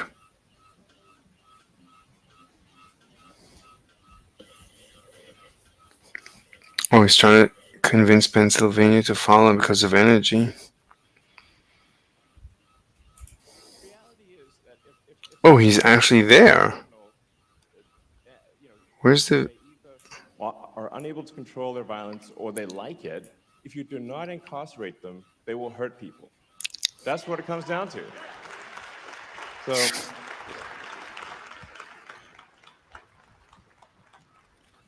So if you don't put hardened criminals in jail, they will kill people. That's what it comes down to. And that's, unfortunately, the situation we have here is that the Democratic Party will not put hardened criminals in prison. And so they roam free, and they prey upon you, and your kids, and your family, and your friends. This is insane. How can we be, the most powerful country in the world, and it's not safe to walk around our cities? What the hell is going on? Well, it's safer than ever, but it's not safe enough. It could be safer. I mean, Soros, honestly, misanthropic. He's Oh, he hates Soros. Sort of claims to be doing good, but actually he is not. He is tearing down the fabric of society. Yep. So terrible. Yeah. But I think it's just unbelievable that you should be able to feel safe walking around American cities. And it's not just, Philadelphia has a challenge. New York has a challenge. Every major city in the U.S. Like my mom lives in New York, for example. 3 of her friends have been assaulted on the street this year. It's getting worse. And now when she takes her dog for a walk, she has to stay, inside of the building so she can call for help if need be. This is not the future we want. And if we get 4 more years of this. Yeah. Wow.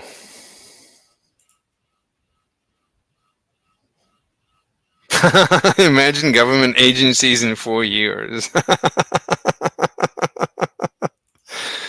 Oh my God. A flood of illegals, skyrocketing prices, global chaos, and Kamala wouldn't change a thing. Would you have done something differently than President Biden during the past 4 years? There is not a thing that comes to mind. Nothing will change with Kamala. More weakness, more war, more welfare for illegals, and even more taxes. Only President Trump cut middle-class taxes, and only President... Oh my God, that's so funny. Wait, who's this? Oh, finally they put him under behind a protective shield because of all the attempts to kill him. The lefties can't handle it.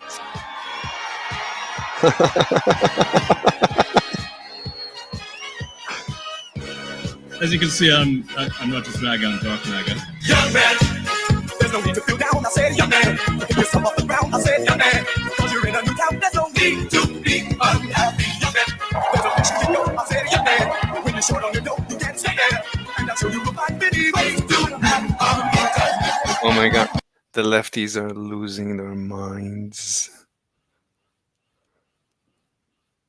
Funnier than a parody. Frankly, exhausted of Brett. More than People are 70% of people exhausted. tell the country is on the wrong track. They say the country is on the wrong track. If it's Oh on my the wrong God. track, That track follows 3.5 years of you being vice president and President Biden being president. That is what they're saying, 79% of them. Why are they saying that? If you're turning the page, you've been in office for 3.5 years. And Donald. She has gotten old. Oh my God. She is under a lot of pressure. He's eliminated. Mossad commentary. Oh my God.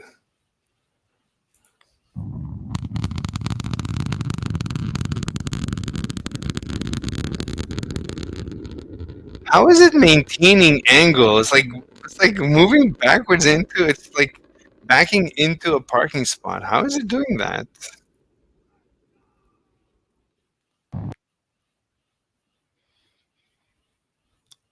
Wow, incredible. 干啥大哥？没事，我溜达。Wow. Wow. Wow.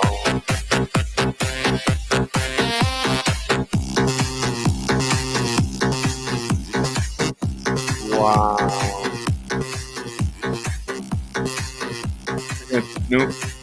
It's a new form of art.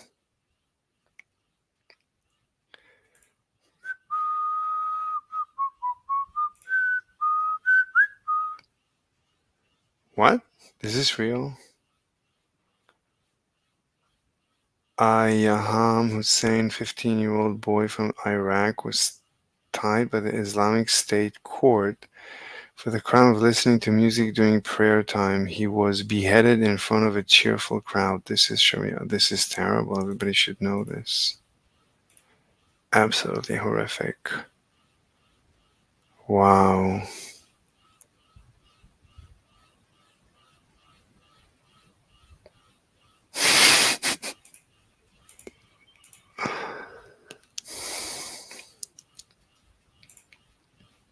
Is this...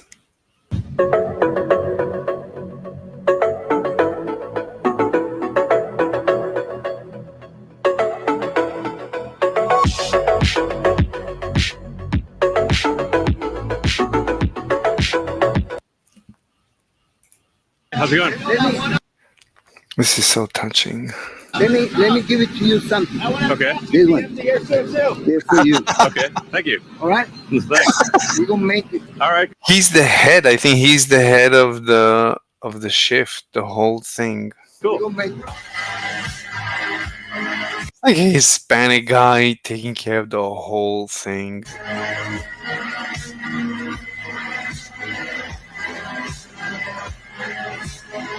Oh my God.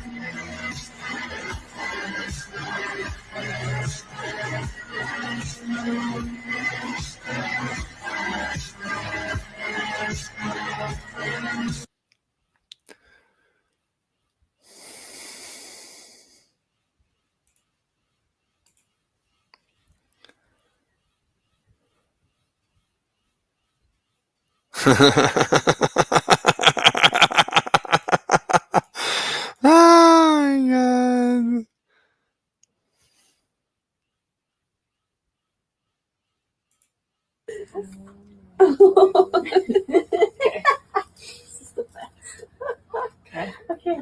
You can breathe. They can all breathe. They can breathe in the womb. many They're fine. Oh, this is what happens when you do what do you call it? This is not organic. This is not natural.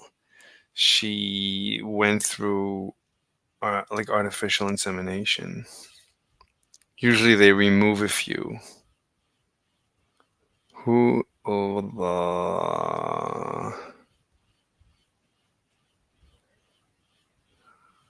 Well, you took a picture of a happy family. I mean, yeah, I mean, we can be happy. If you understand this reference, you are one of us. I don't know.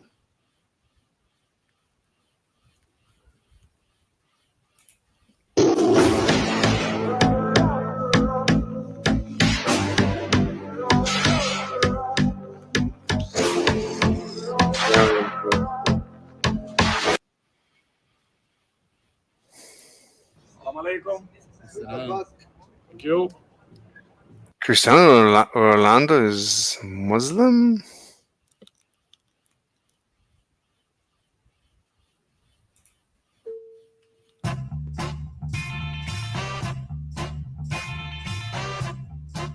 Jesse, how have you been? I've been great. I'm back, and you're fired. Hello, all. No need to run. Your fates have already been sealed. You're safe. Oh, my God. You're safe for now. Hello, nice to see you. Who's your best client? Jesus. I represent John and Kate Pussy. Where are you, Davies? All right. I'm already packing to save myself the indignity. That's too bad. Orange, Jesus Christ! That's so dangerous.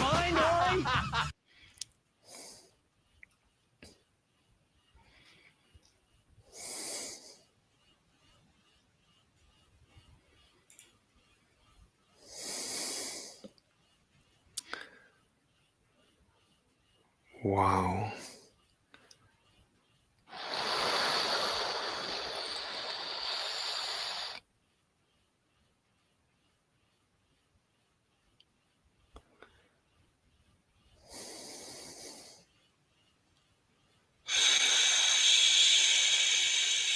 No sound?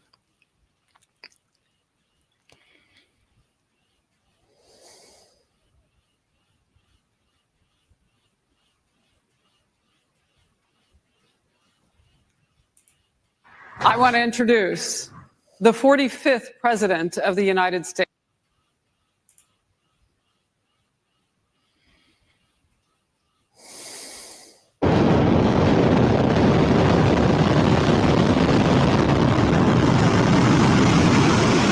Not a word from the Biden administration.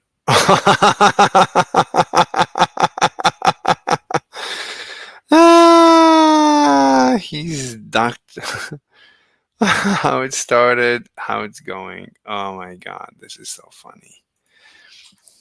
Die, you idiot. What an idiot. And he died by mistake. They just bombed his house.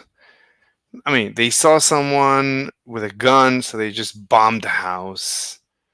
Like beginners, basically tank students, did a practice run and killed him. So he died basically anonymous. The death of an anonymous idiot. Building a massive factory, liquid cooled, energized, permitted, in the short time that was done. I mean, that is like superhuman. And as far as I know, there's only one person in the world who could do that. You know, I mean, Elon is singular in this understanding of engineering and construction and large systems and marshaling resources. Yeah, but he's a hoax. He doesn't exist. I mean, it's a hoax. Elon Musk, everybody knows it's a hoax. You listen to most people spout their idiotism up. Elon Musk, he's an idiot. He's bankrupt. No, not today. Tomorrow morning, he's going bankrupt. Of course. Incredible. Yeah, it's unbelievable. And of course, then his engineering team is extraordinary. I mean, the software team's great, the networking team's great, the infrastructure team is great. You know, Elon understands this deeply. And from the moment that we decided to go, the planning of with our engineering team, then all of the infrastructure, all of the logistics, and the amount of technology and equipment that came in on that day to training, 19 days, incredible. Right. Yeah. So I think what Elon and the X team did, and I'm really appreciative that he acknowledges the engineering work that we did with him and the planning work and all that stuff. But what they achieved is singular, never been done before. Just to put in perspective, 100,000 GPUs. That's easily the fastest supercomputer on the planet. That's one cluster. A supercomputer that you would build would take normally 3 years to plan, right? And then they deliver the equipment, and it takes 1 year to get it all working. Yes. We're talking about 19 days.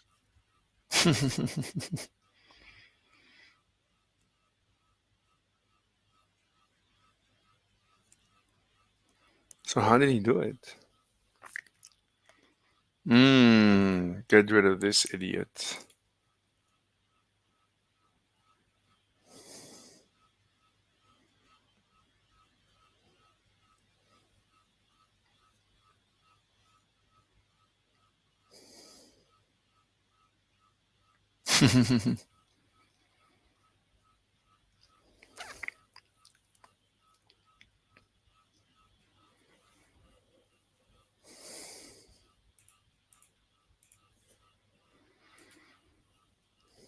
So,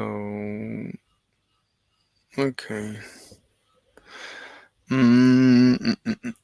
Let's continue listening. But this is brilliant stuff. I mean, even though he's wrong, but still, I mean, the analysis, the beginning of the analysis is brilliant.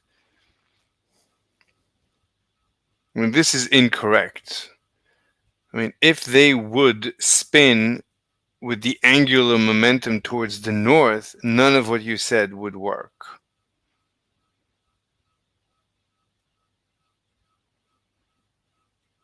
Wait, what? 1 second. Let me think. Maybe he's right. I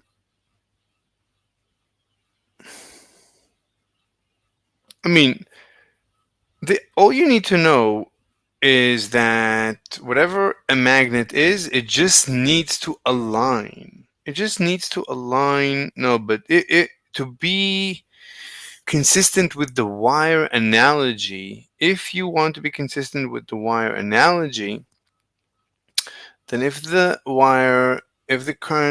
electrons are moving to the left, that means the electrons must be spinning this way so that they're spinning with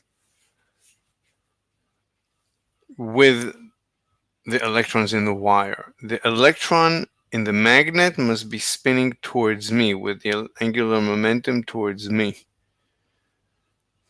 The magnetic moment is towards me at the bottom and towards me and away from me at the top. So it's always with the wire.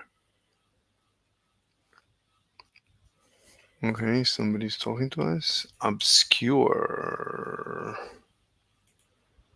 Hi. This is from a while ago.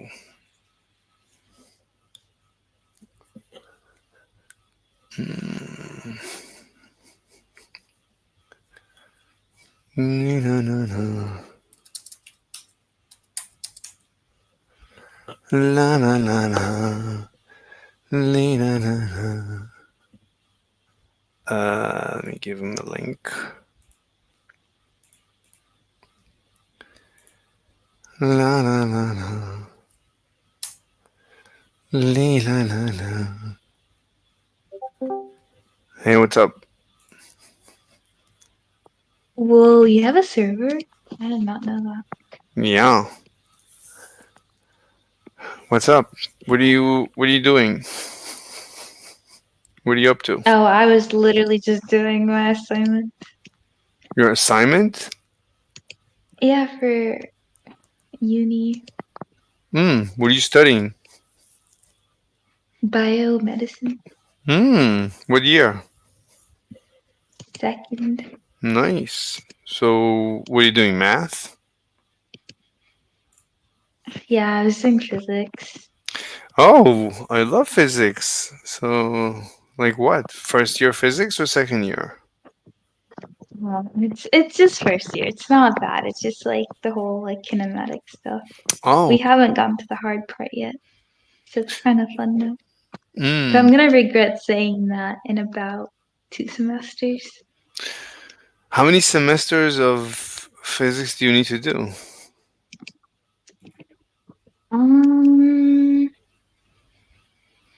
So technically, I only need 2. Just 2 But semesters? if, yeah, but if I want to do what I want to do, I think I need more. But to So, graduate, I only need 2. So in 2 semesters, that's all classical physics, right? There's no Einstein or quantum mechanics, right?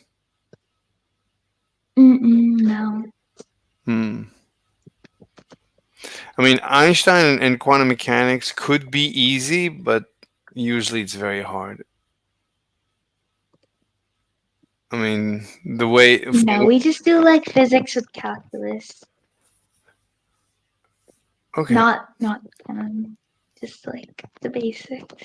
Hmm. The whole derivatives, acceleration, stuff like that. So, how much math do you need? How many semesters? Oh, I need 1, 2, 3, 4, 5, 6, 7, 8. Oh, all eight semesters of math. 8 semesters of calculus? Well, yeah. Wow. And how much have you done? Okay, to graduate, I'm done. But if I want to do what I want to do again, like I said, I need more. I've done calculus 1 and 2 and pre-calc. But I need to do. What do I need to do? I need to do calculus. Sorry? Yeah, go on. Oh. I need to do the whole like multivariable calculus. And then let me go look, actually that might be easier. And then differential equation, whatever that is. Sure. And then I need to do statics. And then I need to do statics. Statics? That's math? Statics? Well, I that's mean, it falls under the math level, but I think it's more engineering. statics. That's engineering, but that's like Yeah, but like our university, they put it under the math label because I don't know why they do it, but that's what they do. that's weird. Statics is math? Let me look it up. Like what topics is in statics? Like I know static. Well, okay, so the whole class is called statics and mathematical analysis. I think the mathematical analysis part is what makes it fall under math. But I don't actually know what they teach. I'm looking it up. It says statics is a branch of mathematics that deals with the study of forces and their effects on bodies at rest or in equilibrium. It is a fundamental concept in engineering. Okay. I don't think I ever did it, but it always looked so straightforward. Anyway, what else? I heard it was the hardest class. Oh my god. Okay. I'm kind of nervous for it, to be honest. I mean, sometimes the hardest is the easiest. It like depends on you. I don't know. I think you're right. It definitely depends on the mindset, for sure. Like sometimes, like I took a course that is like really advanced, and I had a guy in the class who was like a super genius. And one day I see him in the library with like 5 books, and I see the names of the books, and I say, "Oh, he's reviewing what we did in class." And I asked him, "Why is he reading all these books?" He said, so he answers, "I didn't understand what he was teaching." I said, "What? Let me explain it to you, because to me it was like the most obvious topic ever, and to the biggest genius, he couldn't follow that he had to check out books from the library. Jesus." So, sometimes a genius cannot understand what someone who's not a genius can easily understand. Anyway, yeah, go on. What other courses? This is interesting. Then advanced calculus 1 and then advanced calculus 2. Like, what's included in advanced calculus? Let me see. I'm looking at it and it says basic properties of the real number system, continuous functions, uniform continuity, and differentiation. Oh, that sounds like theoretical mathematics. Is it theoretical? I have no idea. I don't have to worry about it for another 2 years. I'm not going to worry about it for another 2 years.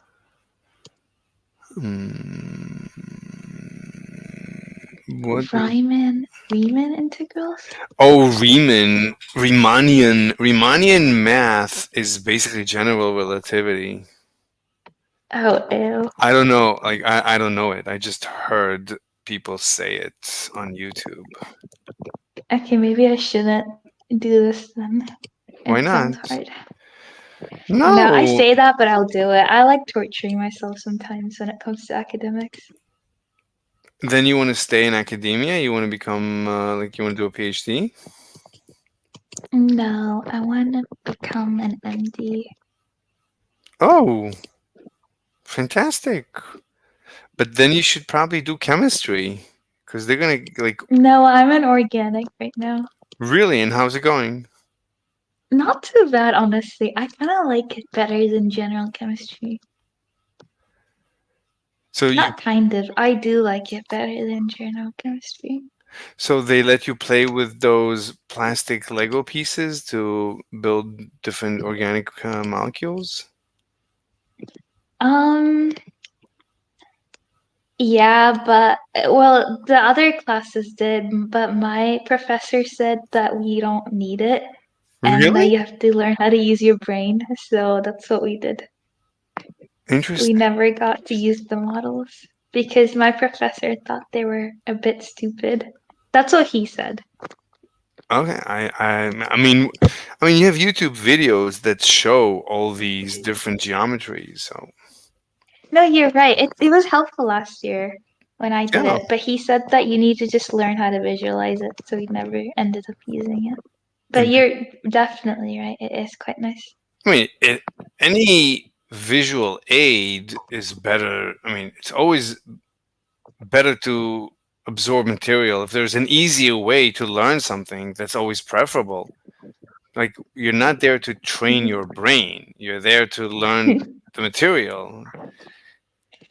Yeah, my professor is lovely. You like him? He's interesting. He writes, I was being sarcastic then, but he is actually quite interesting. He writes letters to serial killers What? that are in prison. Him Why? and his wife do it, and then he tell us the responses of them, and it's quite interesting. Why would you write a letter to a serial killer? That's what my dad said. He said that my professor was cuckoo, and I told him that, but I guess he's just bored and old. Okay. But I you know. usually don't communicate with psychopaths. Like my life is short and I want to do fun things. I just don't see the point. Like psychopaths, I have nothing in common with them. I just want to get away from them. Anyway, weird. Entertainment factor, I suppose. Yeah. You're in the US or you're in England? Do I sound English? No, you sound US. Okay, yeah. No, okay. So are you like California? Mm-mm. In a very small state called South Carolina. You're in a small state near Canada? No. Do you know where Florida is? Oh, you said Florida. You're near Florida? No, I said South Carolina, so it's Oh, 2 states above Florida. okay, okay. Hmm. Interesting. You know when you look like on YouTube, people taking videos from their neighborhood, you cannot tell the difference between any place and any other place in within the US. They all look the same. All the suburbs across the entire US look the same, I think. All the houses are basically the same size, the roads, the neighborhoods. What do you think? Yeah, they're all. See, I feel like the American way of living. I think, okay, so okay, I think the honest reason why that happens is because it's always almost the same builders that do it, and all of the builders have very similar plans.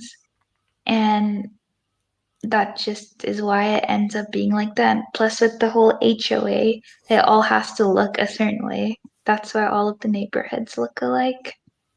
But So on a more, I guess. I have an interesting theory because I was wondering why that's so. Why the entire U.S. looks the same. All the cities look the same. All the suburbs look the same. All the high schools, of course, look the same. So Yeah. my theory is as follows. So did you know that the Neolithic revolution, the agricultural revolution, well, did you know that, do you know, have you ever heard about the Neolithic revolution? Yeah, happened ages ago. So that's like when humans settled down and started doing agriculture, Farming. Yeah. became farmers and started growing stuff. Instead of being hunter gatherers, we stopped being nomadic and hunting and gathering, and they start building the first settlements and becoming farmers. So did you know that this happened across the planet about 10,000 years ago, simultaneously, when they were not communicating? It's not like they were teaching each other farming. We're talking about secluded civilizations formed simultaneously on Earth basically at the same time. Did you know that? I did not. How do you explain that?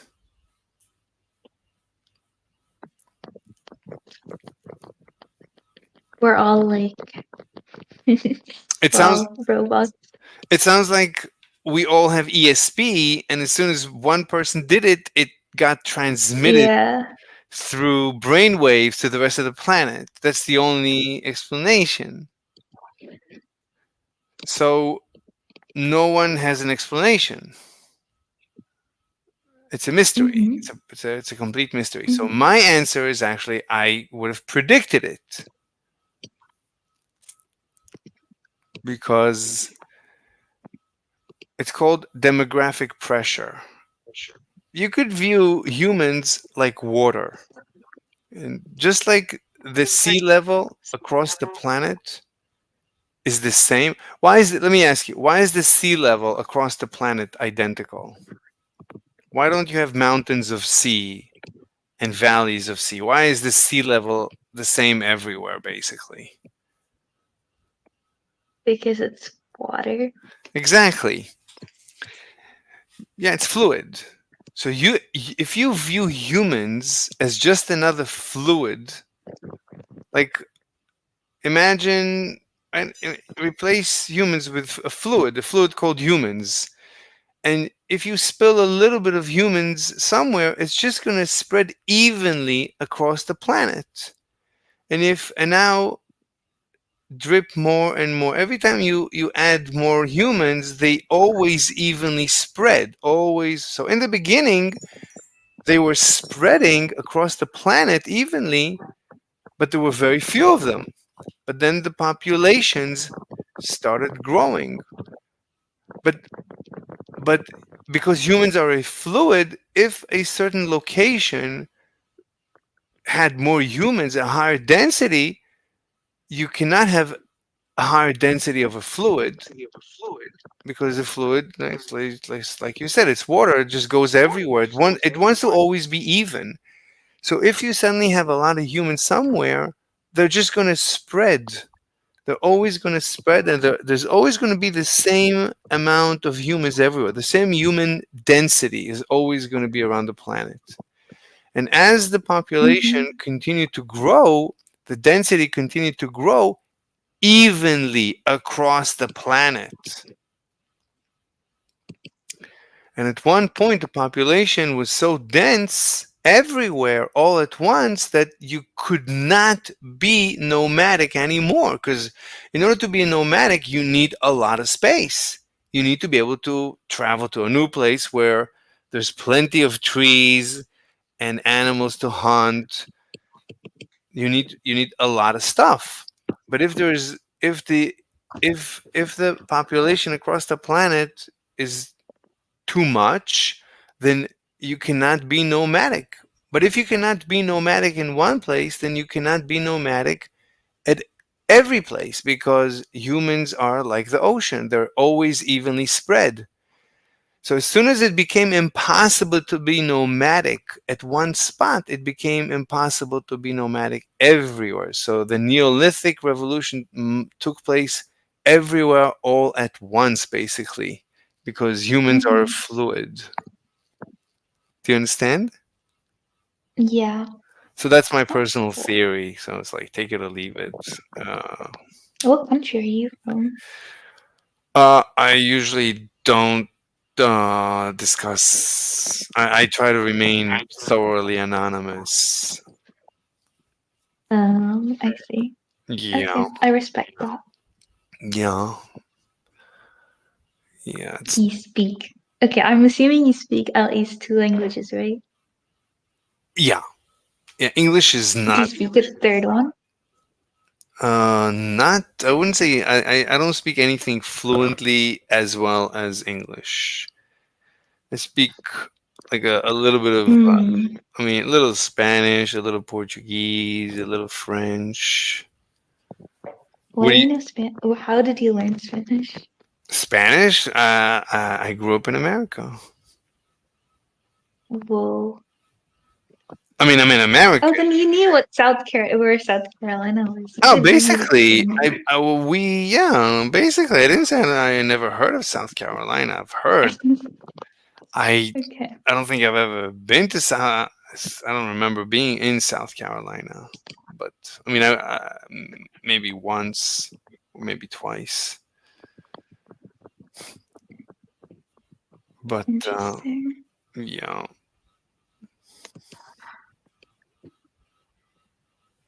So, do you like math? Mm, What? sometimes. Mm. I love math. I mean, Sometimes. math. Yeah, What yeah. was your major? I cannot tell you. Sorry. Oh, okay. I mean, we can discuss math or physics, Okay, okay, okay. chemistry. We can discuss anything you want. But I'm an old man. I mean, this is like a couple of centuries ago that I went to school. Oh, let me guess. Your age is also anonymous. Yeah, nobody. Yeah, I have an anonymous age. Yeah. Yeah, okay. What's not anonymous? Your brain. Yeah, my knowledge. Everybody knows my knowledge. My knowledge is public knowledge. Yeah, I love calculus. I mean, calculus is the I think the most beautiful part of math. I love I'll be honest, calculus made me cry last year, really, and then it also made me smile last year. I really. have a love-hate relationship with it. Mostly love now that I don't have to do it this semester, but Hmm. it's gonna turn into hate pretty soon. Hmm.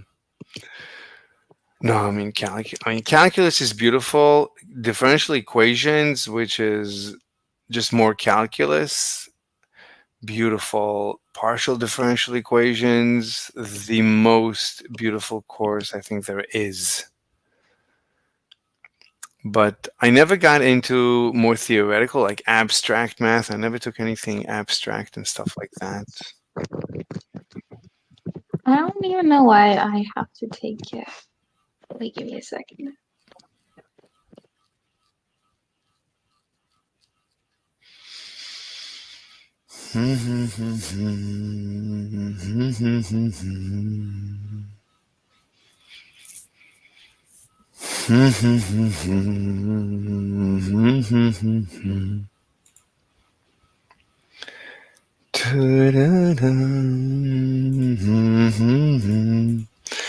Anyway, his analysis is just perfection. Anyway, so if we assume that, let's say, that the north is the angular momentum pointing up, the magnetic moment pointing up, that means that they're rotating. Okay, so that means everything is going to want to align that way. Mm.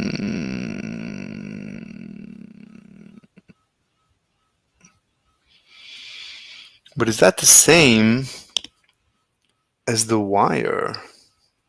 Based on what he said, it all wants to align. It all wants to align. I'm trying to think. Okay, whatever. Want to line up so that its electrons are orbiting in the same plane. Now, they're pretty far away from each other, and the magnetic field of the Earth is actually pretty weak, but it's enough. That's why a compass needle doesn't snap into place. You see it kind of rotates. But this is strange because we know, right?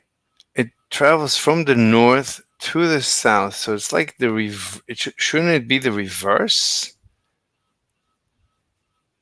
So if they're spinning one way, this is going to want to spin the opposite way. Why do we have lines? Why do these lines form? Slowly. It doesn't have a lot of force, but it's enough. You leave it free to move, it will line up with the Earth's magnetic poles. And that's what it's doing. Is the orbital electrons in that permanent magnet are lining up with the motion of the electrons in the Earth's core. So we have that relativistic effect again. And if we move it towards the north, let's say we put that magnet right at the North Pole, what's going to happen? It's going to line up this way. So if the magnet is here, it lines up perpendicular to the Earth. But if we're at the pole, it's going to line up so that these orbits are going the same direction as those orbits. So it's going to. According to you, that's not what's going to happen. If it always lines up with the core, then it's going to point up here. It's going to point up here, and it's going to point up here. It's going to point up everywhere. I guess those are the lines? I don't know.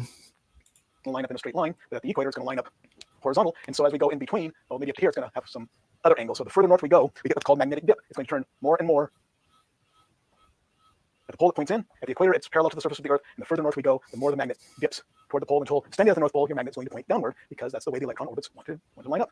So that is why a magnet lines up with the Earth's magnetic pole. So what I've demonstrated here. He's walking through this too fast. Sounds like he doesn't feel comfortable going into details. So when somebody teaches you something very slowly and then suddenly speeds up, when he speeds up, it's because he doesn't understand it. He's not comfortable teaching it. He doesn't know how to teach it. He doesn't feel it's right. So it's too fast. Like he was teaching everything so slowly, so meticulously, step by step, and then suddenly 10 steps in 1 second. Yeah, I don't know what to say. I don't know. Here is that all of the effects that we observe with permanent magnets and currents and even the Earth are all attributable to special relativity and the motions of electrons. Maybe they are, but not the way he's explaining it. And where's the magnetic field? The magnetic field is totally imaginary. It's what we call this effect. Now we know what we attributed to a magnetic field is just electric fields that we cannot detect, but are detected by the other charges. So I just demonstrated that magnetic fields don't exist. They're actually caused by special relativity and the motion of electrons and how they tend to bunch up different ways thanks to relative motion and special relativity. So should we stop talking about magnetic fields? Well, there are other imaginary forces we talk about every day. How about centrifugal force? We're familiar with that. Let's take a bucket of water on a rope. There's a bucket of water. There's the handle, put a rope on it, and I swing that around, and the water is going to. I mean, there is a force. If you depends on how you measure a force. Let me. Hey, what's up? Sorry, my roommate came in and I had to tell her something. No, that's fine. I'm doing other things. Like I'm watching like YouTube video and a great explanation how magnetism is it's not a real force. Really, it's all electricity through Einstein's special relativity. So it's really amazing. Just amazing. See, what it sounds like is Einstein is your favorite. You talked about him like 3 times now. Yeah, Einstein is incredible. Absolutely. Yeah. Do you speak German? Very little German, very little. Oh, okay. I wish I spoke more. But I mean, so I actually wrote papers. Like I actually have papers about Einstein's theories. Like actual papers that you wrote? I wrote the papers. I still can't publish. I need help publishing. I just wrote them. Oh, are you a professor? Or I guess, do you have a PhD? Cannot disclose that. I can give you. I can give you a link if you want. Of what? A link to the paper. It What doesn't if matter. I plagiarize it and I publish it instead? You're welcome. You can do it. I don't mind. What? You're not upset? It's your work, bro.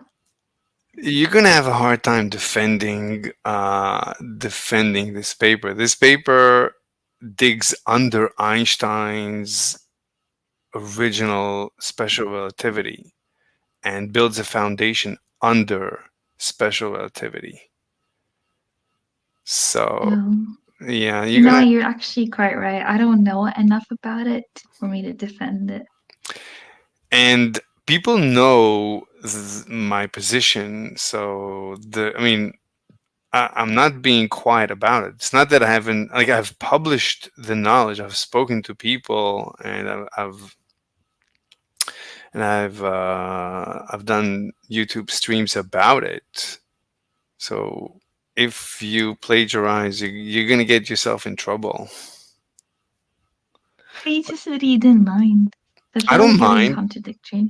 No, I don't But mind. you said I'd get in trouble. Not with me. I wouldn't mind. Well, if you're not gonna mind, who else is gonna mind? Because you're the one that created it. If the creator doesn't care, like, why would the other people care? If you're going to revolutionize all of modern physics and they're going to discover that you plagiarized, anyway, I don't mind. Here, I'll give you the papers. I'll give you at least one of them. Okay.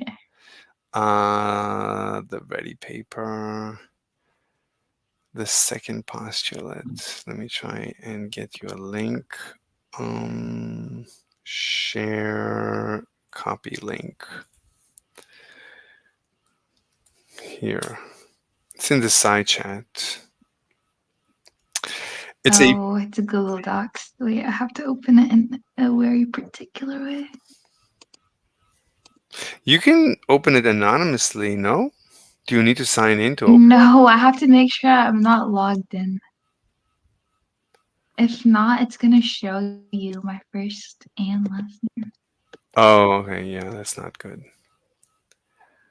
There you go. I mean, it will still show you a name, but it's not gonna show you my actual name. Right, good job. Why is your name Mr. Slave? Oh, that's just long story. If it is anything that I thought of, then Is what? it sounds like an interesting story. Yeah, it's a very interesting story, but right now what I do is mainly physics. Like on my channel and stuff. Anyway, is this what I think it is? Then No, I don't know. What do you think? okay, good. I don't know what you're thinking. I don't know. For some reason, the first thing I thought of was like BDSM. Yeah, that's where it started from. Oh, yeah. Oh, okay. I won't ask more questions. Yeah, it's fine. So this is a paper where I prove that if you assume, have you ever heard of the ether? Ether, like the organic No. functional group? No. The ether. So do you know anything about light? I know it's bright. Yeah, it's bright. But Yeah. but there's like a big there's two theories what is light. So Newton used to think that it's made out of little particles, and Huygens used to think that it's waves. Did you hear about this? Oh, I see what you mean. You wrote about it in your little paper. Yeah, in the abstract, yeah. Uh-huh. Yeah, I don't think I want to publish this. Why not? Why not? Let's hear. You disagree with it?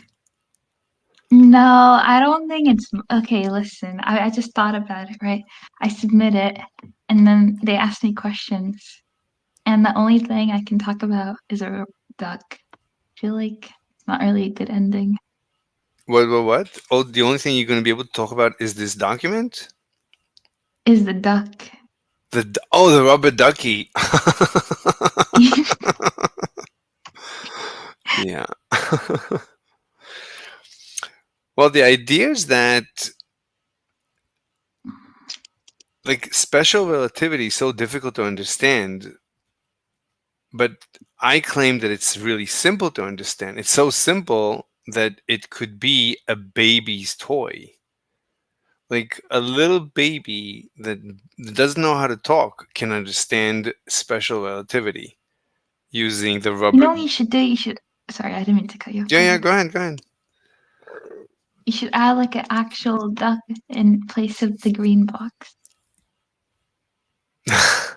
That's a You good know how idea. it says this is a rubber ducky? You should just find a clip part of a duck. That Yeah, would make it more interesting. I guess. Yeah, I could do that. You should do it. Definitely. I mean, when you first write a paper, it's like a rough draft. You would just want to write it and quickly put your ideas on paper. And then you do the second and third drafts, and then in time it becomes like a normal paper. So hopefully in time this will, it will improve. I'm also working on the quantum mechanical aspect. That's why I'm listening to this lecture about how magnetism is just electricity, because I need to understand at the quantum mechanical level how relativity impacts electricity. Like at the quantum mechanical level, an atom, the electron orbits around the nucleus of the atom. And the electron orbiting around the nucleus, that's basically electricity. That's literally electricity. So there's always an electric current around every nucleus of every atom.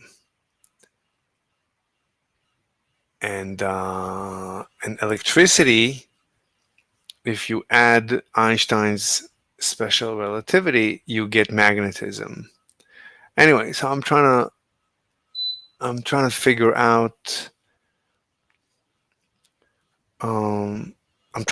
how you get special relativity, where relativity comes from mechanically. I'm trying to create a mechanical explanation, a quantum mechanical explanation for relativity. Like, how do two electrons suddenly experience relativity relative to each other? Anyway, it's complicated. I don't have an answer yet. I see. I mean, I have an answer. I know why two electrons experience time dilation, or why they experience a constant speed of light. Why two electrons communicating would experience a constant speed of light. Anyway, it's complicated.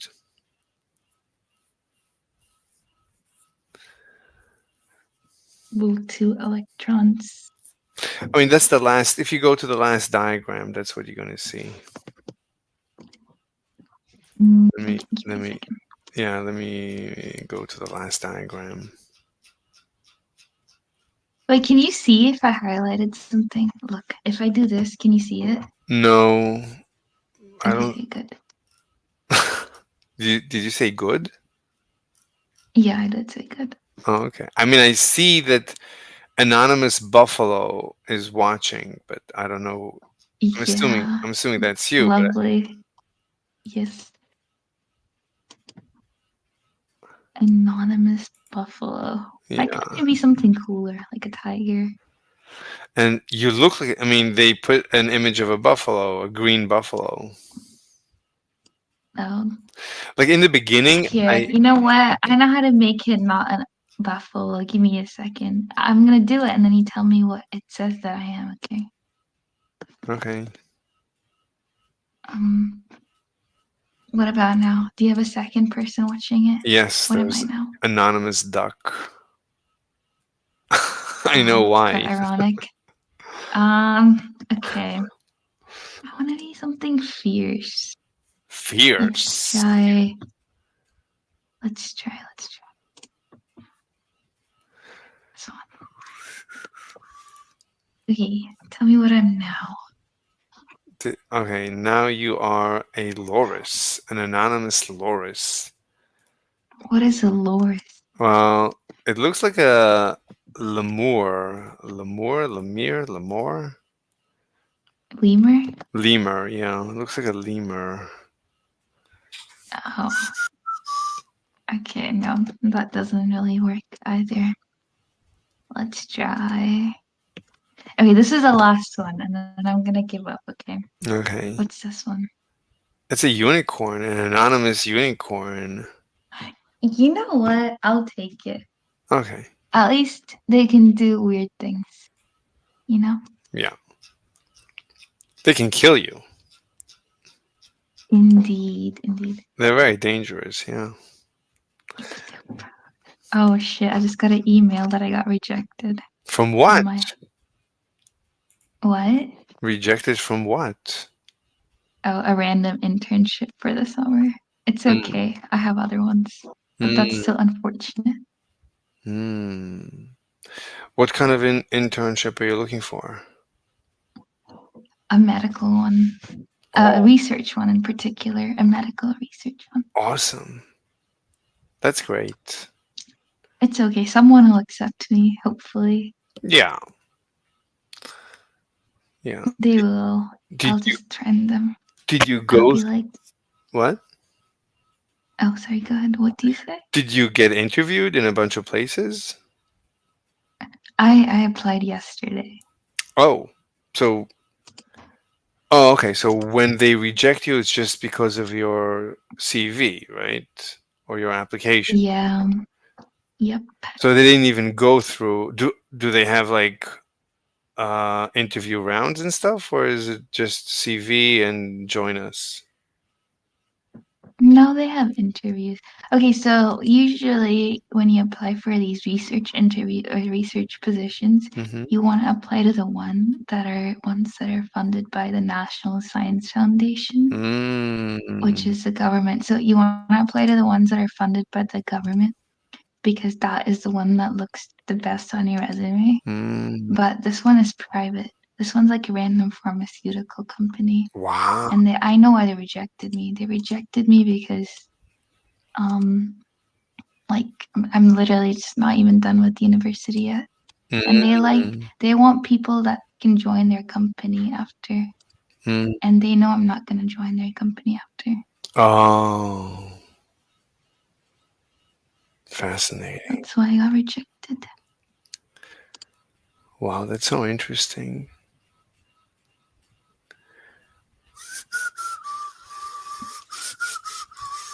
Why is that interesting? Why is it interesting? It's fascinating. Like this is it's such an interesting time for you. It's like the beginning of your life. You're setting up your life. It's so beautiful. Beginning of my life is crazy. Yeah. No, but you're being very methodical, and it looks like you have a good path. Hopefully, fingers crossed. Yeah, I mean, just as long as you don't do like, I think that like, as long as you don't destroy your life purposefully, and you don't, an asteroid doesn't fall on your head, like as long as you try to like walk the path like of a normie, like a normal human, as long as you're in the US, you'll have a great life. No, you're right. If I go back to my home country, I'm gonna get married off. Wait, are you Paki?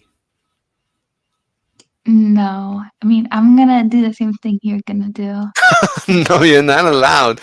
There's no reason for you to be anonymous. Well, see, you want information about me? Tit for tat. You have to give me information about you. That's how it works. No, it's okay. Maybe some other time. I was joking when I said, well, I was half joking when I said I'm gonna get married. I'm not actually. My parents aren't like that. I'm assuming But you're. I know people that do. I'm assuming you're Indian. That's basically the only country I think where they talk about that. Really, I wouldn't be. I'm not gonna confirm or deny, but I'm just gonna throw this out there, right? Think about half the world. They all do that. Like, Real. that's not European or like the I mean, Americas. I don't think Africans do it. As far as I know, The Indian. Arabs, the North Africans, the Sudanese people. Wait, are you dark skinned? Bro, I'm not saying that I'm African. I'm just gonna like I'm trying to like give you more options. North Africans. Moroccan? I don't know. You tell me first, and I'll tell you. No, because your voice. There's no way you have melanin in your skin because your voice would have been different. Oh, really? Yeah, there's a different voice, of course. Oh, yeah. What does my voice tell you that I am white? Yeah, but Is that what it tells you? I mean, look, I can tell if a person is Asian, African. Yeah. I mean, Asians have a different voice. Yeah. Africans obviously have a different voice, and the rest of the world. Okay, where do I fall under? My intuition is Indian. You sound like there's like an Indian. There's an Indian physics girl that I love There's her. an Indian? I mean, on YouTube, she's an Indian quantum computing PhD. Wait, what do you say? I'm saying you Sorry, you cut off. I have no idea what you said. Okay, so I'll show you the channel of this Indian girl that I love her. You love her? Okay, I want to see. Yeah, so her name is what's the name of the channel? Let's see, not physics girl, Indian PhD. There's a lot of those, I feel like. I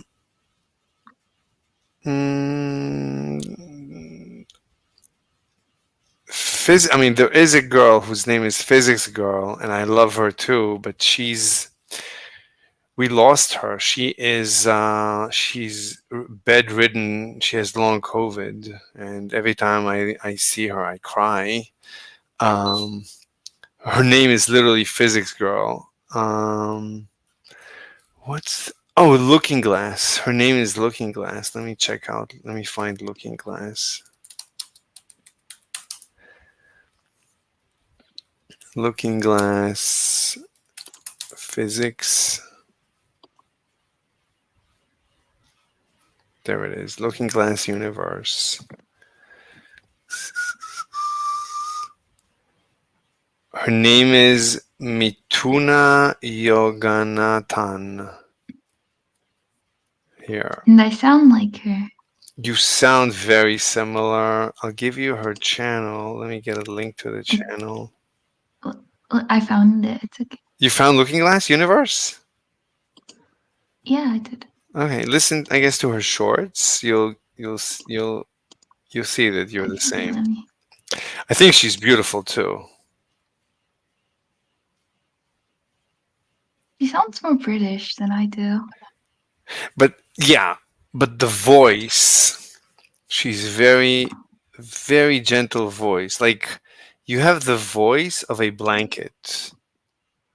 of a thick winter blanket. You know what? I'll take that as a compliment. It is a compliment. You have a stereophonic voice, a radiophonic voice, whatever. Like you can be a radio hostess. Maybe you should be. Maybe you should have a I don't- podcast. I don't think people would listen to my podcast. I think they'd fall asleep. That's the best part. Those are the like you wouldn't believe, but people listen to my podcast because they say it helps them fall asleep. Mm. They do. See, my podcasts are for like very specific individuals in my life that I'm close to. Wait, you have a podcast? No, okay. I want to call it a podcast. So I do this thing with my friends and like my cousins that sometimes have a hard time going to sleep. Have you ever heard of ASMR? sleep hypnosis? No. I heard of ASMR. You do sleep It's kind of like hypnosis? ASMR, but like sleep meditate. Look up sleep meditation. Okay. So you do that and people fall asleep using your voice. Yeah, that makes sense. That's what I meant. Yeah, but only specific people that I like. Sleep hypnosis for deep Sleep sleep. meditation. Yeah. Sleep meditation. Mhm. I just use physics, but let me see. Meditation videos. All right, let me see. Healing sleep. And it's only for girls too. What if okay. So you make it up as you go along, the story, or you have a script? How do you do that? Okay, it depends on what my goal is. I kind of have a script, but I also have this really cool ability because I have a little brother where if you give me any three objects of you choosing, I can like come up with a little story with a little like happily ever after ending to it, or with like a moral of the story type thing. So I'll sometimes do that. Wait, But then people get invested and they don't go fall asleep till they hear the end of the story. But that's my favorite to do. wait, are you the oldest of the kids? Yeah, it's just two siblings or two people, me and my little brother. So you're about 20 and he's about well, he has to be 3 or 4. 3 or 4 years old. He's not that little. I just call him my little brother. But you don't need to tell him stories any longer. No, I don't tell him stories any longer. But when you were younger and he was younger, you used to.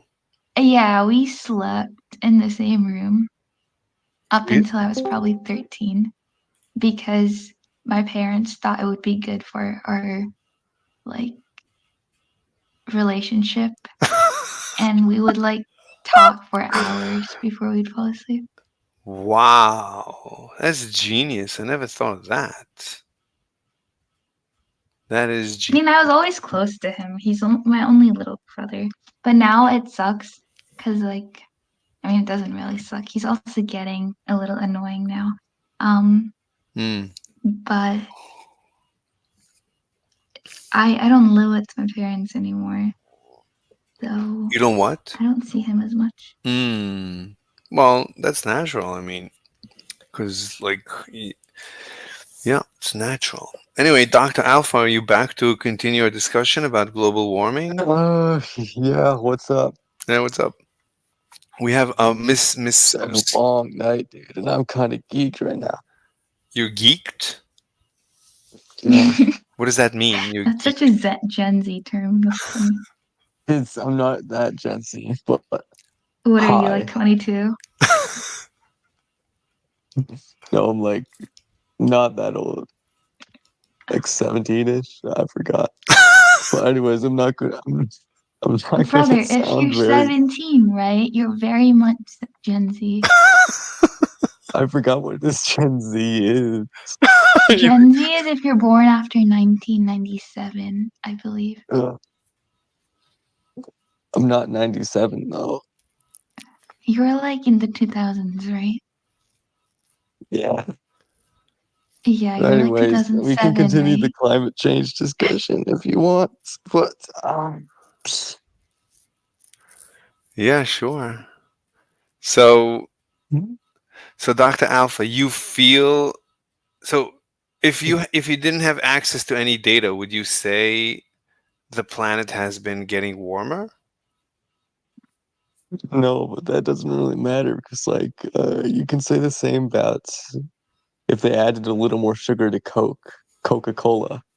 Like you wouldn't be able to notice. That doesn't mean it's like, it's not happening. Wait, obscured. Where do you fall on global warming? You probably believe in global warming, right? I don't know if you remember our last conversation or remember the first time we met. It was about the thing we talked about was our disagreement with global warming. Really? Yeah, No, I definitely don't remember. Okay, it's okay. I wasn't expecting you to remember. so both of you, it's the same question. So if you didn't have any access to any prior knowledge, just from your personal experience, would you say that the planet is getting warmer? No, I can't really say that because I'm not getting hotter. Because you're not getting hotter? Me personally, no. I can't feel it. That doesn't mean it's non-existent. When I'm just asking, look, I'm just asking. I Hmm.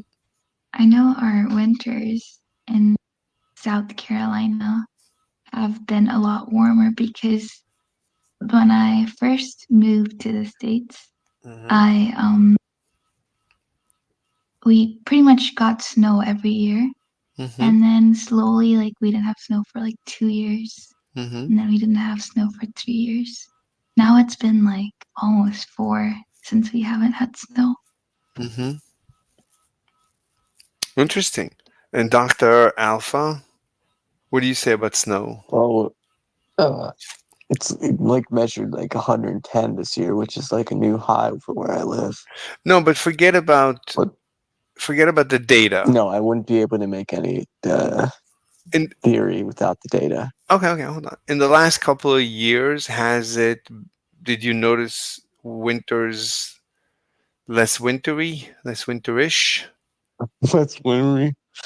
I've noticed it's been more summery, less winter. Yeah. Okay, so your personal experience confirms global warming, both of you.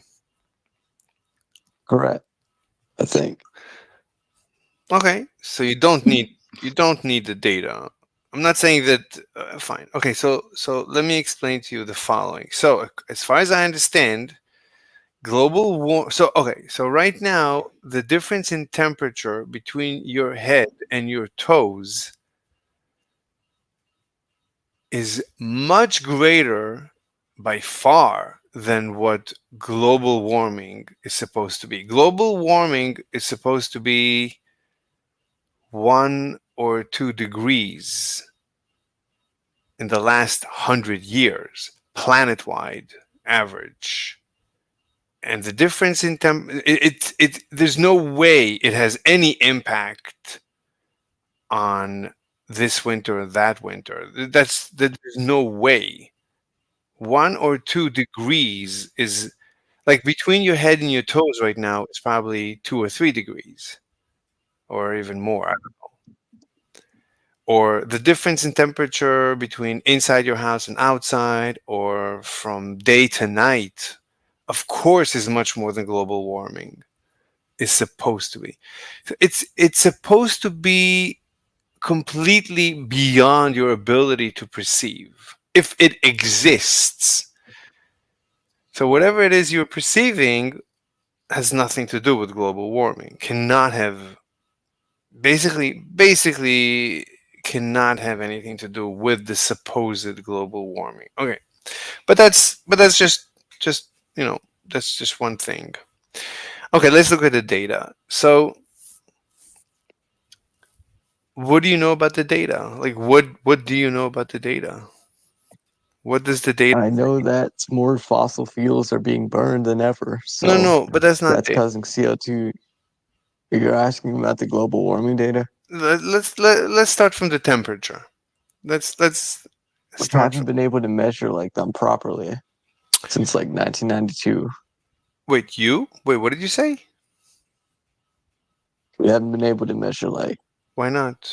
the actual climate change since like 1992 or something like that. No, just the average temperature measurements, just the data. What do you know about the data? Is there a trend? Is the planet warming according to the temperature data? The raw temperature data. What do you think? I hate to I think interrupt, Yes, obscure. but um, I think this conversation is going to be a little long. Yeah, And yeah, it's like yeah. 12:30 a.m. for me, and I have an 8 a.m. tomorrow. Yeah. So I unfortunately might have to take my leave. But All right. I hope you guys have fun. Thanks. We're gonna have fun. I See you. see ya. You're welcome back, obscure, anytime. Of course. Bye. Bye. Bye, Alpha. See ya. All right. So So back to the conversation. Oh my God, I'm sorry. yeah.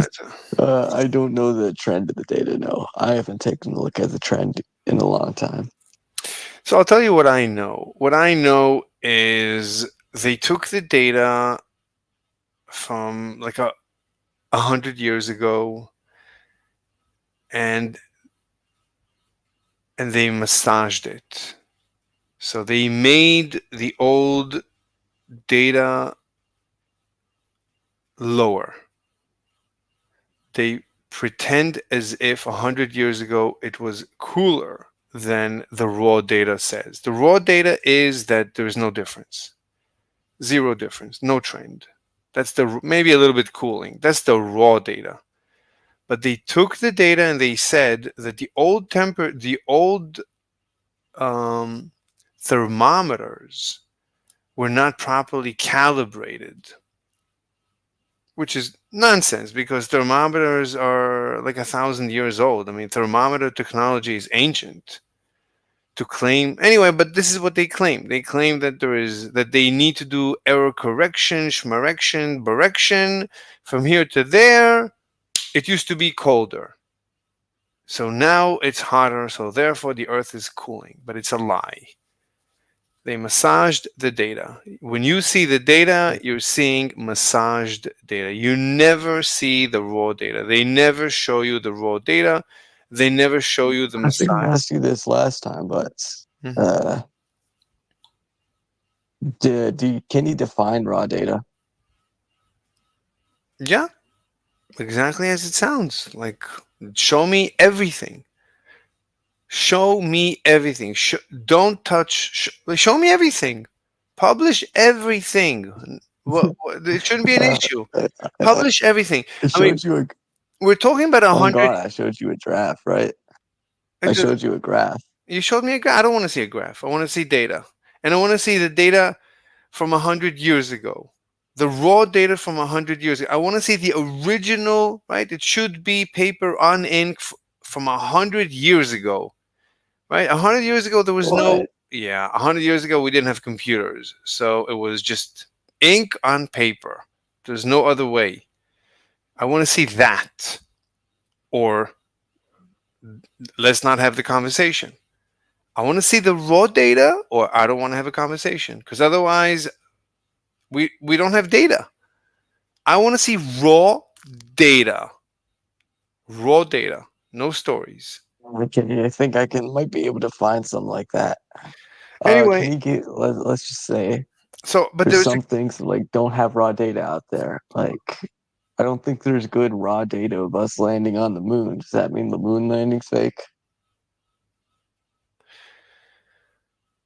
Look, so I'll tell you the problem. The problem is like when you have, so it's not that I in general I don't trust. In general, I'm skeptical of anything. Whatever you tell me, I'm skeptical. Hmm. Okay. So you don't believe in the moon landing, basically. No, no, no. I'm not saying that.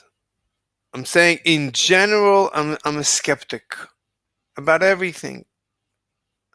Whatever you tell me, okay, it's not that I'm not convinced of anything ever. I'm always skeptical. I'm always open-minded. I'm skeptical about myself. Like if I have a theory, then I'm never convinced of that theory. I'm always open-minded to completely change my theory about anything.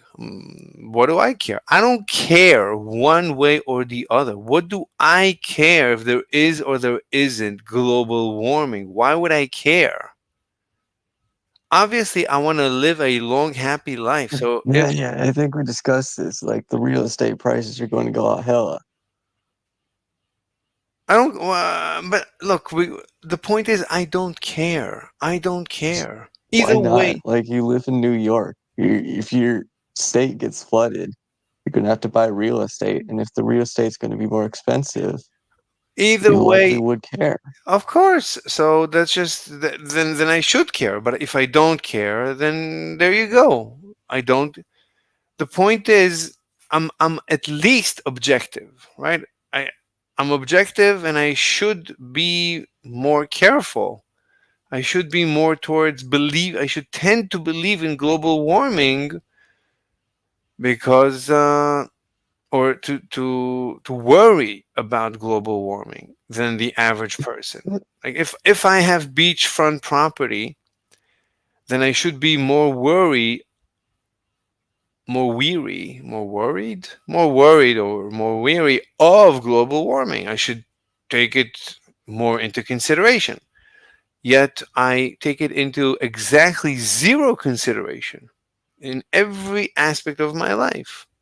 And in general, I'm a very careful person. I'm very methodical and I'm very meticulous about everything I do. I take everything step by step, very slow. When I study something, it's a very slow, arduous process. So if I tell you my analysis of global warming is that it's utter nonsense, then that's the way it is. I mean, this is after years and I used to believe in global warming. In the beginning, when it was popular, I said, sure, it sounds like a crazy, it makes sense. And yeah, sure. And I used to believe it. And then one day I heard the president of the Weather Channel say that he had a video, and I don't know why it popped on YouTube, and I listened to it, and he said, no, it's complete and utter nonsense. It doesn't exist. And I went down that rabbit hole, and ever since then, I think I've been a global warming skeptic. But for years, I was like you. It's not like I wasn't born a global warming skeptic. I was born a Okay, normie. so Hmm. I want to go back on the point of you saying like it won't affect you. Do you still believe it wouldn't affect you if you like had to move out of your home and like somewhere where real estate would be much more expensive as a result? I don't care. Why would I care? You just don't care. No, no, no. Okay, why should I care? Let's say I have to move. So what? What do you think I never Hmm. you think I never moved in my life? You think people don't move? Well, Well, I, yeah, but the real estate price is going to be hella like you why? might not be able to How do afford you that know? shit. Just the opposite. If we have global warming, Antarctica is going to become warm, the North Pole is going to be warm, Canada is going to be warm. There's going to be more living space. So you're going to move to like the South Pole? Why would I care? I'll move wherever. Well, Who cares? I've moved my entire life. People move so all you the time. just don't care about humanity? About myself. We're talking about me. I certainly don't care about anybody else, but I don't care about me. What? Why? Why would What I? about your mama? Like, don't you care about her? With Or like, everybody moves, people move. Why would I care to move? Why is moving? Why is moving such an impossibility all of a sudden? People are it's always. not an impossibility. It's just going to be a great burden of pain. Like, Why should I you're not going care? to. And I should care because, yeah, go on. And The I real should. estate prices are going to go up. No, they're going to go That's a down. fact. No, no, it's not a Okay. fact. No, no, no, In the U.S., no. they're going to go up. You don't know that. Yes, they are. Then buy now. Have you heard Then of supply and demand? have you ever heard of?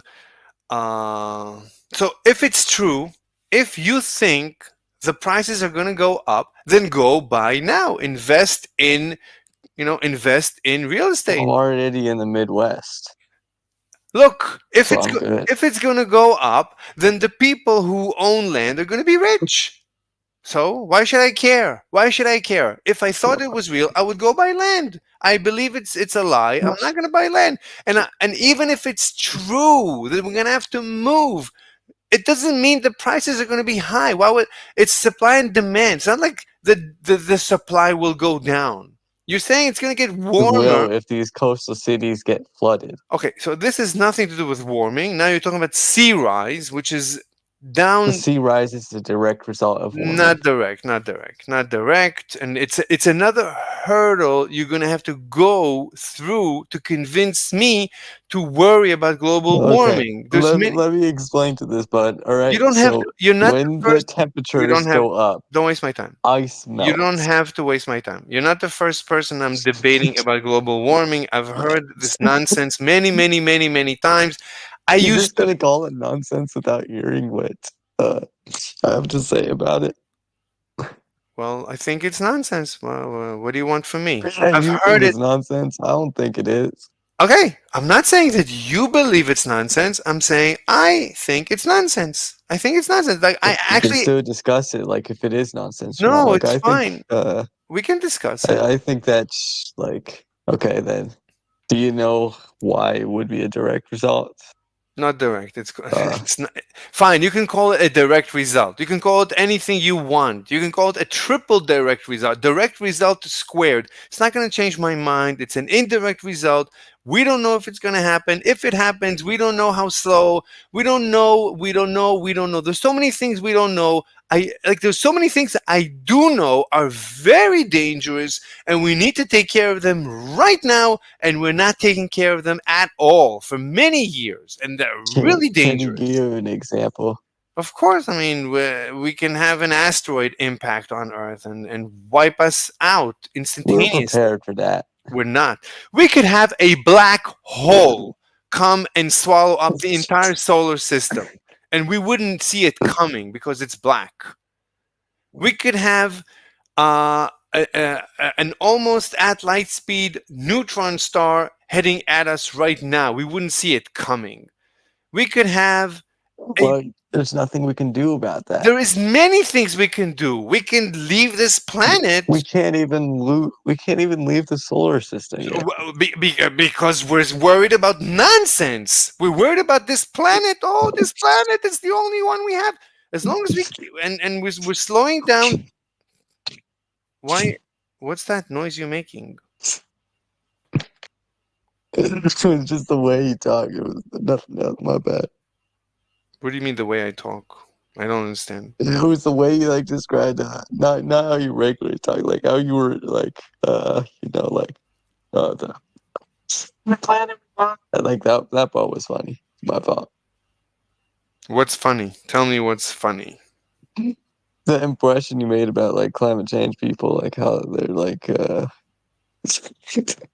it's freaking out over the planet and like it's the only planet we have or something. Yeah. Yeah. So how are we gonna habitat Mars? Like no, even if then, we don't like, need Mars. A black hole is still gonna suck up the entire solar system. So we need to get out of it. We need to spread. We need to spread. We can't Why? get out of the solar system. That's the problem. We can't even get to Mars yet. We don't need Mars. You don't need any planet, but we need to leave. We need to get out of this planet. This planet is a shooting gallery. We're in a shooting gallery. We need to get out of here. And we need to spread around the stars now. There's no reason to wait. There's no reason to keep worrying about this planet. This planet is not going to make it. In 100 million years, there's not going to be anything on this planet. The sun is going to be too hot. So either we're going to cool Yeah. down the sun, which we can do, or we need to, we need to do many things, but we need to start doing The things. sun is not a big priority because like the sun isn't going to burn us alive until like millions of years later. Fine, I'm worried about that now. Because Why are you worried about something that's going to happen in a million years right now? Because what do you mean? So why should I worry about anything? I'm telling you You should real. worry about Look, I'm climate telling you. change because it's going to affect It's your not. life. No, it's not. It's not. It's not gonna. It's not What gonna if change. There is no climate change. I'm not I'm convinced there's no climate change. It's utter my God. nonsense. And if it exists, it doesn't. It's a nothing burger. Nothing burger? What's that? A nothing burger? That's nothing. And nothing burger is still nothing. That's exactly what global warming is. It's a nothing burger.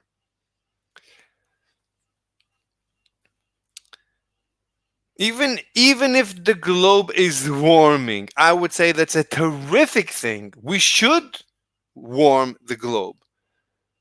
And even if the sea level is rising, I would say that's terrific. I don't care if the coasts, whatever happens to the coast. Who cares? The coast, the sea level will rise. Fine. There's plenty of land. Who cares? Why should I care? And you say the prices will rise, then good, go buy land. You know what to do. Why should I It's not a care? good thing. You should It's care. I me just for price. explained why you should care. Like When it's going to prices, be difficult when you are no. like, "Hey, I don't believe in climate change." Like 40 years later, your whole life gets ruined by it, and you're like, "Ah!" How does it get ruined? How does it get ruined? Tell me. Because you have to buy land. You What do have you mean? to buy land, and How once you how try to does buy land, it's going to be like, wait, hold on, slow down, slow you're down. like, "What?" Wait, no, wait, no, wait. What do you mean you have to buy land? I don't know what that means. You have to buy land. You have to buy land if you're going Yeah, to I don't live know what somewhere that else or means. migrate somewhere else. It's where you go to someone, you go to a property, or You and don't you have to have to buy. You don't purchase have the to buy property land. You don't because it's already owned in the first place. You can't every just habitat land and say, look. "I claim this land." Okay, hold on, hold on. Okay, I don't understand what you're saying. I don't have to buy. I don't have to do anything. I don't. So to tell me I have to do something, that's a lie. I don't have to do anything. I don't owe you anything. I'm a free person. I'll do whatever I want. Now explain to me how my life is going to be get ruined by your imminent global warming. Yeah. Okay. What's going to happen? The sea levels rise. I need to leave Manhattan. Yes. What's the big deal? hmm What do you think? I never left Manhattan in my life. I never moved to other places. I No, never I lived. don't. I don't know. What if you can't afford like What do you mean? buying new property? Okay, so look, whoever is poor, I don't care. And if I don't know what you want from me. I don't care. I don't care.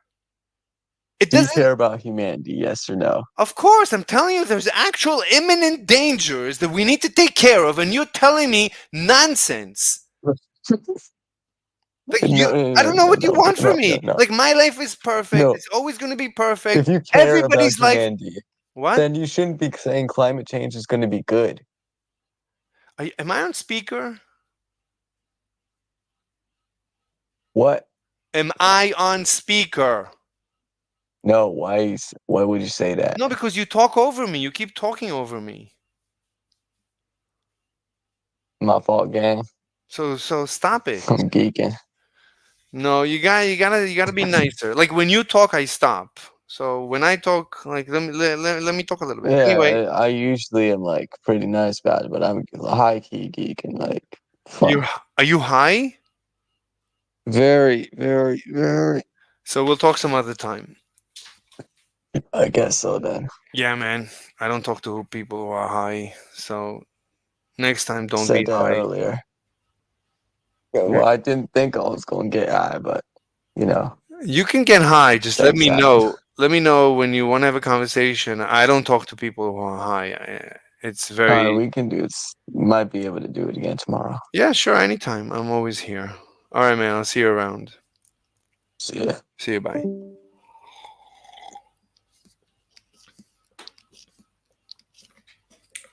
Oh my god. I hate people who are drunk or high and debate.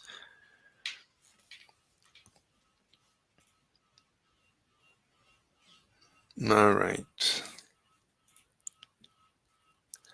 This guy.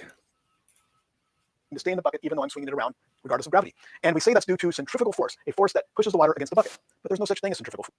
But there is a force. There is a force. You can, however you measure a force, there is a force. We have a force pulling this way that we call centripetal force. And what's keeping the water in the bucket is the fact that the water wants to move this way, but we're pulling it that way. And the end result is it pushes against the back of the bucket. Yeah, but within the reference frame, within this reference frame, if you live here, you experience a force. And that pushing force, although it's if there's a boat, if there's a boat here, it feels a force downwards. If there's a person on an island, if this is land, if there's a person here standing, he feels a force on his feet, and if he's sitting on a chair, he feels a force on his tushy. Really, the momentum, we call it centrifugal force, but it's an imaginary force. Some people think we shouldn't talk about it at all, others think we should. But it's something we can observe and quantify, and it's easy to wrap our minds around. Like when you turn around a corner, you want to go the other way, we call it centrifugal force. The force is in this frame of reference. From our frame of reference, yeah, there's no, right. I mean, if there is a force here, I mean, if this, right, something is going to rip this cord. There's a force acting on the cord to rip it. So you have to explain where this force is coming from. I don't know what to tell you. I mean, whatever is causing it might not be a force. But at the end of the day, there is something is trying to, right? There is a force, right? If you're holding it here, you're applying a force. Well, as long as this thing, so there's not an equal and opposite force in the frame of reference of the person holding this. Somebody's pulling him that way. Anyway, it's confusing, sure. So we talk about an imaginary force here. We also frequently talk about the Bohr model of the atom. So if I have a proton and an electron, the electron's orbiting the proton, I have a hydrogen atom, and if I fuse two protons together to make a helium atom, I get two electrons that orbit around it, and I add another one to make a lithium atom, I get three electrons, it's in a higher orbit, and we have this model of electrons orbiting the nucleus of the atom called the Bohr model, or sometimes the Rutherford Bohr model. And that's not what's going on, and everybody knows that. That's a lie. That's a lie. Bohr proved it. There's too much evidence that Bohr is correct. And Schrodinger just took Bohr and took it just one step further. Bohr basically drew the diagrams. When you look at Bohr's original paper, there is diagrams he drew which are very similar to Schrodinger's diagrams. So Bohr already had in mind something like Schrodinger. Just as Schrodinger gave us an equation. He took the wave equation and threw in everything he could and got something that makes sense. Stop saying that it's a lie. This is there's no particle here. It's just a wave. The Bohr model is that it's a complete wave. It's a wave of electricity. But we can explain a lot of things and wrap our mind around a lot of things a lot easier by explaining things with the Bohr model than trying then it's true. Explain them with quantum physics, because that gets weird and it's hard to wrap our minds around. So we just revert back to the Bohr because it's a lie model and say, yeah, this isn't real, but if we use this model, it's easy to wrap our minds around things, so let's just go ahead and use it. So when it comes to magnetic fields, they don't exist. I just demonstrated that. But it's easier to wrap our minds around the theory of magnetic fields and magnetic lines of force, and a magnet lines up with those lines of force and which way they go, and the magnetic if magnetic lines of force move across a wire, it causes a current in the wire. It's a lot easier to wrap our minds around these theories. You can see these lines when you put iron powder. You see these lines of force. This is completely real as anything real can be. Quantum mechanics is not real. There's nothing real about it. Theories than to try to wrap our minds around the special relativity that actually causes these. So we still talk about magnetic fields and we quantify them as if they actually exist, but they are non-existent. It's all special relativity. And you see these lines in the whiteboard. It's because the ink is alcoholic based and this is plastic, and if you leave it there for a long time, it's going to leave a long-term mark. I think that's the cause. The movement of electrical charges. So where did I come up with all of this? Well, I didn't make all of this up. This is established scientific theory. My interest in magnetism and special relativity was piqued by Derek Muller's video on the subject on the Veritasium channel, which I'll link in the description below and I'll try to link up here. Now, his explanation is definitely incomplete, which has sparked a lot of discussion on the internet. But if you try to read up on magnetism and special relativity, you're going to get this. I don't understand this, but I have a... This is just special relativity. I don't think it's Einstein. I don't recognize this from Einstein's paper.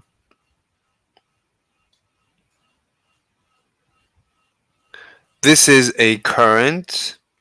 Is this Bohr? Whose radius is this? E. No, this is big Q, so it's a big charge. This is the force.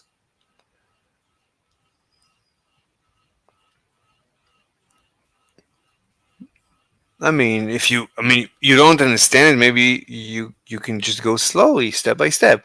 This is length contraction.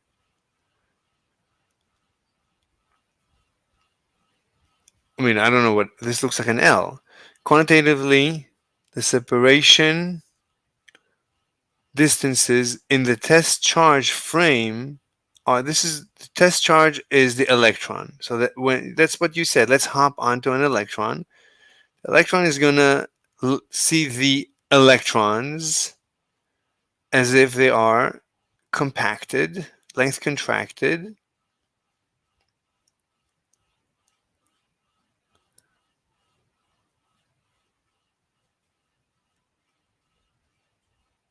Maybe this is the opposite. I mean, because this is always less than 1.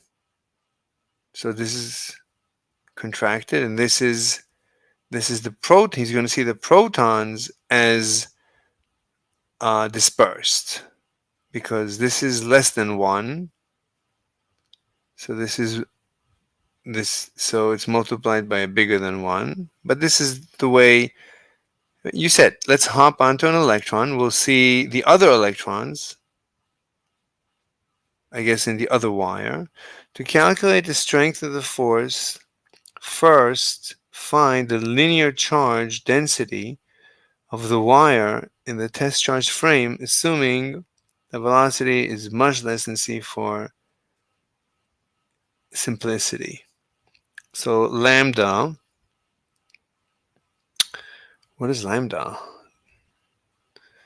Q over L plus minus Q over L minus. What is lambda? It's the strength of the force, but lambda? It's the density. Q over L. So we're taking the charge over length. That's the charge density. Charge density of the protons minus the charge density of the electrons. That's the charge density. It's called the linear charge density of the linear charge density of the wire. The total. And we already know we Q, that's Q over L, right? This is derived from this, which is basically, so he's just playing around with this. You're getting this. See, at the end, you're getting this. That's lambda. The linear charge density is this. Therefore, the electrostatic force in this frame is the force, is the total charge times the electric field, which is Q, the total charge, times the linear charge density,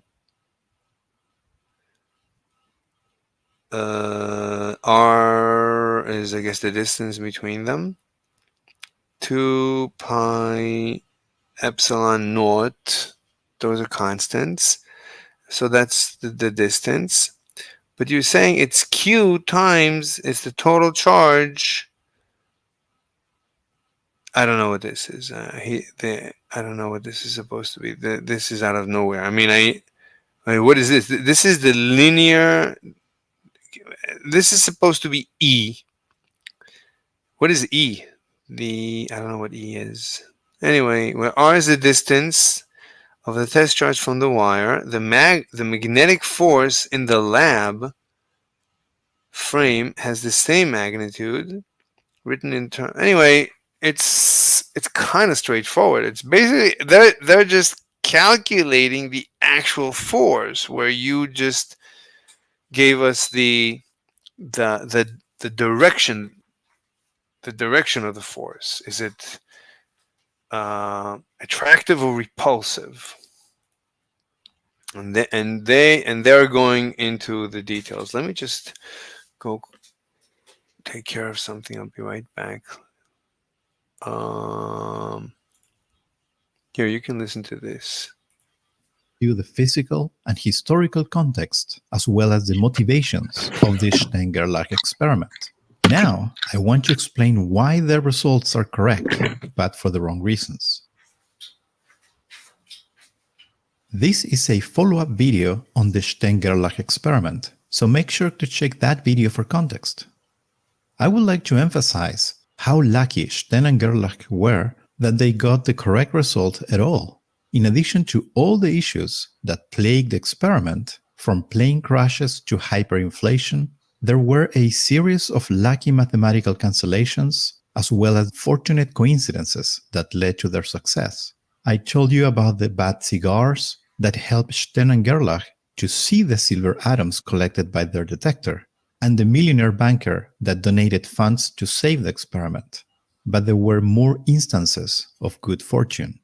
The day of the successful result, February 8, 1922, Gerlach sent Otto Stern a telegram simply saying, "Bohr is right after all." He also sent him a letter with details and copies of the now historic photograph. The experiment finally worked and confirmed the speed of the atomic beam in 2 equal parts, as predicted by the quantum theory of Bohr, Sommerfeld, and Debye. Gerlach also sent a postcard to Niels Bohr with a copy of the microphotograph of the split beam and the following message. Attached is the experimental proof of directional quantization. We congratulate you on the confirmation of your theory. This celebration was quite premature because Bohr's prediction was correct, but for the wrong reason. In fact, other things that Stein and Gerlach concluded were also right for the wrong reason.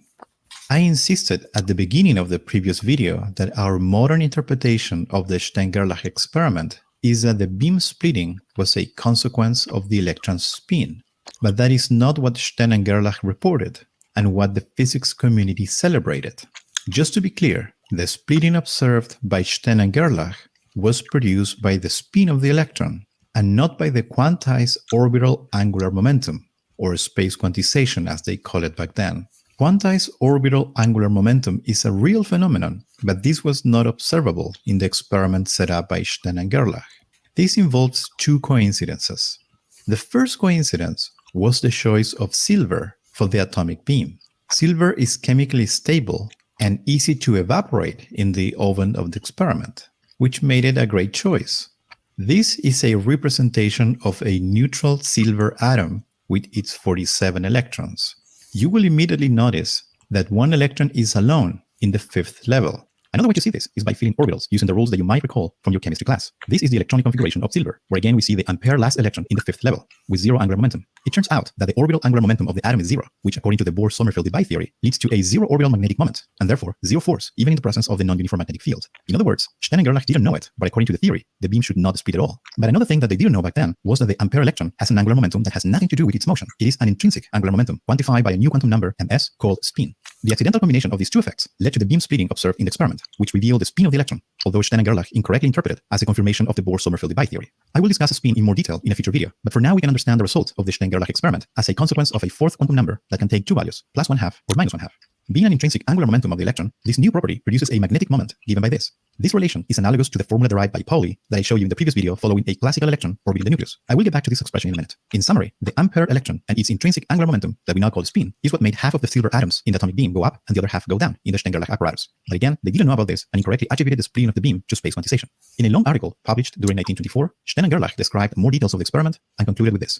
The tests described above provide experimental proof of the Debye-Sommerfeld magnetic directional quantization and the experimental determination of the Bohr magneton. I hope it is clear now that statement number 1 is wrong. Stern and Gerlach discovered a crucial quantum effect that confirmed Bohr's prediction, but it was not caused by directional quantization. It was the consequence of the unintended combination of using silver for the atomic beam and the spin of the electron. A second coincidence has to do with statement number 2, which is correct due to a lucky simplification of terms. The splitting of the beam is a qualitative feature predicted as a possible outcome by Stern in his original design of the experiment that he published in August of 1921. But he also provided a way to verify Pauli's prediction of the magnitude of the magnetic moment, which Pauli called Bohr's magneton. The idea is as follows. Looking at the experiment from a side view, a silver atom of mass m moves with a constant speed v before entering the non-uniform magnetic field. Inside the magnetic field region of length L, the atom is accelerated along the z direction. Up or down, the effect is symmetric. Let's call delta z the magnitude of the vertical deflection of each atom with respect to the original beam. Using simple kinematics, this vertical deflection is given by 1/2 a delta t squared, where a is the vertical acceleration given by the ratio between force and mass, and delta t is the time that the atom spends in. How do you know that these are single atoms going through?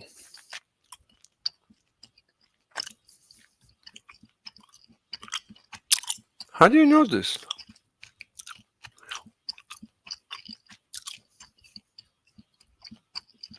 If it's multiple atoms going at once, then there's going to be a lot of, there's going to be, I don't know.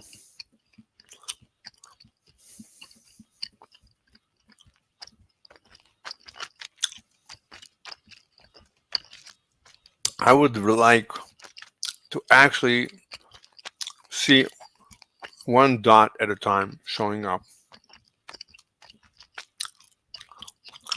And then I want you to prove to me that one dot is one atom.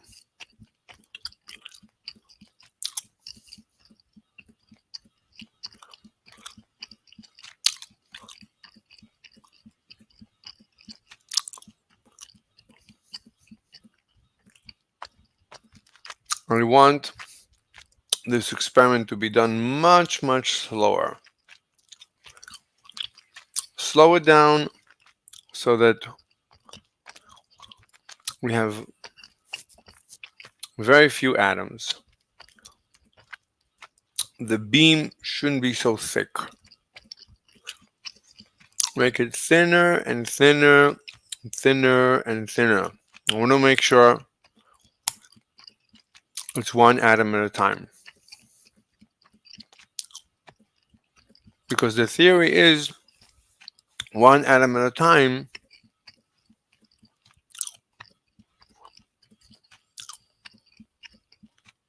is going to be unstable.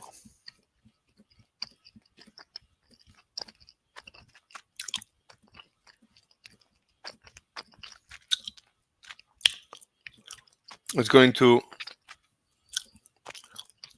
undulate. It's going to precess. It's going to do something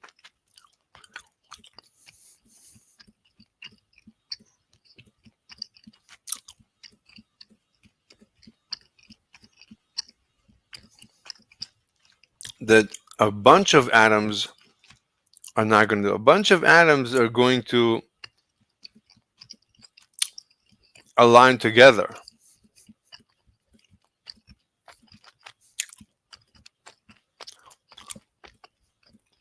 A single atom, you can argue, should not align. On average, wait, no, let's look at the diagram that he drew.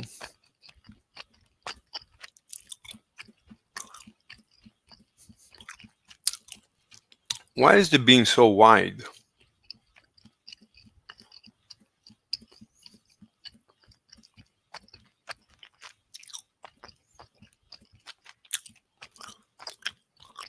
Because the slits are wide?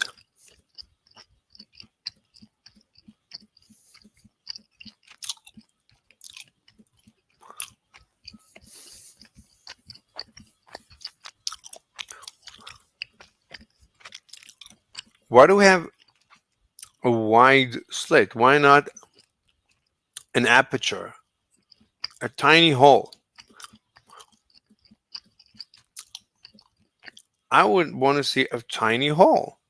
Why do you want to have so many atoms going at once? I would just have a prick. I would make the tiniest hole.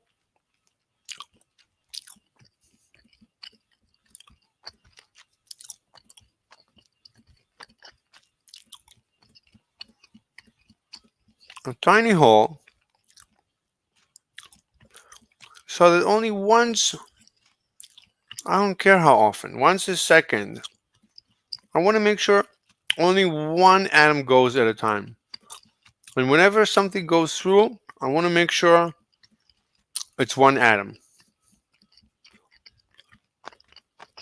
If it's two atoms, they're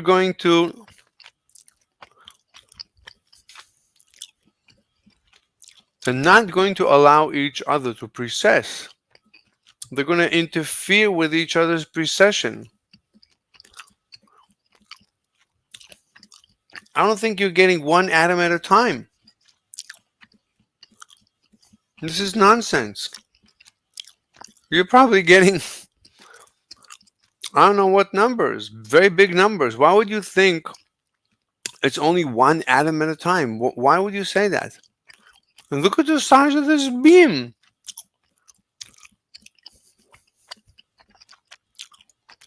Why are you letting so many of them through? I don't understand.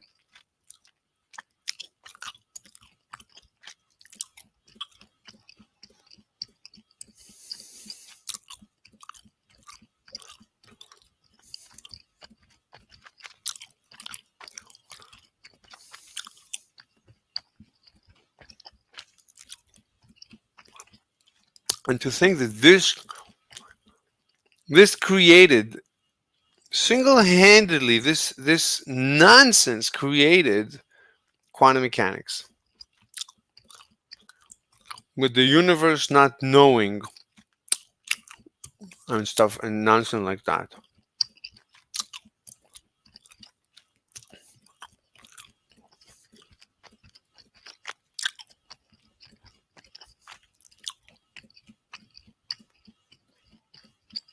Like when you go to college and you have to reproduce this, you probably always want to get the beam to split. Otherwise, you don't pass the lab.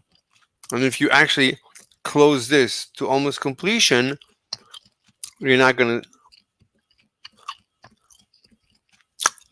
then it's not going to split. Then you fail.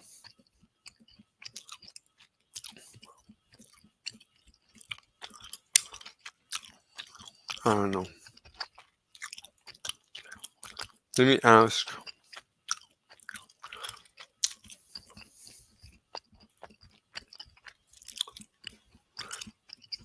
You know what? Stan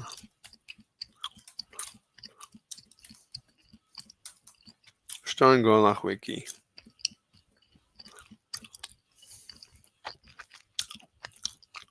Oh, Wikipedia remembers to keep dark. Okay.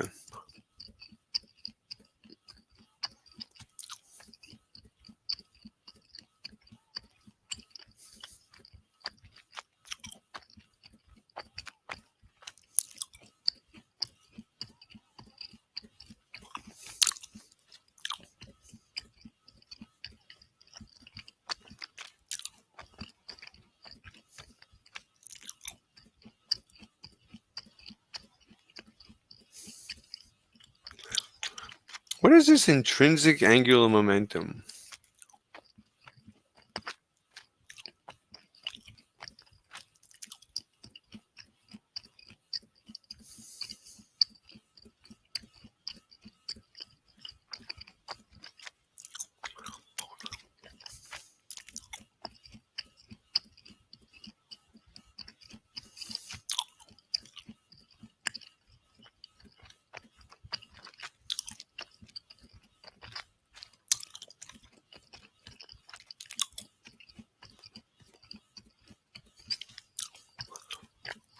What is this based on?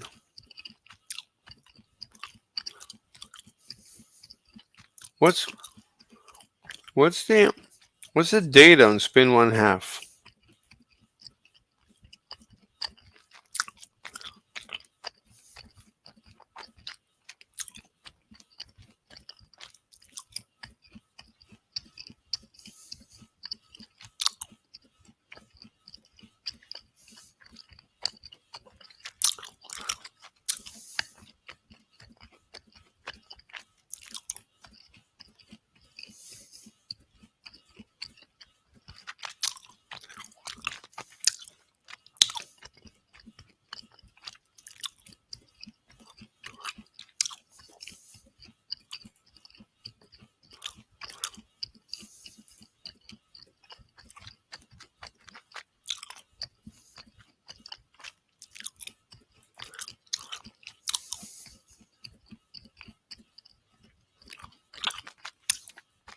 He actually got a 10 million deal?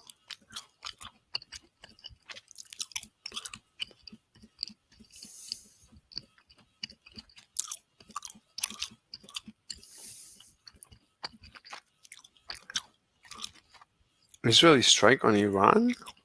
No one really knows which weapon was used by Israel to attack the target at Isfahan Air Base. Iran says it was small drones. The US says missiles were used. Israel keeps silent about it. But there were images of mystery missile wreckage found near Baghdad in Iraq. Those may point to Israeli Rock's ballistic missile. Satellite imagery of Iranian target site shows the radar of an S-300 SAM battery. No large craters visible may mean airburst warheads were used. Some images seem to show damage to radar, while others show no damage. But the target site itself was in an airbase close to a nuclear research complex. Targeting Iran's best defense system there does send a message about precision and capability of Israeli strikes. No one really knows which weapon was used by... When?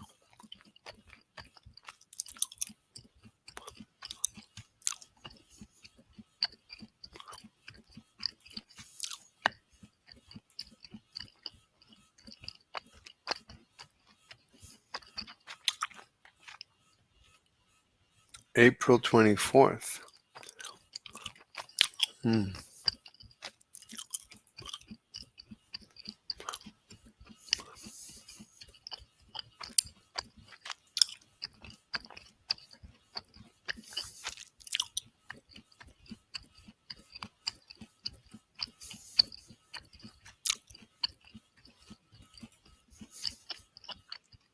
Hey guys, my name is IBM, and today I want to take you into the last lesson of quantum physics. I think this is going to be lesson 6.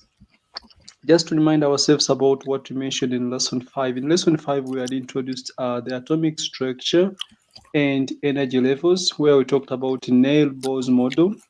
And we mentioned that Neil Bohr just explained what Rutherford failed to explain in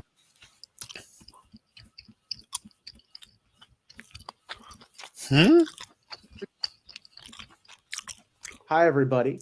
So this video is for everybody who's been following these articles that have been written about me in the media about my fight for fair pay. And I wanted to make kind of a longer form video where I talk about what my goals are, what I hope to accomplish, okay? He's a communist, probably. Fair pay. How we got to where we are to start with, and sort of answer a lot of these questions that people have about this issue. So first, let's start with the full-on story of how we got to where we are. Okay, so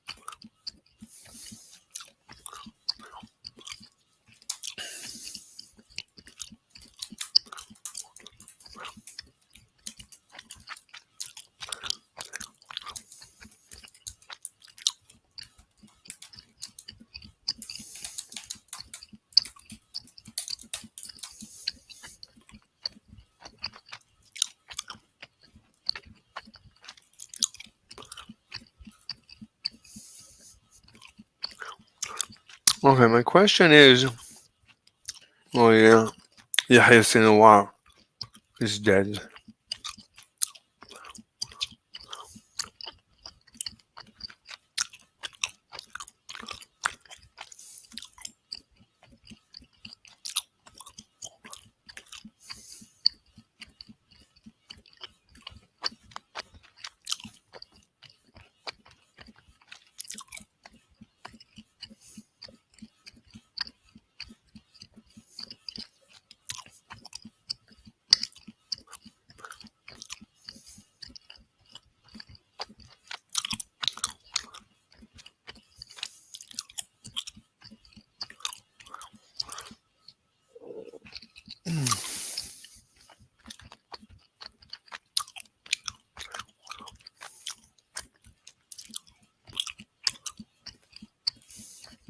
So apparently, they were not only living in the same shell, but they also had the same angular momentum, the same orbital pattern, and the same spin. Oh, come on down. It's not that big of a deal. It's degenerate, is what it is. The Pauli exclusion.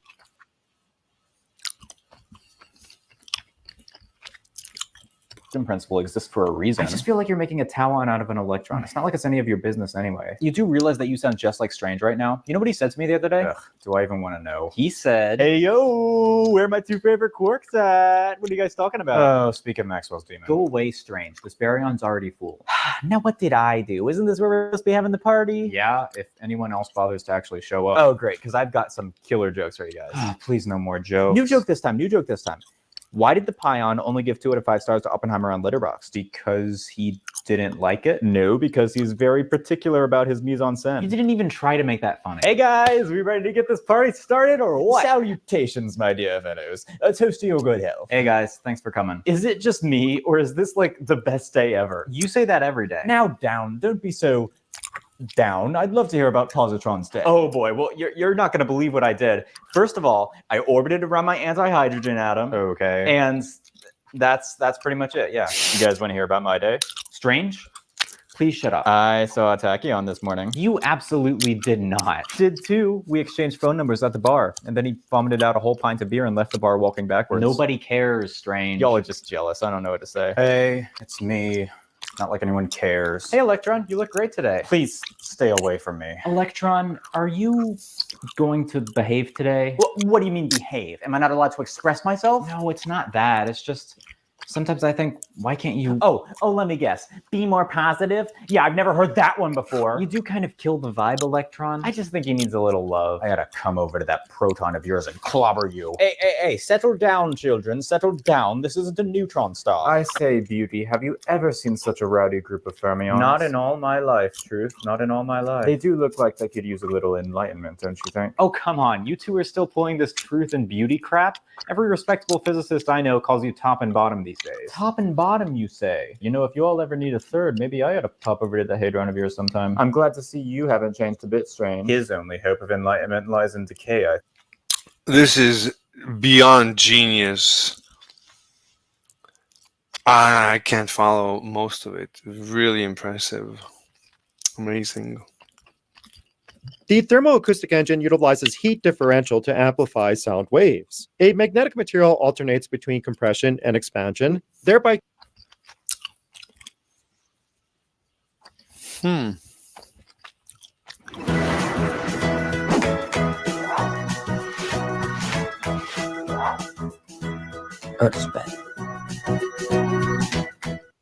Hello, fellow science enthusiasts and curious minds.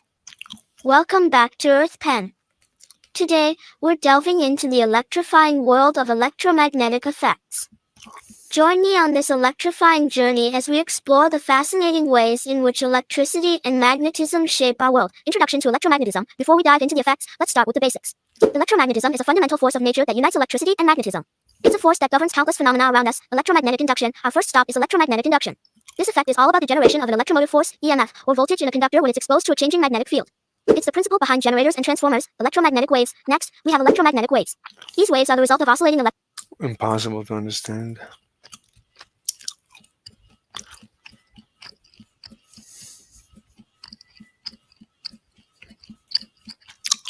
Today, SpaceX Starship booster was successfully captured by robotic arms. This is no ordinary task. It involves extreme forces, precise coordination, and highly advanced control systems working together in perfect harmony. The engineering challenges behind this feat are immense, and this is a perfect example of the practical.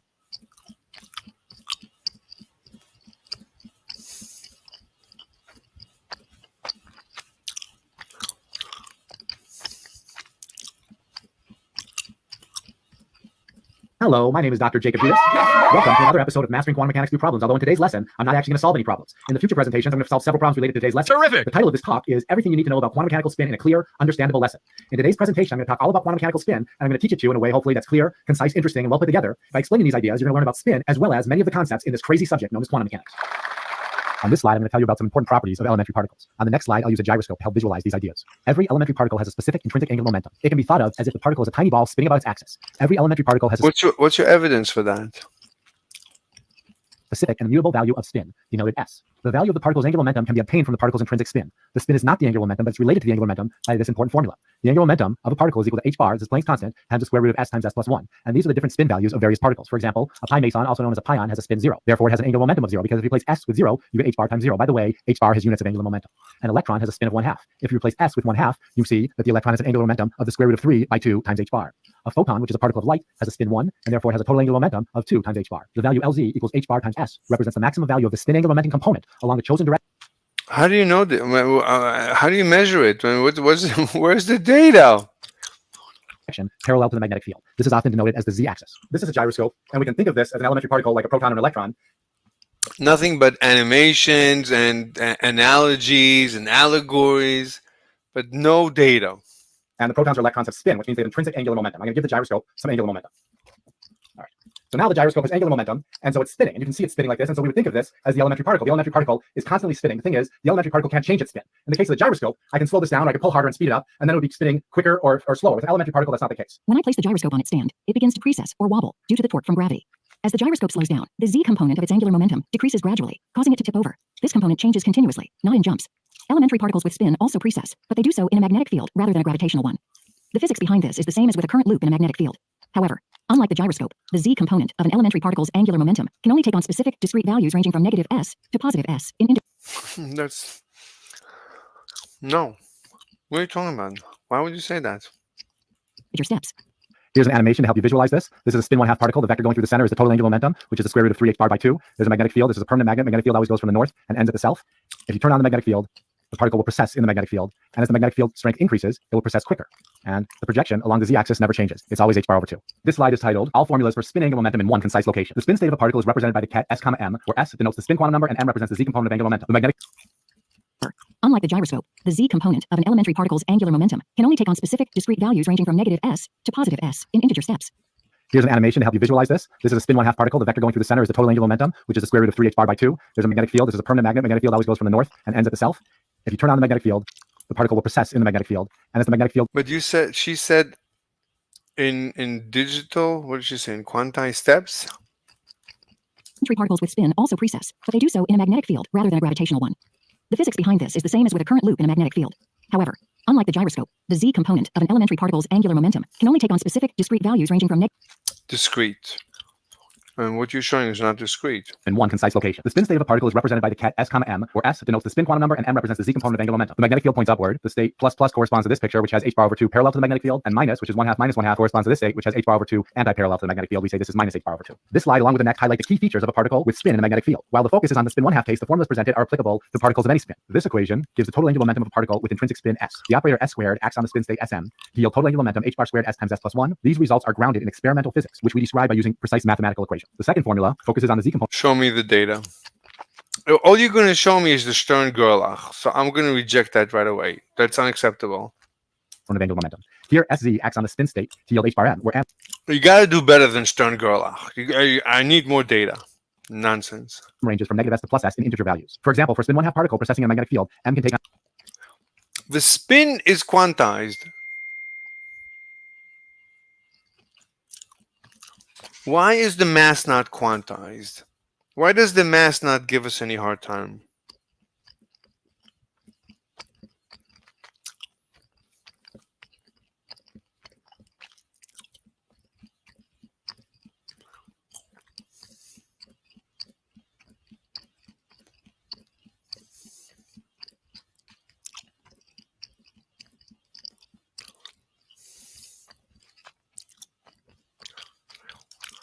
On only two values, plus or minus 1/2. Again, this is all experimental facts, and these equations are how we represent it mathematically. It's all experimental facts. Yeah, what? Stern-Gerlach. Oh, thank you.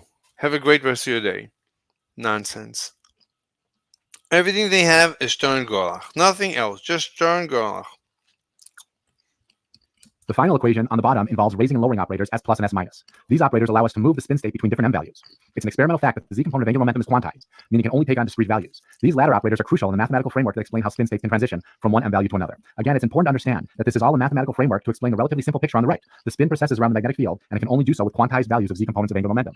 This is the spin 1/2 case, and there's two possible z components of angular momentum, and the spin vector processes around the magnetic field. This is an example of spin 2. So spin 2 can have z component 2h bar, 1h bar, 0h bar, -1h bar, -2h bar, and each one of these process around the z-axis. Things get more complex when we start discussing measurement, which we'll cover shortly. There are two more slides, which are a thought experiment, and these are titled The Precise Principle That Governs the Behavior of the Quantum World. Let's consider a particle in the plus z state.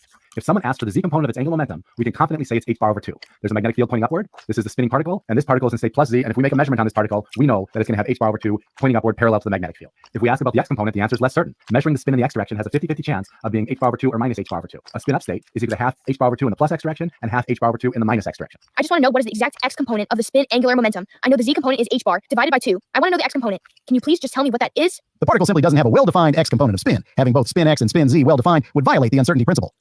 If the state is in spin up, it's equal to half spin left and half spin right. If someone measures spin x and they get plus h bar over 2, they might claim the particle always had that value. But the truth is, the measurement changed the particle's state. If you were initially in a linear combination of spin left and spin right, when you made the measurement, if you got a state spin plus h bar over 2, the measurement changed the spin state. The particle can exist in multiple spin states at once. And yes, measuring it messes with those states. That's just how quantum mechanics rolls. So No. What?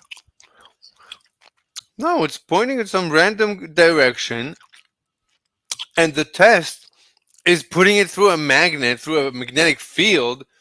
It's going to align with the magnetic field either with or against. It's not that it's in a superposition. You can imagine it being in a superposition. You can put it into math as a superposition, but that's not reality. the particle can exist in multiple spin states at once. No. Of course not. And yes, measuring it messes with those states. That's just It doesn't mess. You're causing it to align with or against the magnetic field. What are you talking about? just how quantum mechanics rolls. So buckle up and embrace the weirdness. This corresponds. What weirdness? You're making up weirdness. It's a simple. It's just like not knowing everything else in the world. When you don't know something, you can pretend that it's both that and some opposite. If you don't know when I'm coming to pick you up, then you can imagine that I'm already outside or that I'm on the way. For the mathematical calculations, that's a superposition of me being both on the way and already have arrived. I'm both mathematically. In reality, of course I'm not both. Why would I be both? How could I be both? What does that mean? That's nonsense. But for the math, and then you put a probability 50% I'm on the way, and 50% I've already arrived. Or 90% I'm on the way, 10% or whatever. Sure. But in reality, but then when you test it, the wave function collapses. Yeah, mathematically. But in reality, of course not. It's just a mathematical way to express things. Oh my God. Responds to spin up. If you're in this state and you measure the spin z again, it might no longer be h bar.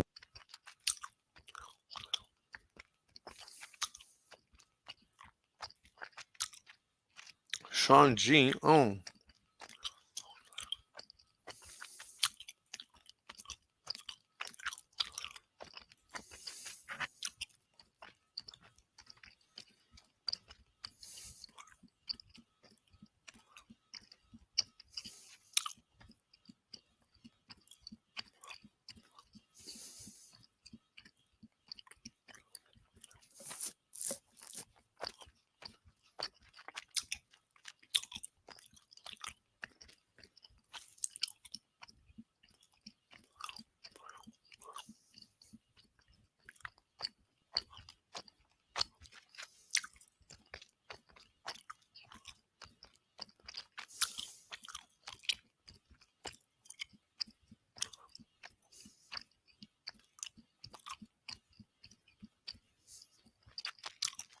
With respect to two reference frames. Right, so the ball moves with regards to the reference frame. It moves with regards.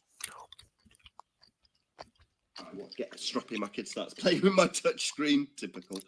So the ball is the thing that's moving, Grumpus. I missed that. Mm-hmm.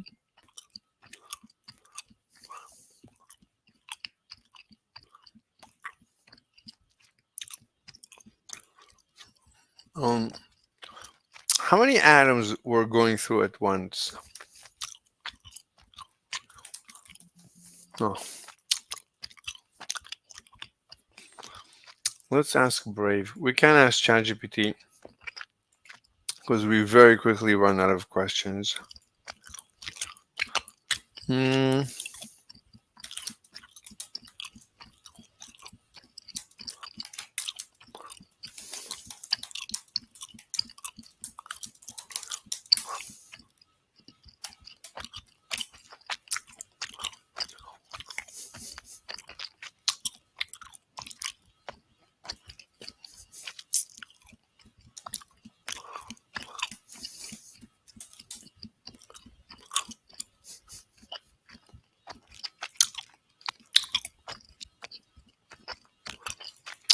That's actually right. Stern.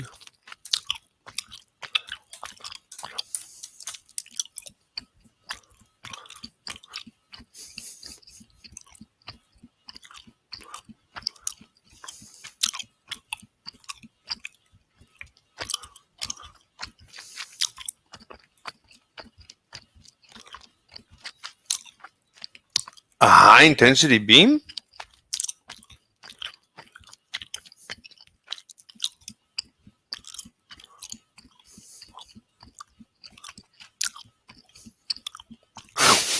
The purpose is not to count individual atoms.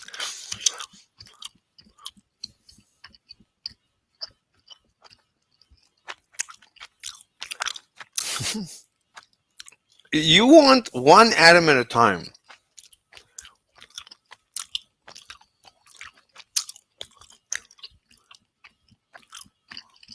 Here's my theory. My prediction. The more atoms you let in at once, the more it's going to split.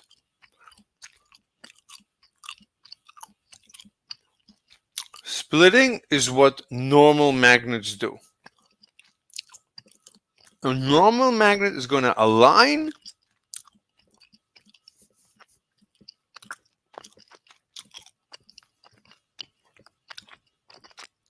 the bigger the magnet,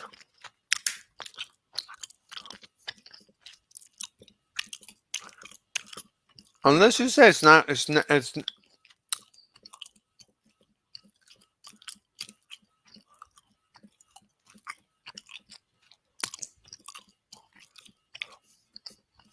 let me, let me understand. So the prediction is a normal magnet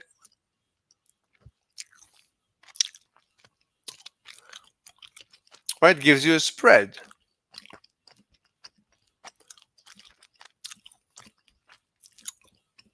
I don't know.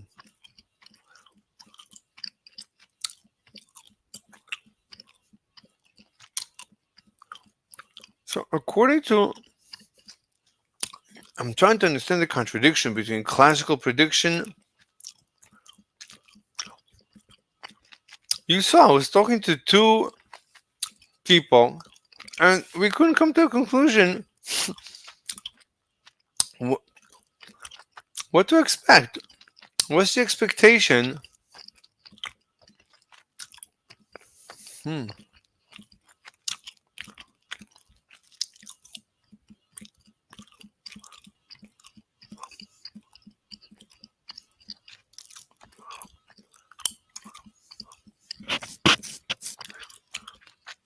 Let me see if Sean G wants to talk. I don't think I have him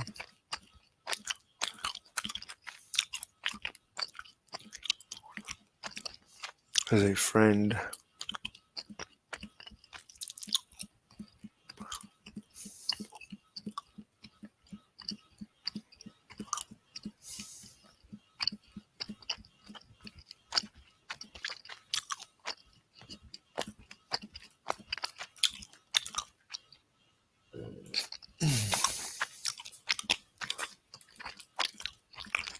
Oh, there he is.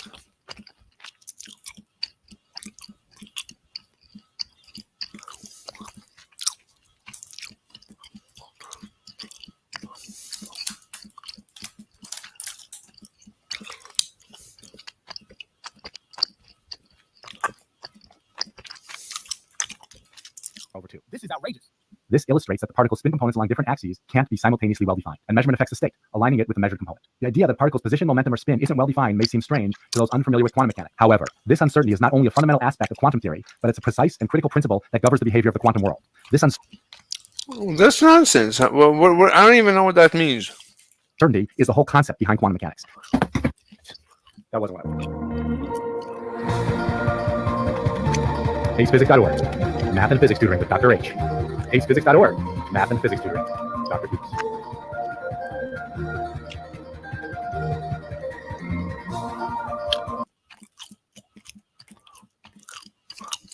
Absolute nonsense.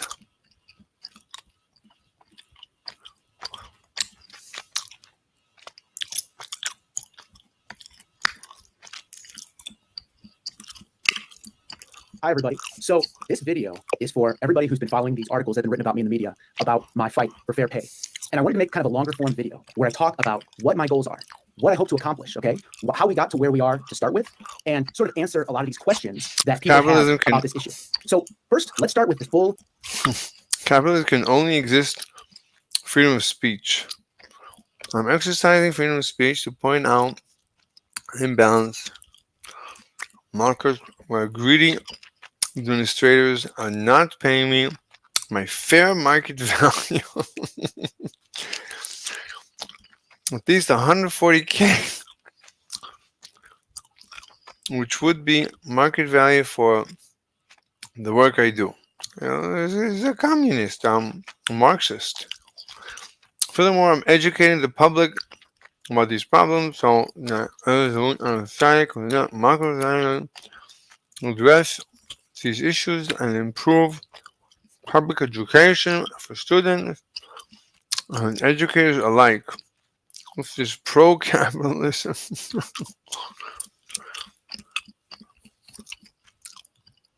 That's really funny. I disagree with basically every word you said here.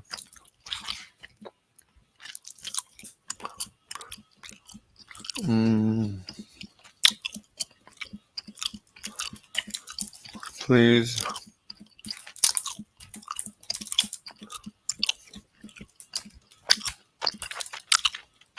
let's get let's give him the email.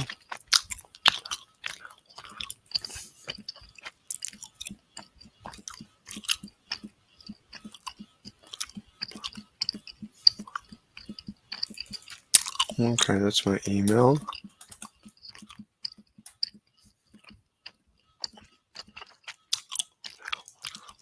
I don't know if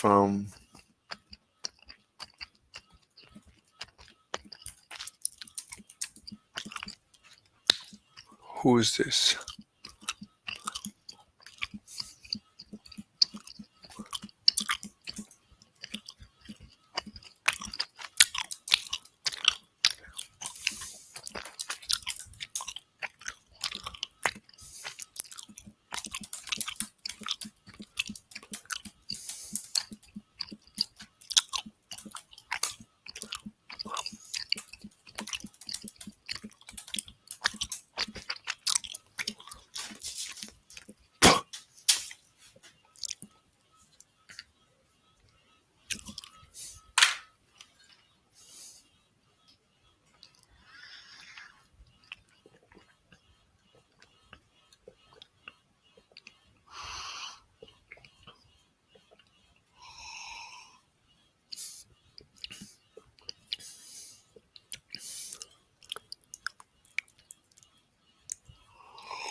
So I'm asking Brave, how many atoms we're going through?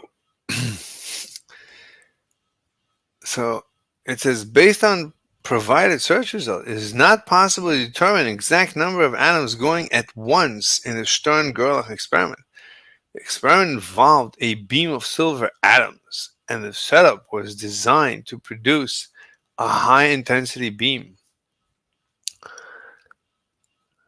So I'm so confused. I don't know. Like, there's basically zero data on the whole thing. What is the classical expectation? I don't know. What's the show? Could you show me anything remotely, um, anything remotely similar to the Stern-Gerlach experiment that you could tell me? Here is what we expected. Like, what did you expect? This guy.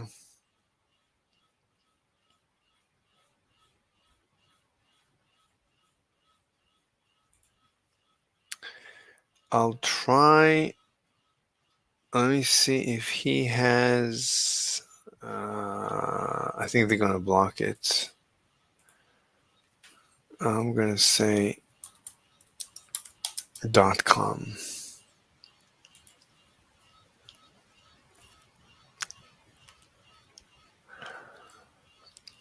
That may.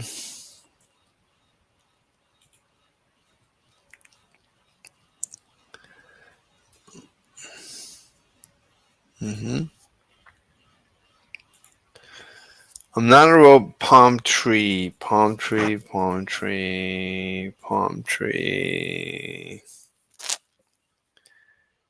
Submit. There it is. This one. Copy email. Compose. All right.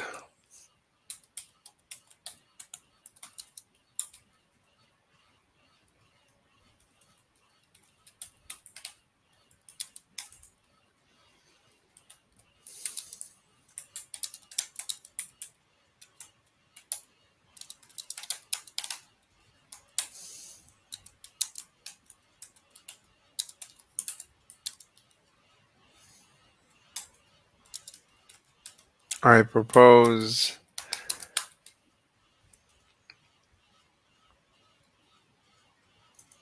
it is not well defined. You may propose something else. I read what you wrote. Let me quote what he said in his response. Hi, everybody. So this is what he wrote. So let me just paste it.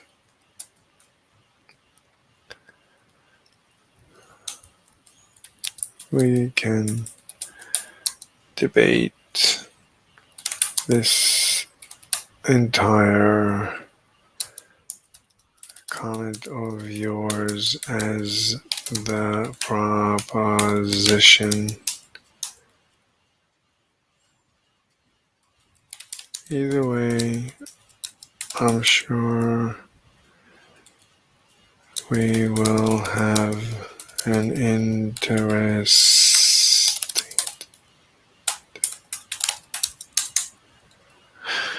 I'm sure we'll have an interesting discussion. My channel. Let me give him my channel.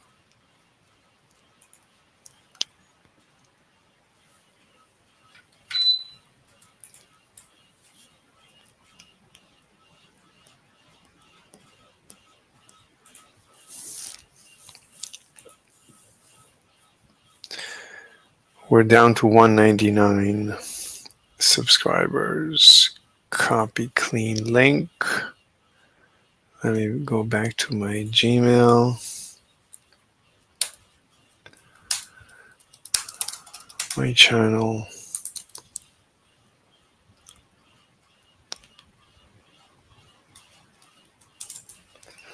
By the way, I'm doing a lot of modern physics these days. I'd love to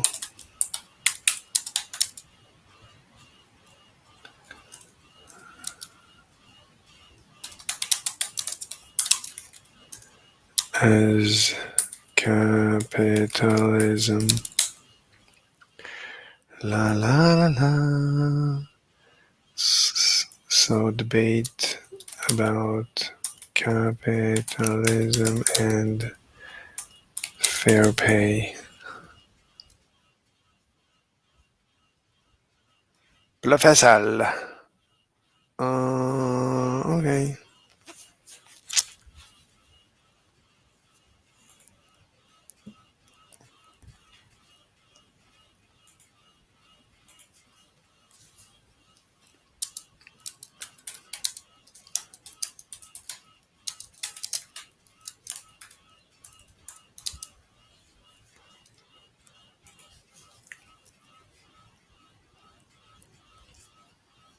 Why is there an error?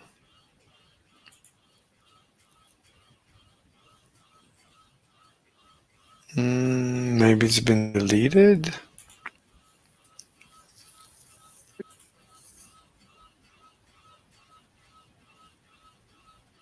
Yeah, they took it down because I mentioned an email. The AI saw the email. Okay.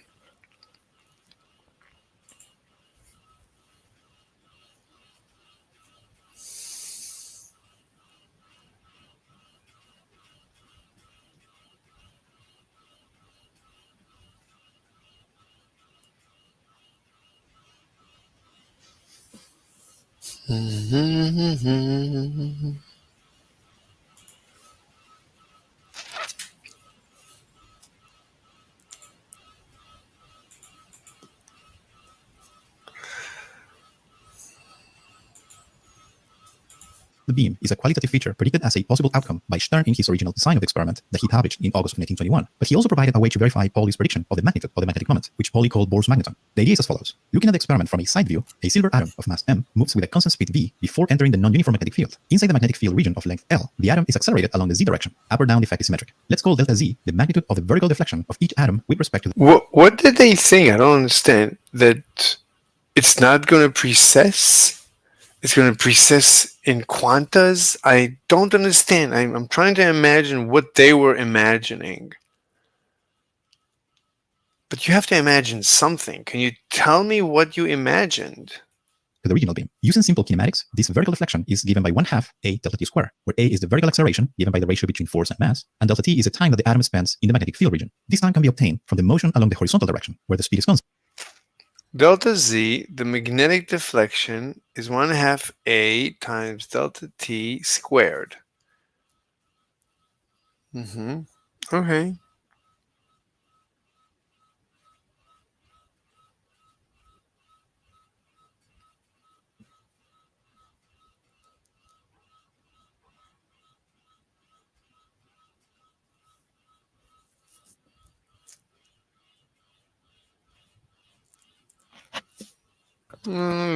Very crude estimate, because it's experiencing an acceleration here, but here it's a straight line. There's no acceleration here. So this is a parabola, and this is a straight line. It's like I need more data. This is incorrect. This is a waste of time. I mean, it's definitely more than this. It's the acceleration, but the acceleration changes the trajectory. This is the delta t.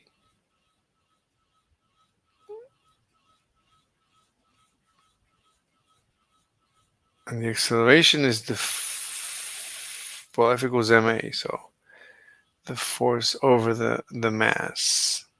And this is the force. This is the mass.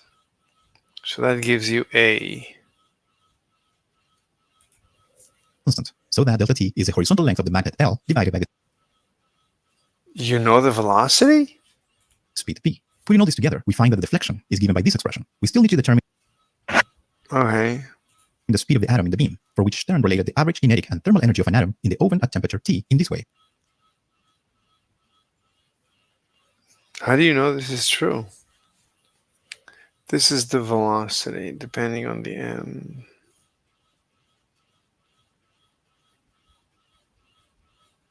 Okay. This is interesting. This is the Boltzmann. This is the 3 dimensions. Okay. By the way, this is exactly what we did in the video about the Frank Hertz experiment. Using this relation, the deflection becomes this, which is what Stern originally proposed in his paper. The experiment, Stern and Gerlach measured the temperature of the oven, the magnetic field gradient, the length of the magnet, and the deflection delta z. They also evaluated careful deviations from this idealized relation, but in the end what they did was a comparison between the measured deflection and the calculation, assuming that the atom has a magnetic moment equal to 1 Bohr magneton, as predicted by Pauli, and the agreement is remarkable. Several viewers have shared that sometimes they cannot follow all the math and calculations, like the one we just did, but they still enjoy the content. In today's video, we use results from kinematics, dynamics, and conservation of energy, topics that I encourage everyone to learn. It's difficult to follow the math if you don't do step by step and you skip steps, and then it's difficult and then it's no fun. I mean, I'd rather you develop every equation or at least give a link to a complete development of everything or a write-up or something. It's going to be impossible. Like, you're skipping so many steps. Brilliant. Off an annual premium subscription. Thank you for supporting the channel using my link, and thanks to Brilliant for sponsoring this video. From the remarkable agreement between the calculated and observed deflection. Why is he switching from a black background to a white background? That's like very mean. You're hurting my eyes. Stern and Gerlach concluded what they reported as a statement number 2. The magnetic moment is exactly 1 Bohr's magneton. But since we know today that Stern and Gerlach measured the effect of spin rather than space quantization, you may wonder, what is space quantization? How is it that they found exactly what Pauli predicted? The answer is a coincidence in the formula for the magnetic moment. In the previous video, I show you how Pauli found this relation. Just the fact that they made mistakes, and because of coincidences, they got the right results. With such a complex topic, that should tell you everything. That it's a complete mess. All of physics is a complete mess. This is the part we get to see. For the magnetic moment produced by orbital angular momentum. And this is basically what Freeman Dyson, I heard him say this about QED, quantum electrodynamics. He said, it's such a mess. It's such a messy theory. It's such a mess. The way it's presented in such a perfect engineered way, it's so fake. And I was listening to him and I said, this can't be real. Like, I agreed with him on everything except for that. I said, no, that can't be. How can you complain about QED that it's such a beautiful theory? How can you say it's completely nonsensical? Freeman Dyson, QED is a mess. Attempts to make quantum electrodynamics into a completely solvable theory. Well, this was a grand program. I had the ambition of making quantum electrodynamics into a completely solvable theory, a theory in which one could calculate everything precisely, in which all the renormalizations would be done out of the way, and you'd have a convergent series so that it was not just an asymptotic expansion, but a real convergent series. So it would be a mathematically well-defined theory, and everything could be done in principle as accurately as you want. So I sat down and tried to do that, and the tactics that I developed was to separate high and low frequencies or high and low energies, so that you first of all systematically go through a power series expansion in the high frequencies only, which would be convergent, and so therefore could be in principle calculated rigorously. And so once the high frequencies had been done, all the renormalizations would be out of the way. The remainder of the problem would just be ordinary physics. The low frequencies, which would not present any problems in principle, it would just be a matter then of hard work to find the solutions of things like the hydrogen atom, where you'd have to deal with the low frequencies numerically. So essentially the program was to do the high frequencies analytically, the low frequencies numerically. Well, it failed. And I put 2 years very hard work into it. It was a more concentrated period of hard work, in fact, than I ever did on anything else. I think I worked with high concentration for about 2 years, which I've never really done on any other project that I was involved with. And I thought it would actually succeed. I published 4 papers in which various stages of the program were gone through, and it seemed to work well. From a formal point of view, everything worked. I was able to reduce the Schrödinger equation and the Heisenberg operators into the form which I thought would make them convergent. And so as far as the formalities were concerned, everything seemed to work. And so those were done. All that remained was actually to prove the convergence. And then, when I was in Switzerland in the summer of 1951, the moment of truth happened. I suddenly found a very simple argument which showed that the series are divergent anyway. And no matter what you do, whether you separate high and low frequencies or not, the perturbation series in quantum electrodynamics simply diverges. And the argument to show that is a simple physical argument, which is published in a one-page note in the Physical Review Letters. So that was the end of the story. And that particular illumination was in a way a very joyful time. I mean, because suddenly I had this burden lifted that the program was a failure. I didn't have to think about it anymore. That chapter of my life was over. And in a way, I suddenly felt a sense of enormous relief. I wasn't having to fight this monster anymore. She'd gone on for 2 years. It was obviously something that would remain beyond my reach, and that was it. So in a way, it was a great success, although it was also a failure. It showed that that was a dead end. But in the course of reaching the dead end, I found out something about quantum field theory, which was important, namely the fact that the perturbation theory really does diverge. I have no idea what he just said. So I was in a high state of enthusiasm, and I decided I would go to Chicago and show these results to Fermi and tell him how well we were doing. And we wanted to have Fermi's blessing on our efforts, as he was the prime mover in this whole subject. And it was a good opportunity for me to get to know Fermi. So anyway, I arranged through Hans Peter to go to Chicago and tell him about what we've been doing. And so I arrived at Chicago and knocked on Fermi's door, and he was very polite. I came in and he said yes, and I showed him the graphs on which our theoretical numbers were plotted and Fermi's experimental numbers were plotted, and the agreement was on the whole pretty good.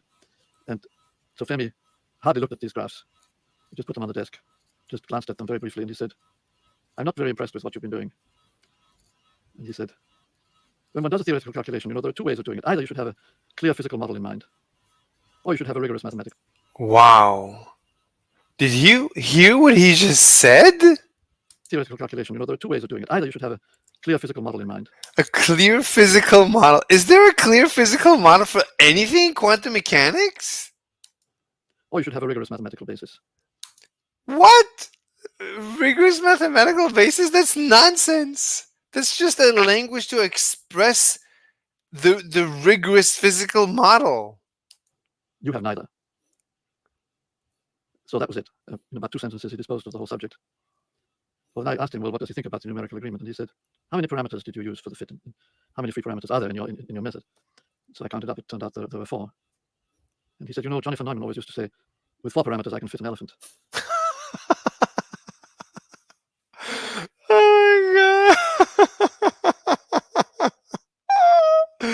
Oh my god, genius. And with 5, I can make him wiggle his trunk.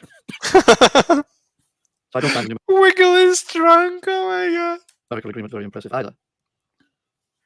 So I said, well, thank you very much for your help. And I said goodbye. There was nothing more to be said. So the whole discussion took maybe 10 or 15 minutes. Wow. So I came back to Cornell to tell the team the bad news. So that was another watershed in my life. And I think it was profoundly useful what Fermi did. He had this amazing intuition. He could spot what was good and what was bad right away. I mean, we might have worked on these calculations for 5 years if Fermi hadn't given us the red light. And as it was, Fermi was absolutely right, because in the end, of course, it turned out the theory on which we based the whole calculation was an illusion. There is really no such thing as a pseudoscalar theory of pions. That in reality, 10 years later, or whenever it was, quarks were invented. And the whole theory of the strong interactions was totally transformed into a theory of quarks. And it's only when you represent the pion as a compound system of 2 quarks that you can begin to have a real physical theory. So our whole physical basis was wrong. So it was perfectly true that any experimental agreement we found was illusory. But it took Fermi to see that. And he could see it without knowing about quarks. Of course, nobody had dreamed of quarks at that time. But he felt in his bones that this theory was no good. And he was right. So he saved us maybe 5 years of blind work. And so I'm extremely grateful to him for that. Wow. This is unbelievable. This is like this genius. You can only imagine the level of genius. But it was a tough situation for us, especially because we had some graduate students involved in this project. And they depended on it for their PhD thesis. Oh, shoot. So it was difficult. I mean, I simply had to tell the team, look, I'm sorry, but this is not going anywhere. So all we can do is write up what we've done and publish it. But it's not going to go any further. And you better find some other line of work. So oh my God. It was not a very pleasant experience for the graduate students or for me. But in the end, of course, it was for the good of us all. But that's the kind of genius that Fermi had. And I think... holy moly. This is sending shivers down my spine. That showed me very clearly that I wasn't a particle physicist. That I didn't have that kind of instinct. I mean, my gift. Wow. He's not a particle physicist. In mathematics and not basically in physics. So I can, when there's a theory that is well based on physics, as it was in the case of quantum electrodynamics, then I can do marvelously well with using it. But I'm not able to invent a new theory. And what was required for the strong interactions was an invention, and that clearly wasn't my cup of tea. And so from that time on, I didn't seriously try to solve the problem of strong interactions. From that time on, I worked in field theory on the mathematical side, and which I could do very happily and even usefully. So from that time on, I was interested in the mathematics of field theory, and I got involved in the Whiteman program of trying to establish quantum field theory axiomatically, deducing from axioms physical consequences. That's something. Wow, that's genius. That is genius. Wow, so beautiful. That I love to do, which is, in Fermi's terminology, that's based on a firm mathematical basis. Whether it's physically correct or not, it's certainly mathematically sound. So I made that choice that I would go with the mathematics and not with the physics. Wow.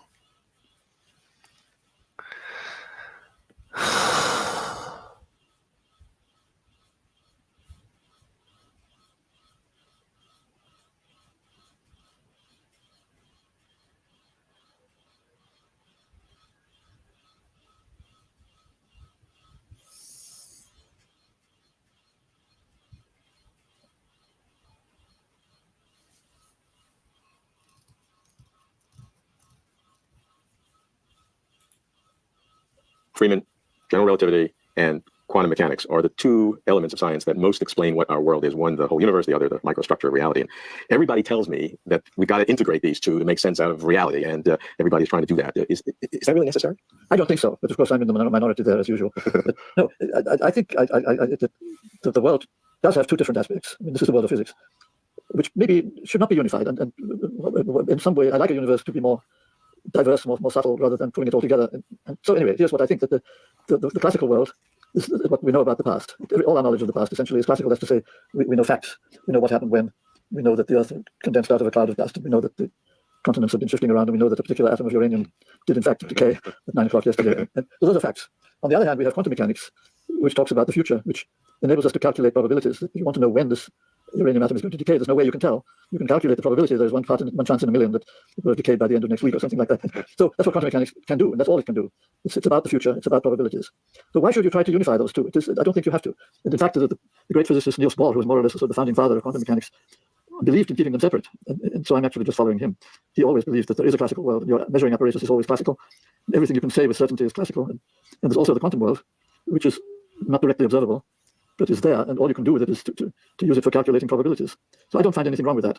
And of course, it has a consequence when you come to look at. No, but no. That's fine. But they say that the probabilities are the reality. They confuse the word probability with reality. The fact that you don't know where the electron is, they say it's unknown to the universe. What does that mean? That's nonsensical. General relativity, because general relativity is a classical theory. It tells how the universe behaves on a large scale. It's a theory of gravitation and space and time. It's a geometrical theory, and it has been enormously successful. It's sort of the most beautiful, in a way, the most beautiful theory we have, in the sense of being precise and subtle and still simple in its foundations. And in some way, it would spoil it if you bring them together. I don't see why one should. So I would say let's leave gravitation theory, the theory of Einstein, as part of the classical world. Don't try to drag it into quantum mechanics.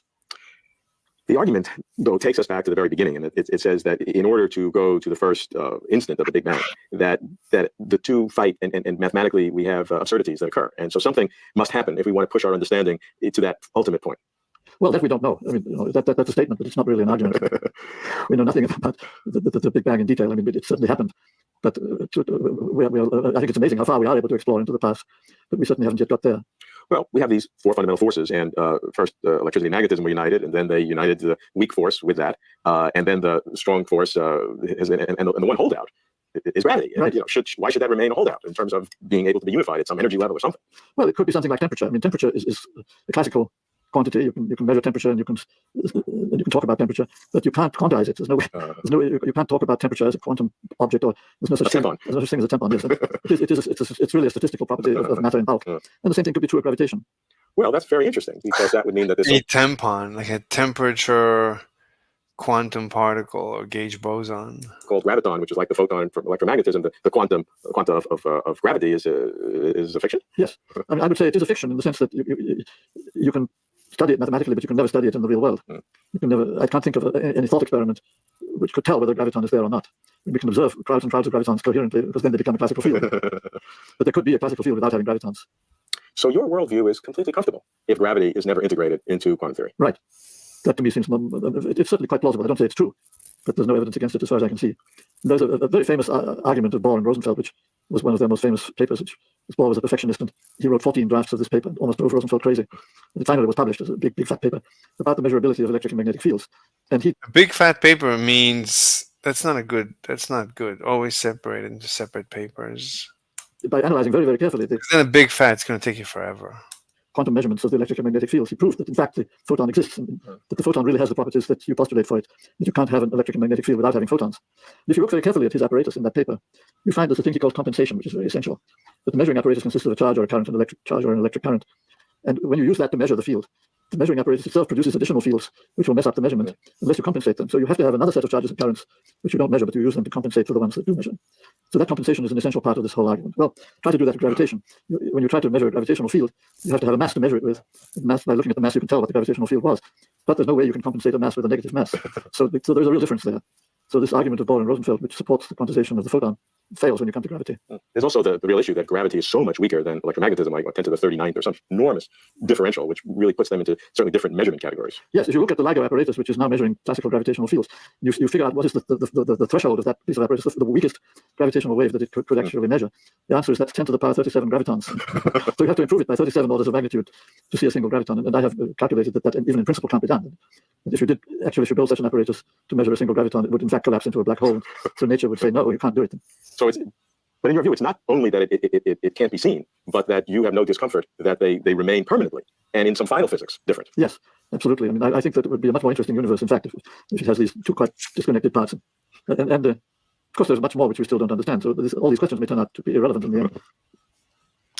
Yeah, but I want something else.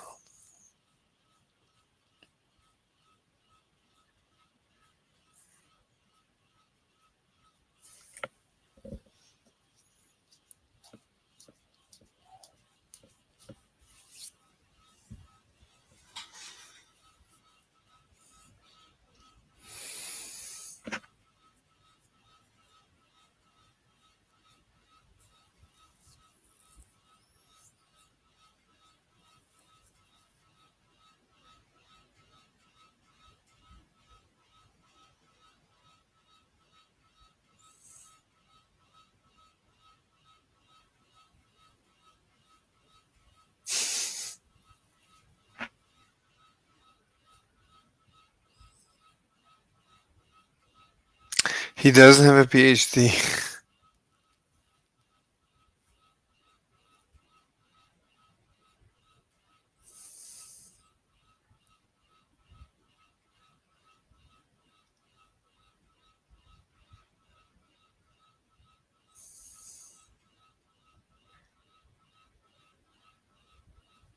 That's him young.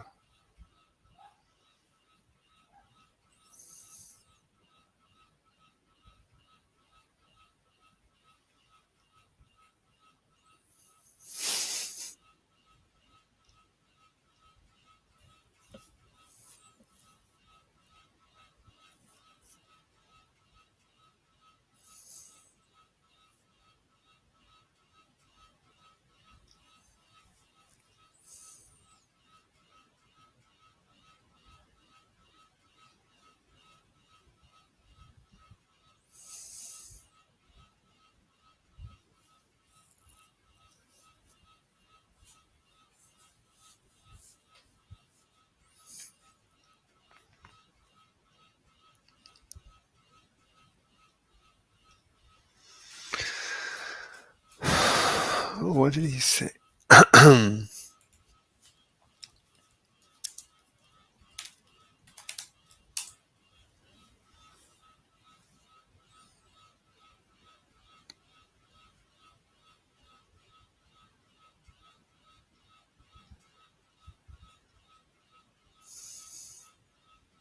I'm never going to be able to find it. Forget it.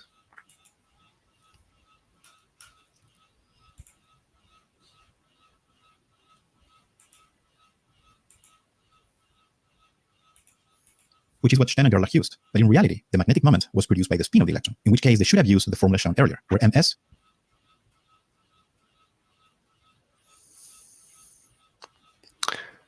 I mean, Bohr said this is unstable. I mean, why do you need Bohr to tell you that this is unstable? This is a ball at the top of a hill. It's going to fall either to the left or to the right. It's going to fall. It's unstable. You're never going to find any of these. You don't need Bohr to tell you that. A child can tell you that.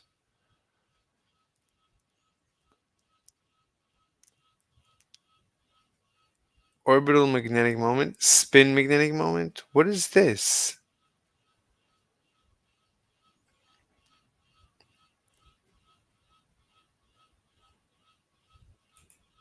is plus or minus 1/2, and GS is the so-called spin G factor of the electron. GS has been measured and happens to be around 2. Here we see that the combination GS divided by 2 is very close to 1, in a coincidence that some authors call a natural conspiracy, because he fooled Stern, Gerlach, Bohr, and almost everyone else by hiding the true effect of the electron's spin and making it look like a space quantization was the cause of what was measured. This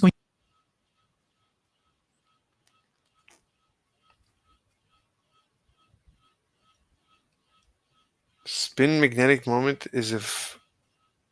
What is MS? Spin, is this the spin magnetic moment? I don't get it. What is GS?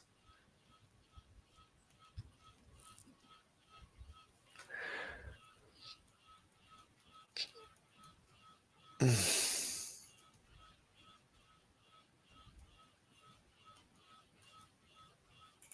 the previous video, I showed you how Pauli found this relation for the magnetic moment produced by orbital angular momentum, which is what Stern and Gerlach used. But in reality, I need to watch the previous video.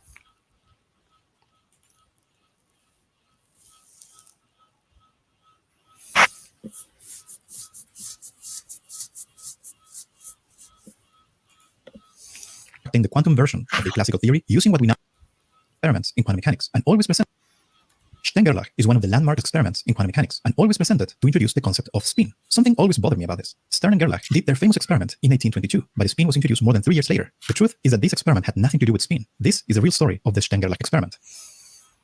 Before I get any further, I just want to clarify that the modern interpretation of the results obtained by Stern and Gerlach is indeed the spin of the electron. I'm not claiming the opposite, but nobody knew about this concept in 1922. So I always wondered, what exactly were Stern and Gerlach even trying to measure?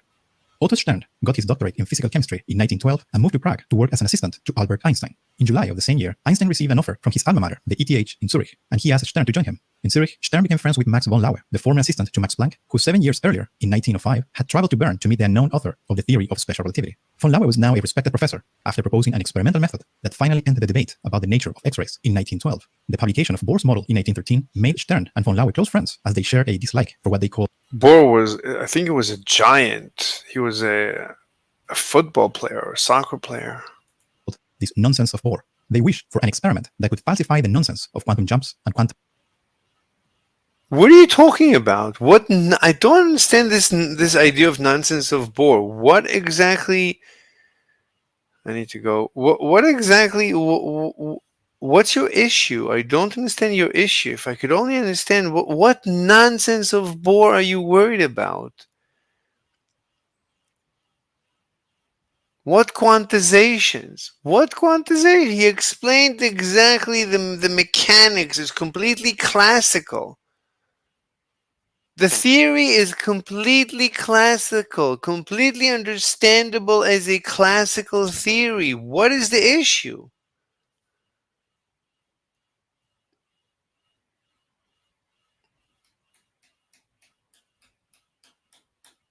What I don't understand, what exactly is what do you want there to be? I'm trying to understand what is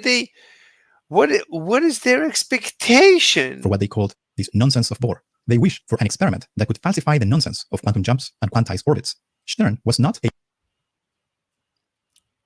Look, he said it has to be a full wave. How else would you have? What kind of, you have a half a wave? How do you have half a wave? Half a wave means you have a discontinuity in nature. What would that even mean? I don't know what that would mean. Of course, the electron has to jump because of that. Mechanically. This is mechanically. You don't like the jumps in the orbits? This is completely mechanical. This is completely classical. You can add energy, but it's not going to help the electron if you add energy that doesn't help it climb to the next full integral multiple of a wavelength. The wavelength is given. Once you have a wavelength, you're out of luck. You're SOL. You're shite out of luck.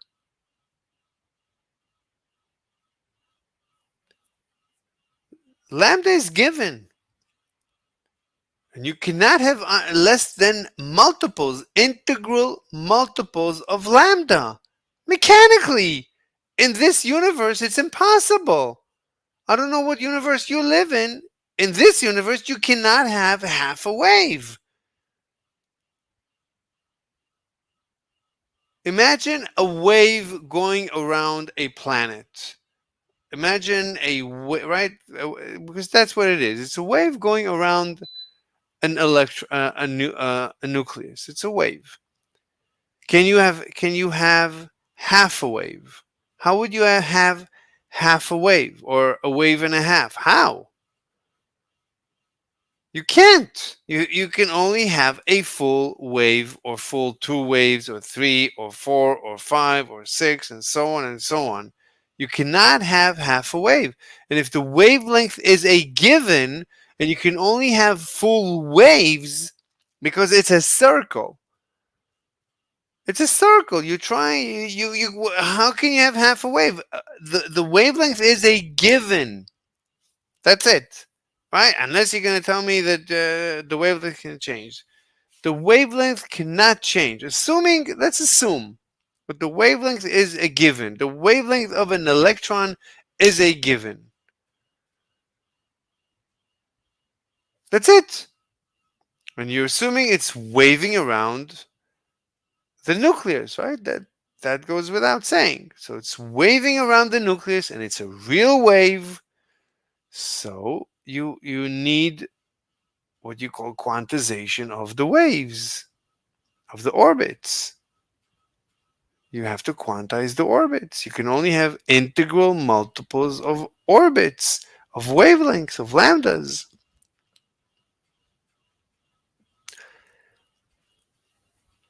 And therefore, the angular momentum must be quantized, and therefore the magnetic moment must be quantized. It's all classical. It's classical.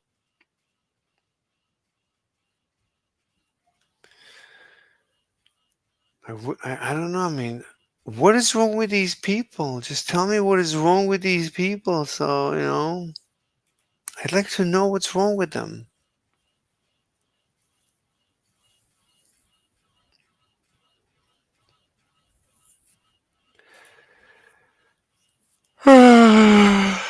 I need to write a separate paper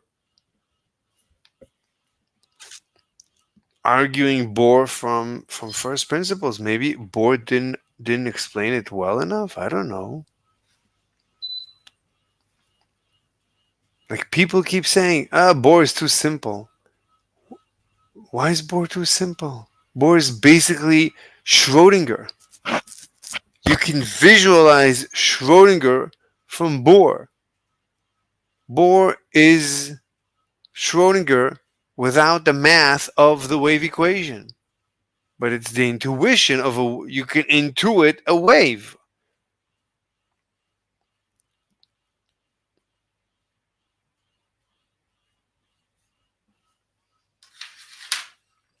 I need to go.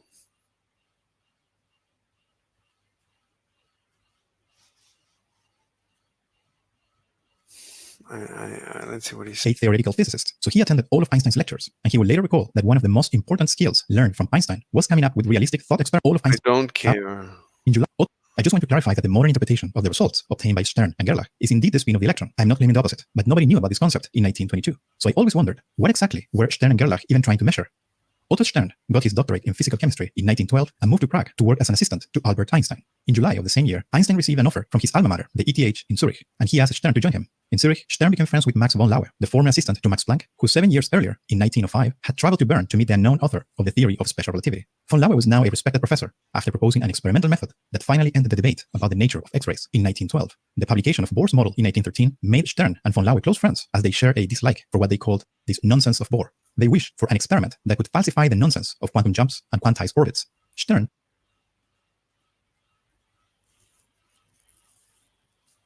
I wish I could, somebody could explain to me what is confusing about Bohr's model. What do you want? Maybe, you know what? Let me look. Maybe this guy has an intuition for what is the issue with Bohr's model. Let me see. Bohr.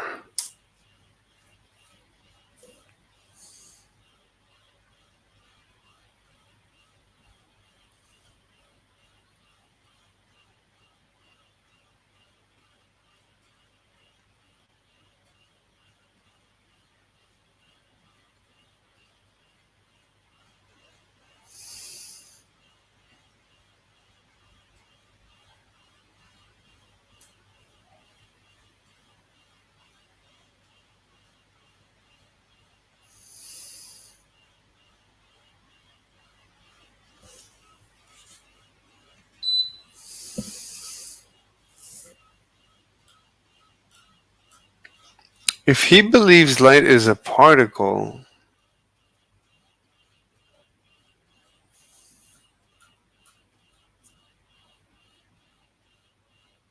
business inquiries in the black media?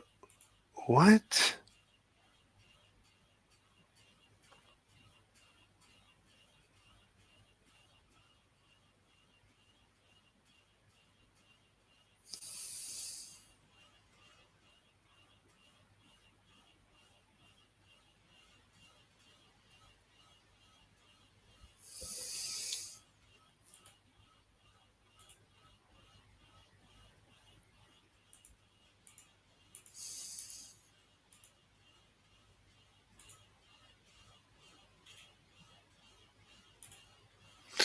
Let's write him an email.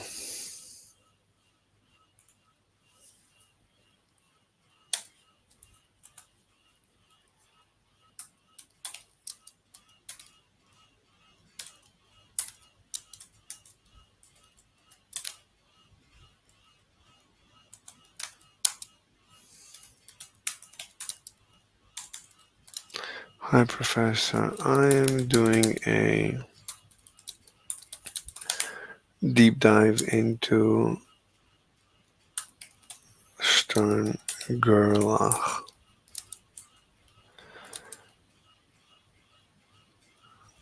I would love to interview you on that topic. I am trying to understand what. I gotta copy the word Stern Gerlach. I keep writing Stren.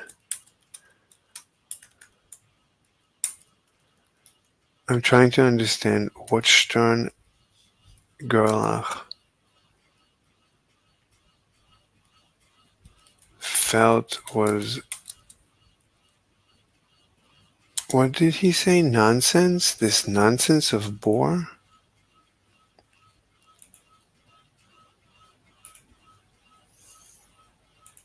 in the quantum version of a classical theory using what we now call the Wilson-Sommerfeld quantization rule. Using this rule, Sommerfeld introduced elliptic in 1912 and moved to Prague to work as an assistant to Albert Einstein. In July of the same year, Einstein received an offer from his alma mater. In 1906, wondered, what exactly were Stern and Gerlach even trying to measure? Otto Stern got his doctorate in physical chemistry in 1912 and moved to Prague, and he, as I had traveled to Bern to meet. That finally ended the debate with friends, as they shared a dislike for what they called this nonsense of Bohr. Okay, nonsense of Bohr. Okay. I'm trying to understand what Stern-Gerlach felt was this nonsense of Bohr. I personally love Bohr's model. I think it is basically Schrödinger without the wave equation math part.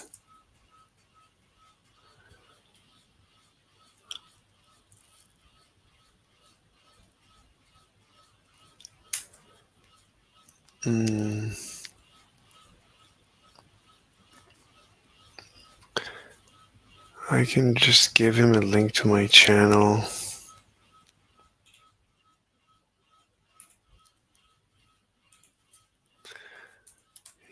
Here is my channel.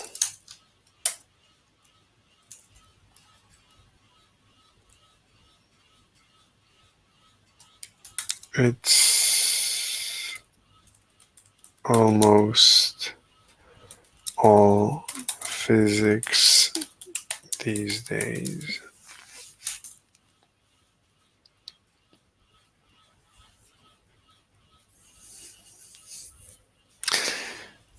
Hi, Professor. I'm doing a deep dive into Stern-Gerlach. I would love to interview you on the topic. I'm trying to understand what Stern-Gerlach felt was this nonsense of Bohr.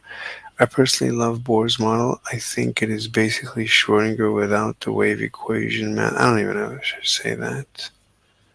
I personally love and understand it. I don't see the issue with it.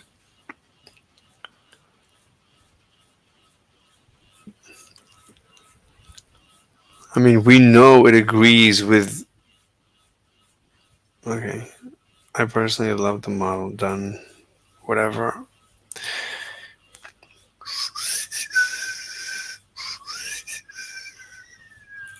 I don't know what they were trying to prove. I don't know. The more I think about it, the less I understand what they were trying to prove. I don't know. I don't know what they were trying to prove. Like, what are you trying to prove? His model agrees with the spectral lines. Do you have a different model that explains the spectral lines? Can you explain the spectral lines of hydrogen or helium, whatever? Can you explain those lines? These lines, the 4 lines, can you explain them with an alternative model? They wished for an experiment that could falsify the nonsense of quantum jumps and quantized orbits. Stern was Quantum jumps and quantized orbits? Why is that nonsense?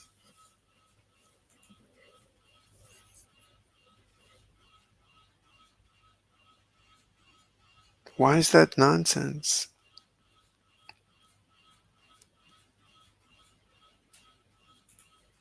not a theoretical physicist, so he attended all of Einstein's lectures, and he will later recall that one of the most important skills learned from Einstein was coming up with realistic thought experiments to test ideas. He was not a theoretical physicist. He was a physical chemist. He was doing physical chemistry. Physical chemistry is Bohr's model. That's all they do. They use Bohr's model. What else do they do if not Bohr's model? They would have nothing without Bohr's model. And Schrödinger's equation, which is an extension of Bohr. In 1914, Einstein was named director of the Kaiser Wilhelm Institute in Berlin and left Zurich. At the same time, von Laue accepted a position at the University of Frankfurt and invited Stern to come as his assistant. Just a few weeks after they moved from Zurich, von Laue was awarded the Nobel Prize in Physics for his discovery of the diffraction of X-rays by crystals, work that he did only 2 years earlier during a stay with Sommerfeld in Munich.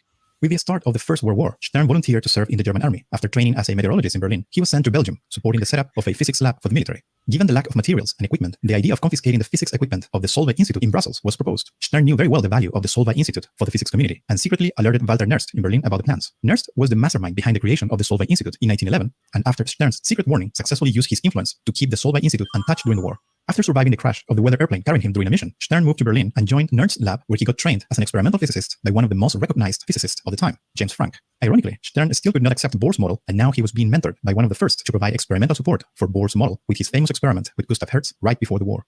After the war was over, Stern returned to Frankfurt in 1919, but Max von Laue was no longer there. He exchanged roles with Max Born from Berlin. Born became the head of the physics department and was really impressed by Stern's plans for the small Frankfurt lab. Stern had become great at designing clever experiments, but not yet the best at building them. Fortunately, the physics department had a great technician named Adolf Schmidt. Stern wanted to build... That's how I feel. Like, I want to conduct these experiments, but I wouldn't know where to begin. A molecular beam to study the magnetic properties of single atoms and molecules in gases. Bohr gave Stern full support and provided the necessary and scarce funding. After a year of work, the molecular beam was finally working. Stern... That's the real trick. How do you know you have single atoms? Used it to experimentally confirm, for the first time, Axial distribution of velocities. the Maxwell distribution of velocities in a gas. After this success, Stern noted that no experiment had been designed to challenge what he and von Laue called Bohr's nonsense. Bohr's model could explain the spectral lines of hydrogenic atoms and the... How do you explain this? I mean, how do you do that? You have a model that explains this? Frank Hertz experiment, but the wartime prevented the design of an experiment specifically planned to test the model. The 4 years of war not only prevented the kind of experiment that Stern wanted. I mean, these are literally quantum. I mean, these are the quantum jumps. These are the quantum jumps. You can even see, right? It's like this is 1. This is it 2 or 2 squared or something like that? I mean, this is integral jumps or something like that, right? Whatever. I think it has to be. I don't remember, but whatever the numbers, I think it's the integer squared. So this is 1 unit, and this fits into here, and this fits into here. Each one has 2 lines. There's 2 lines here. Anyway, this one doesn't look like 3. I don't know. So this is, I don't know, whatever. But these are the jumps. I mean, right? These are the jumps. This is from, let's say, from 3 to 2, and from, I mean, this is perfectly explained. This is the jumps. So you're trying to deny this?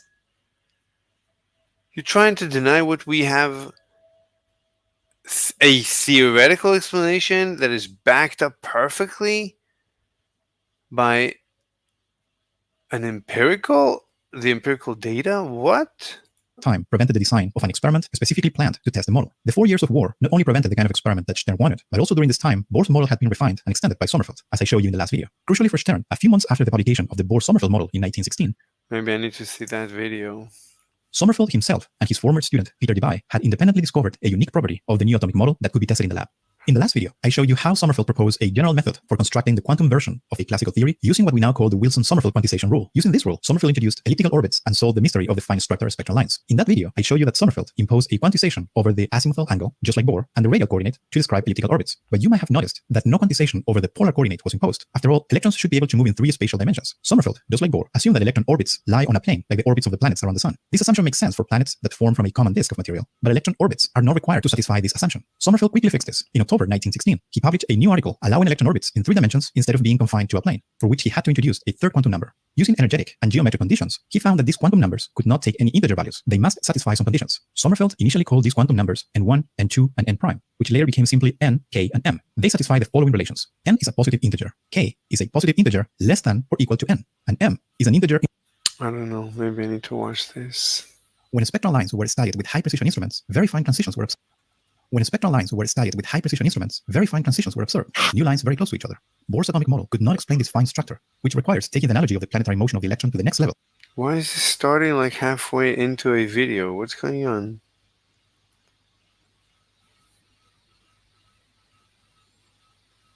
When spectral lines were studied with high-precision instruments, Why is this video starting in the middle? very fine transitions were observed. New lines very close.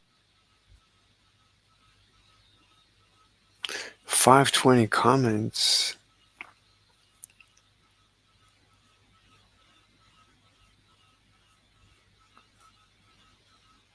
To each other. Bohr's atomic model could not explain this fine structure, which requires taking the analogy of the planetary motion of the electron to the next level, plus some relativity.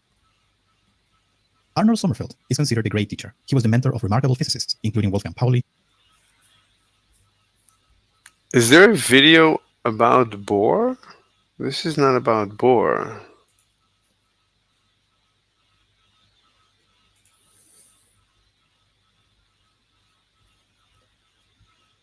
Maybe this? But thermodynamics and electromagnetic theory were not enough. As usual, he stayed away from Boltzmann's statistical mechanics and probabilistic.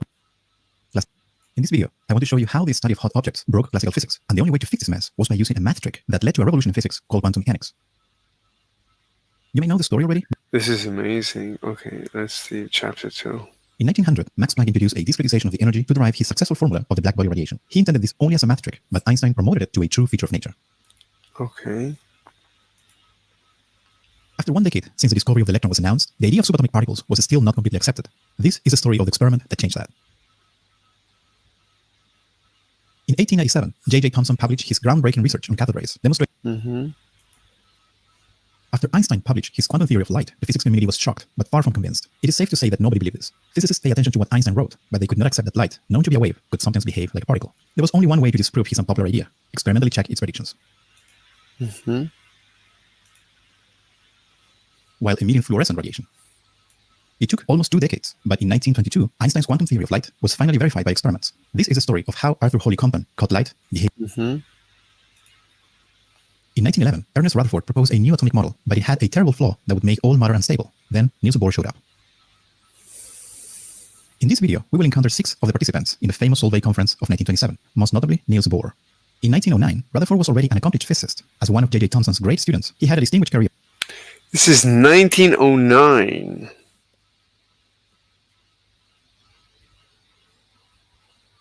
This is after Einstein, so Einstein told them about the quantization of light.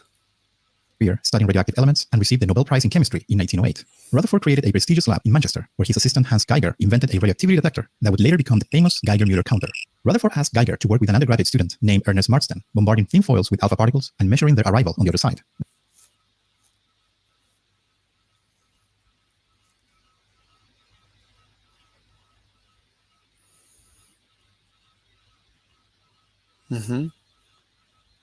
The surprise was that some alpha particles bounced back in a way that could not be understood. Alpha is helium nucleus, which is 2 protons and 2 neutrons.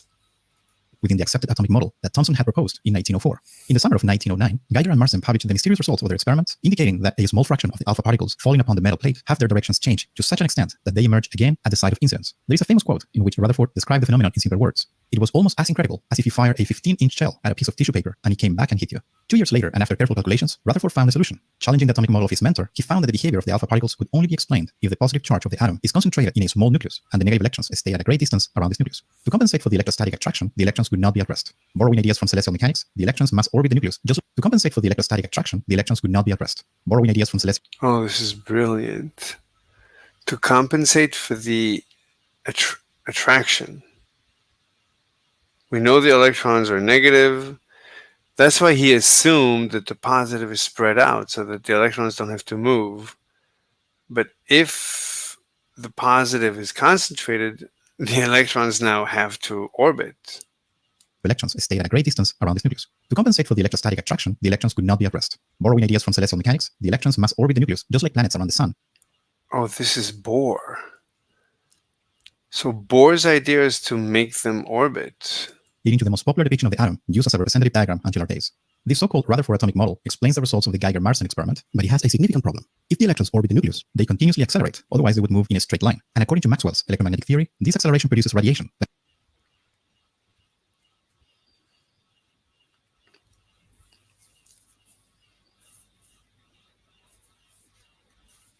Where's the acceleration? The acceleration. Where's the acceleration?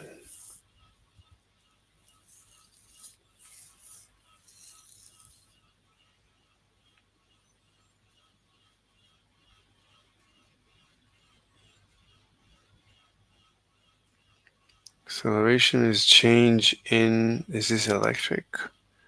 It's a change in electric.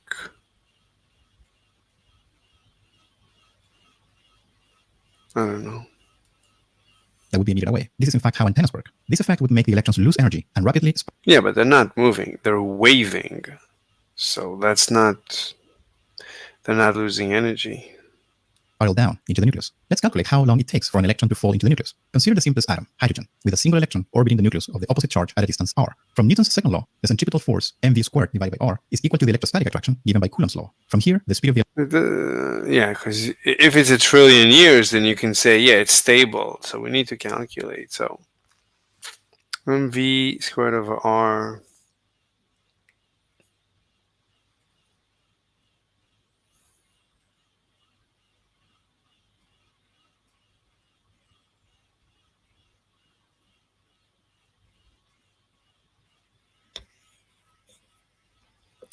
Mass times acceleration. But what are you calculating? You want the time that it's going to crash. It's going to spiral. So mv squared over r.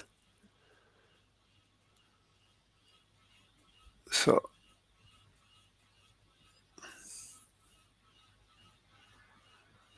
this is the force. So ma is this. It's equal to the force. You should tell us that this is the force and this is the acceleration. So this is the force. The force is Coulomb's force. E squared r squared 4 pi epsilon naught. Yeah. So this means r and r squared. So you're left with an r here. So v squared, the m goes over here, is e squared over 4 pi epsilon mr. the electron is given by this expression. The total energy of the electron is its kinetic energy plus the So this is the v squared. This is how fast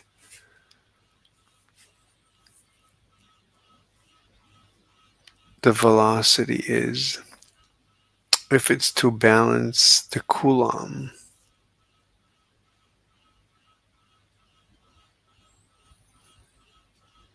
That's very interesting.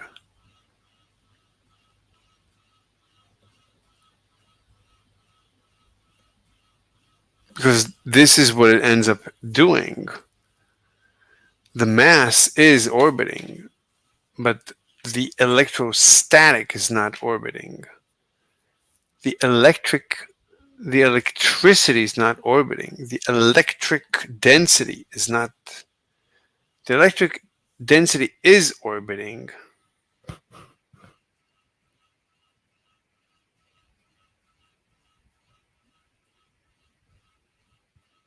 But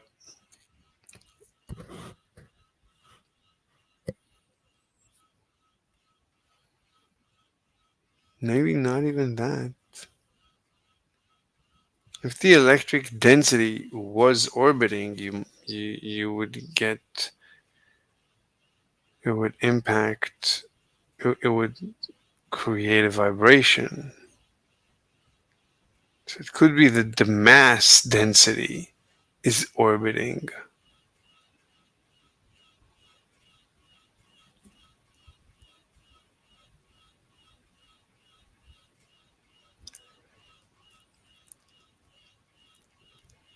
It's a wave. It's waving in the ether.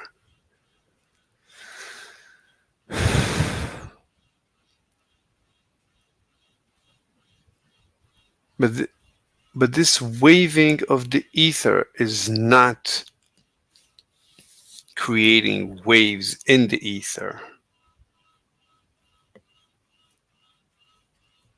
There's no energy loss. It's like a wave in the ocean. There's no energy loss in waving in like a water wave or a sound wave. There's no intrinsic energy loss. Energy loss is due to friction and vibration. But you can imagine a computer simulation of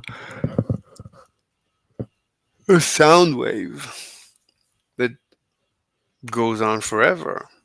It disperses over time, but let's say it doesn't. Let's say we don't allow it. We keep it bound so it can only go straight. You can imagine it goes on forever. There's no energy loss. Somehow it's bound. This wave is not, it's not creating waves besides what's internal to the electron. The electron is a self-contained wave. It's waving within itself. There's some, there's no interaction with the environment.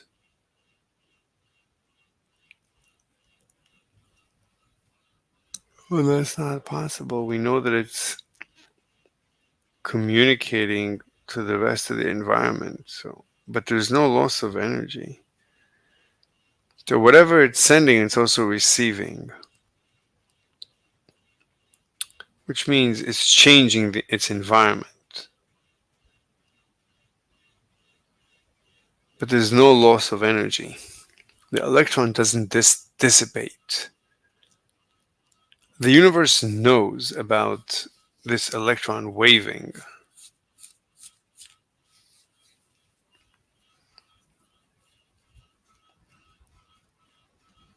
Total energy. It's amazing that they don't think about it. They don't want to think about it. They're like, let's forget about the details. Let's forget about modeling this. Like it's left.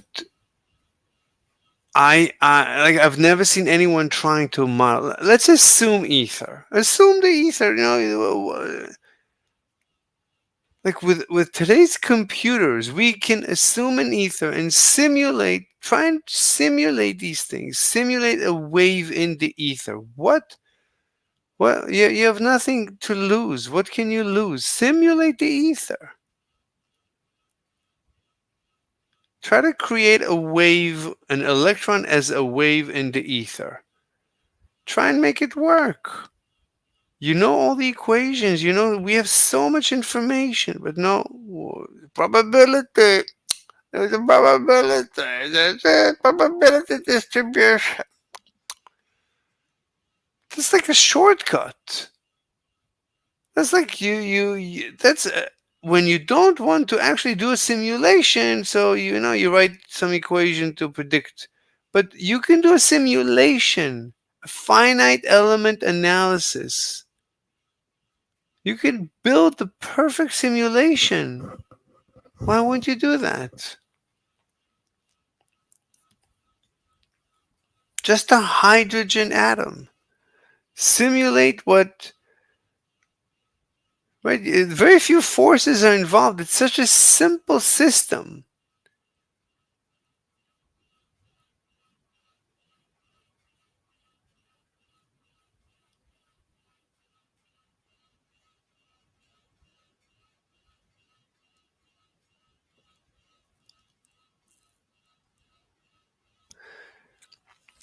Very soon we'll be able to do it. We'll be able to ask ChatGPT to create the simulation. And then we can just show it, here it is. Here is a hydrogen, a fully functional hydrogen atom. And here is now a photon coming in, impacting.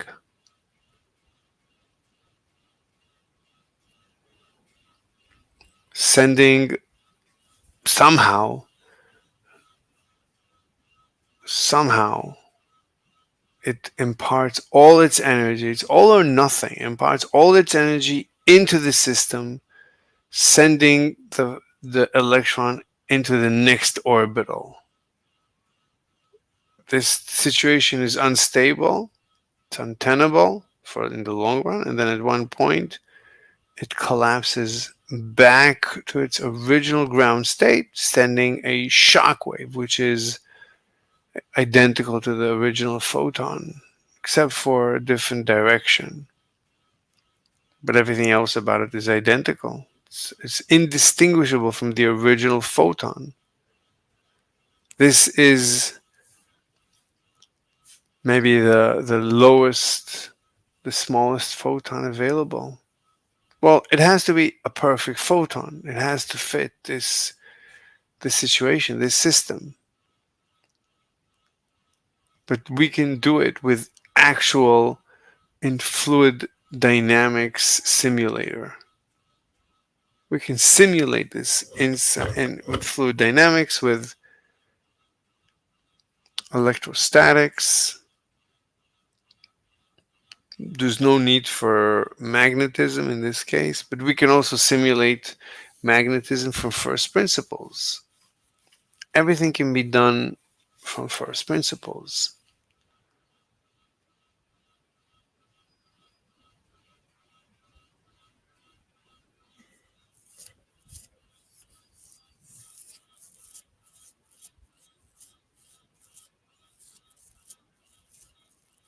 This is so simple.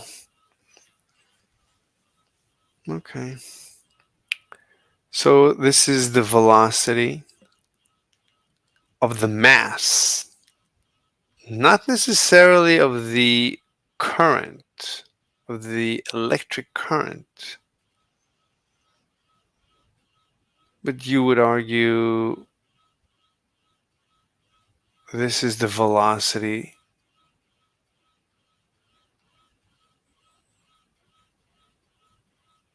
just of the mass. This is just the velocity of the mass. The mass is... But then you would say, what is the mass of a wave? How can a wave have a mass? Well, we know that's just the interaction with the Higgs.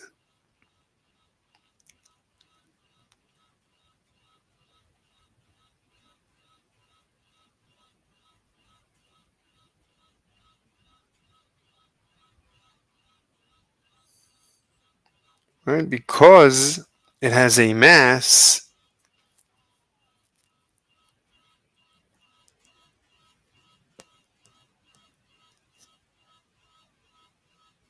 it has inertia. Right? It wants to go in a straight line. It wants to snap off. It wants to snap off the nucleus. What is keeping it bound? But what is causing it to want to leave? Well, you could argue, well, electric forces are keeping it bound. But why does it have any will, any tendency to leave the nucleus? At the end of the day, energy comes in and lifts it to higher and higher orbitals or orbits until the energy is too high and it snaps off. At that point, it's a huge ring, but it snaps off.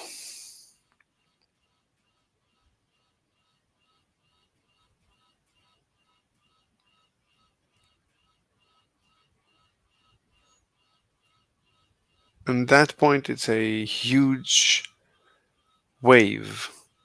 I mean, relative to an atom, it's very big. Nothing is causing it to snap back into place.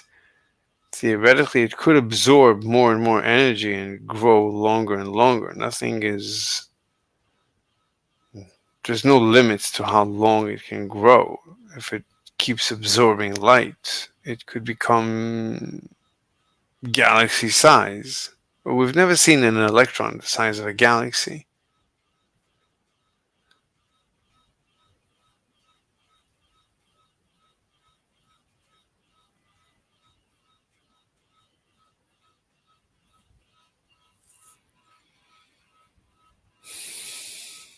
Unfortunately, you cannot talk to physicists about this because they live in a mathematical universe. It's like zombies. It's like the flat earthers. Like you can't talk to them. To them, flat earth is real. To the physicists, this ununderstandable universe is real. Just like to the flat earthers, the universe is flat or whatever.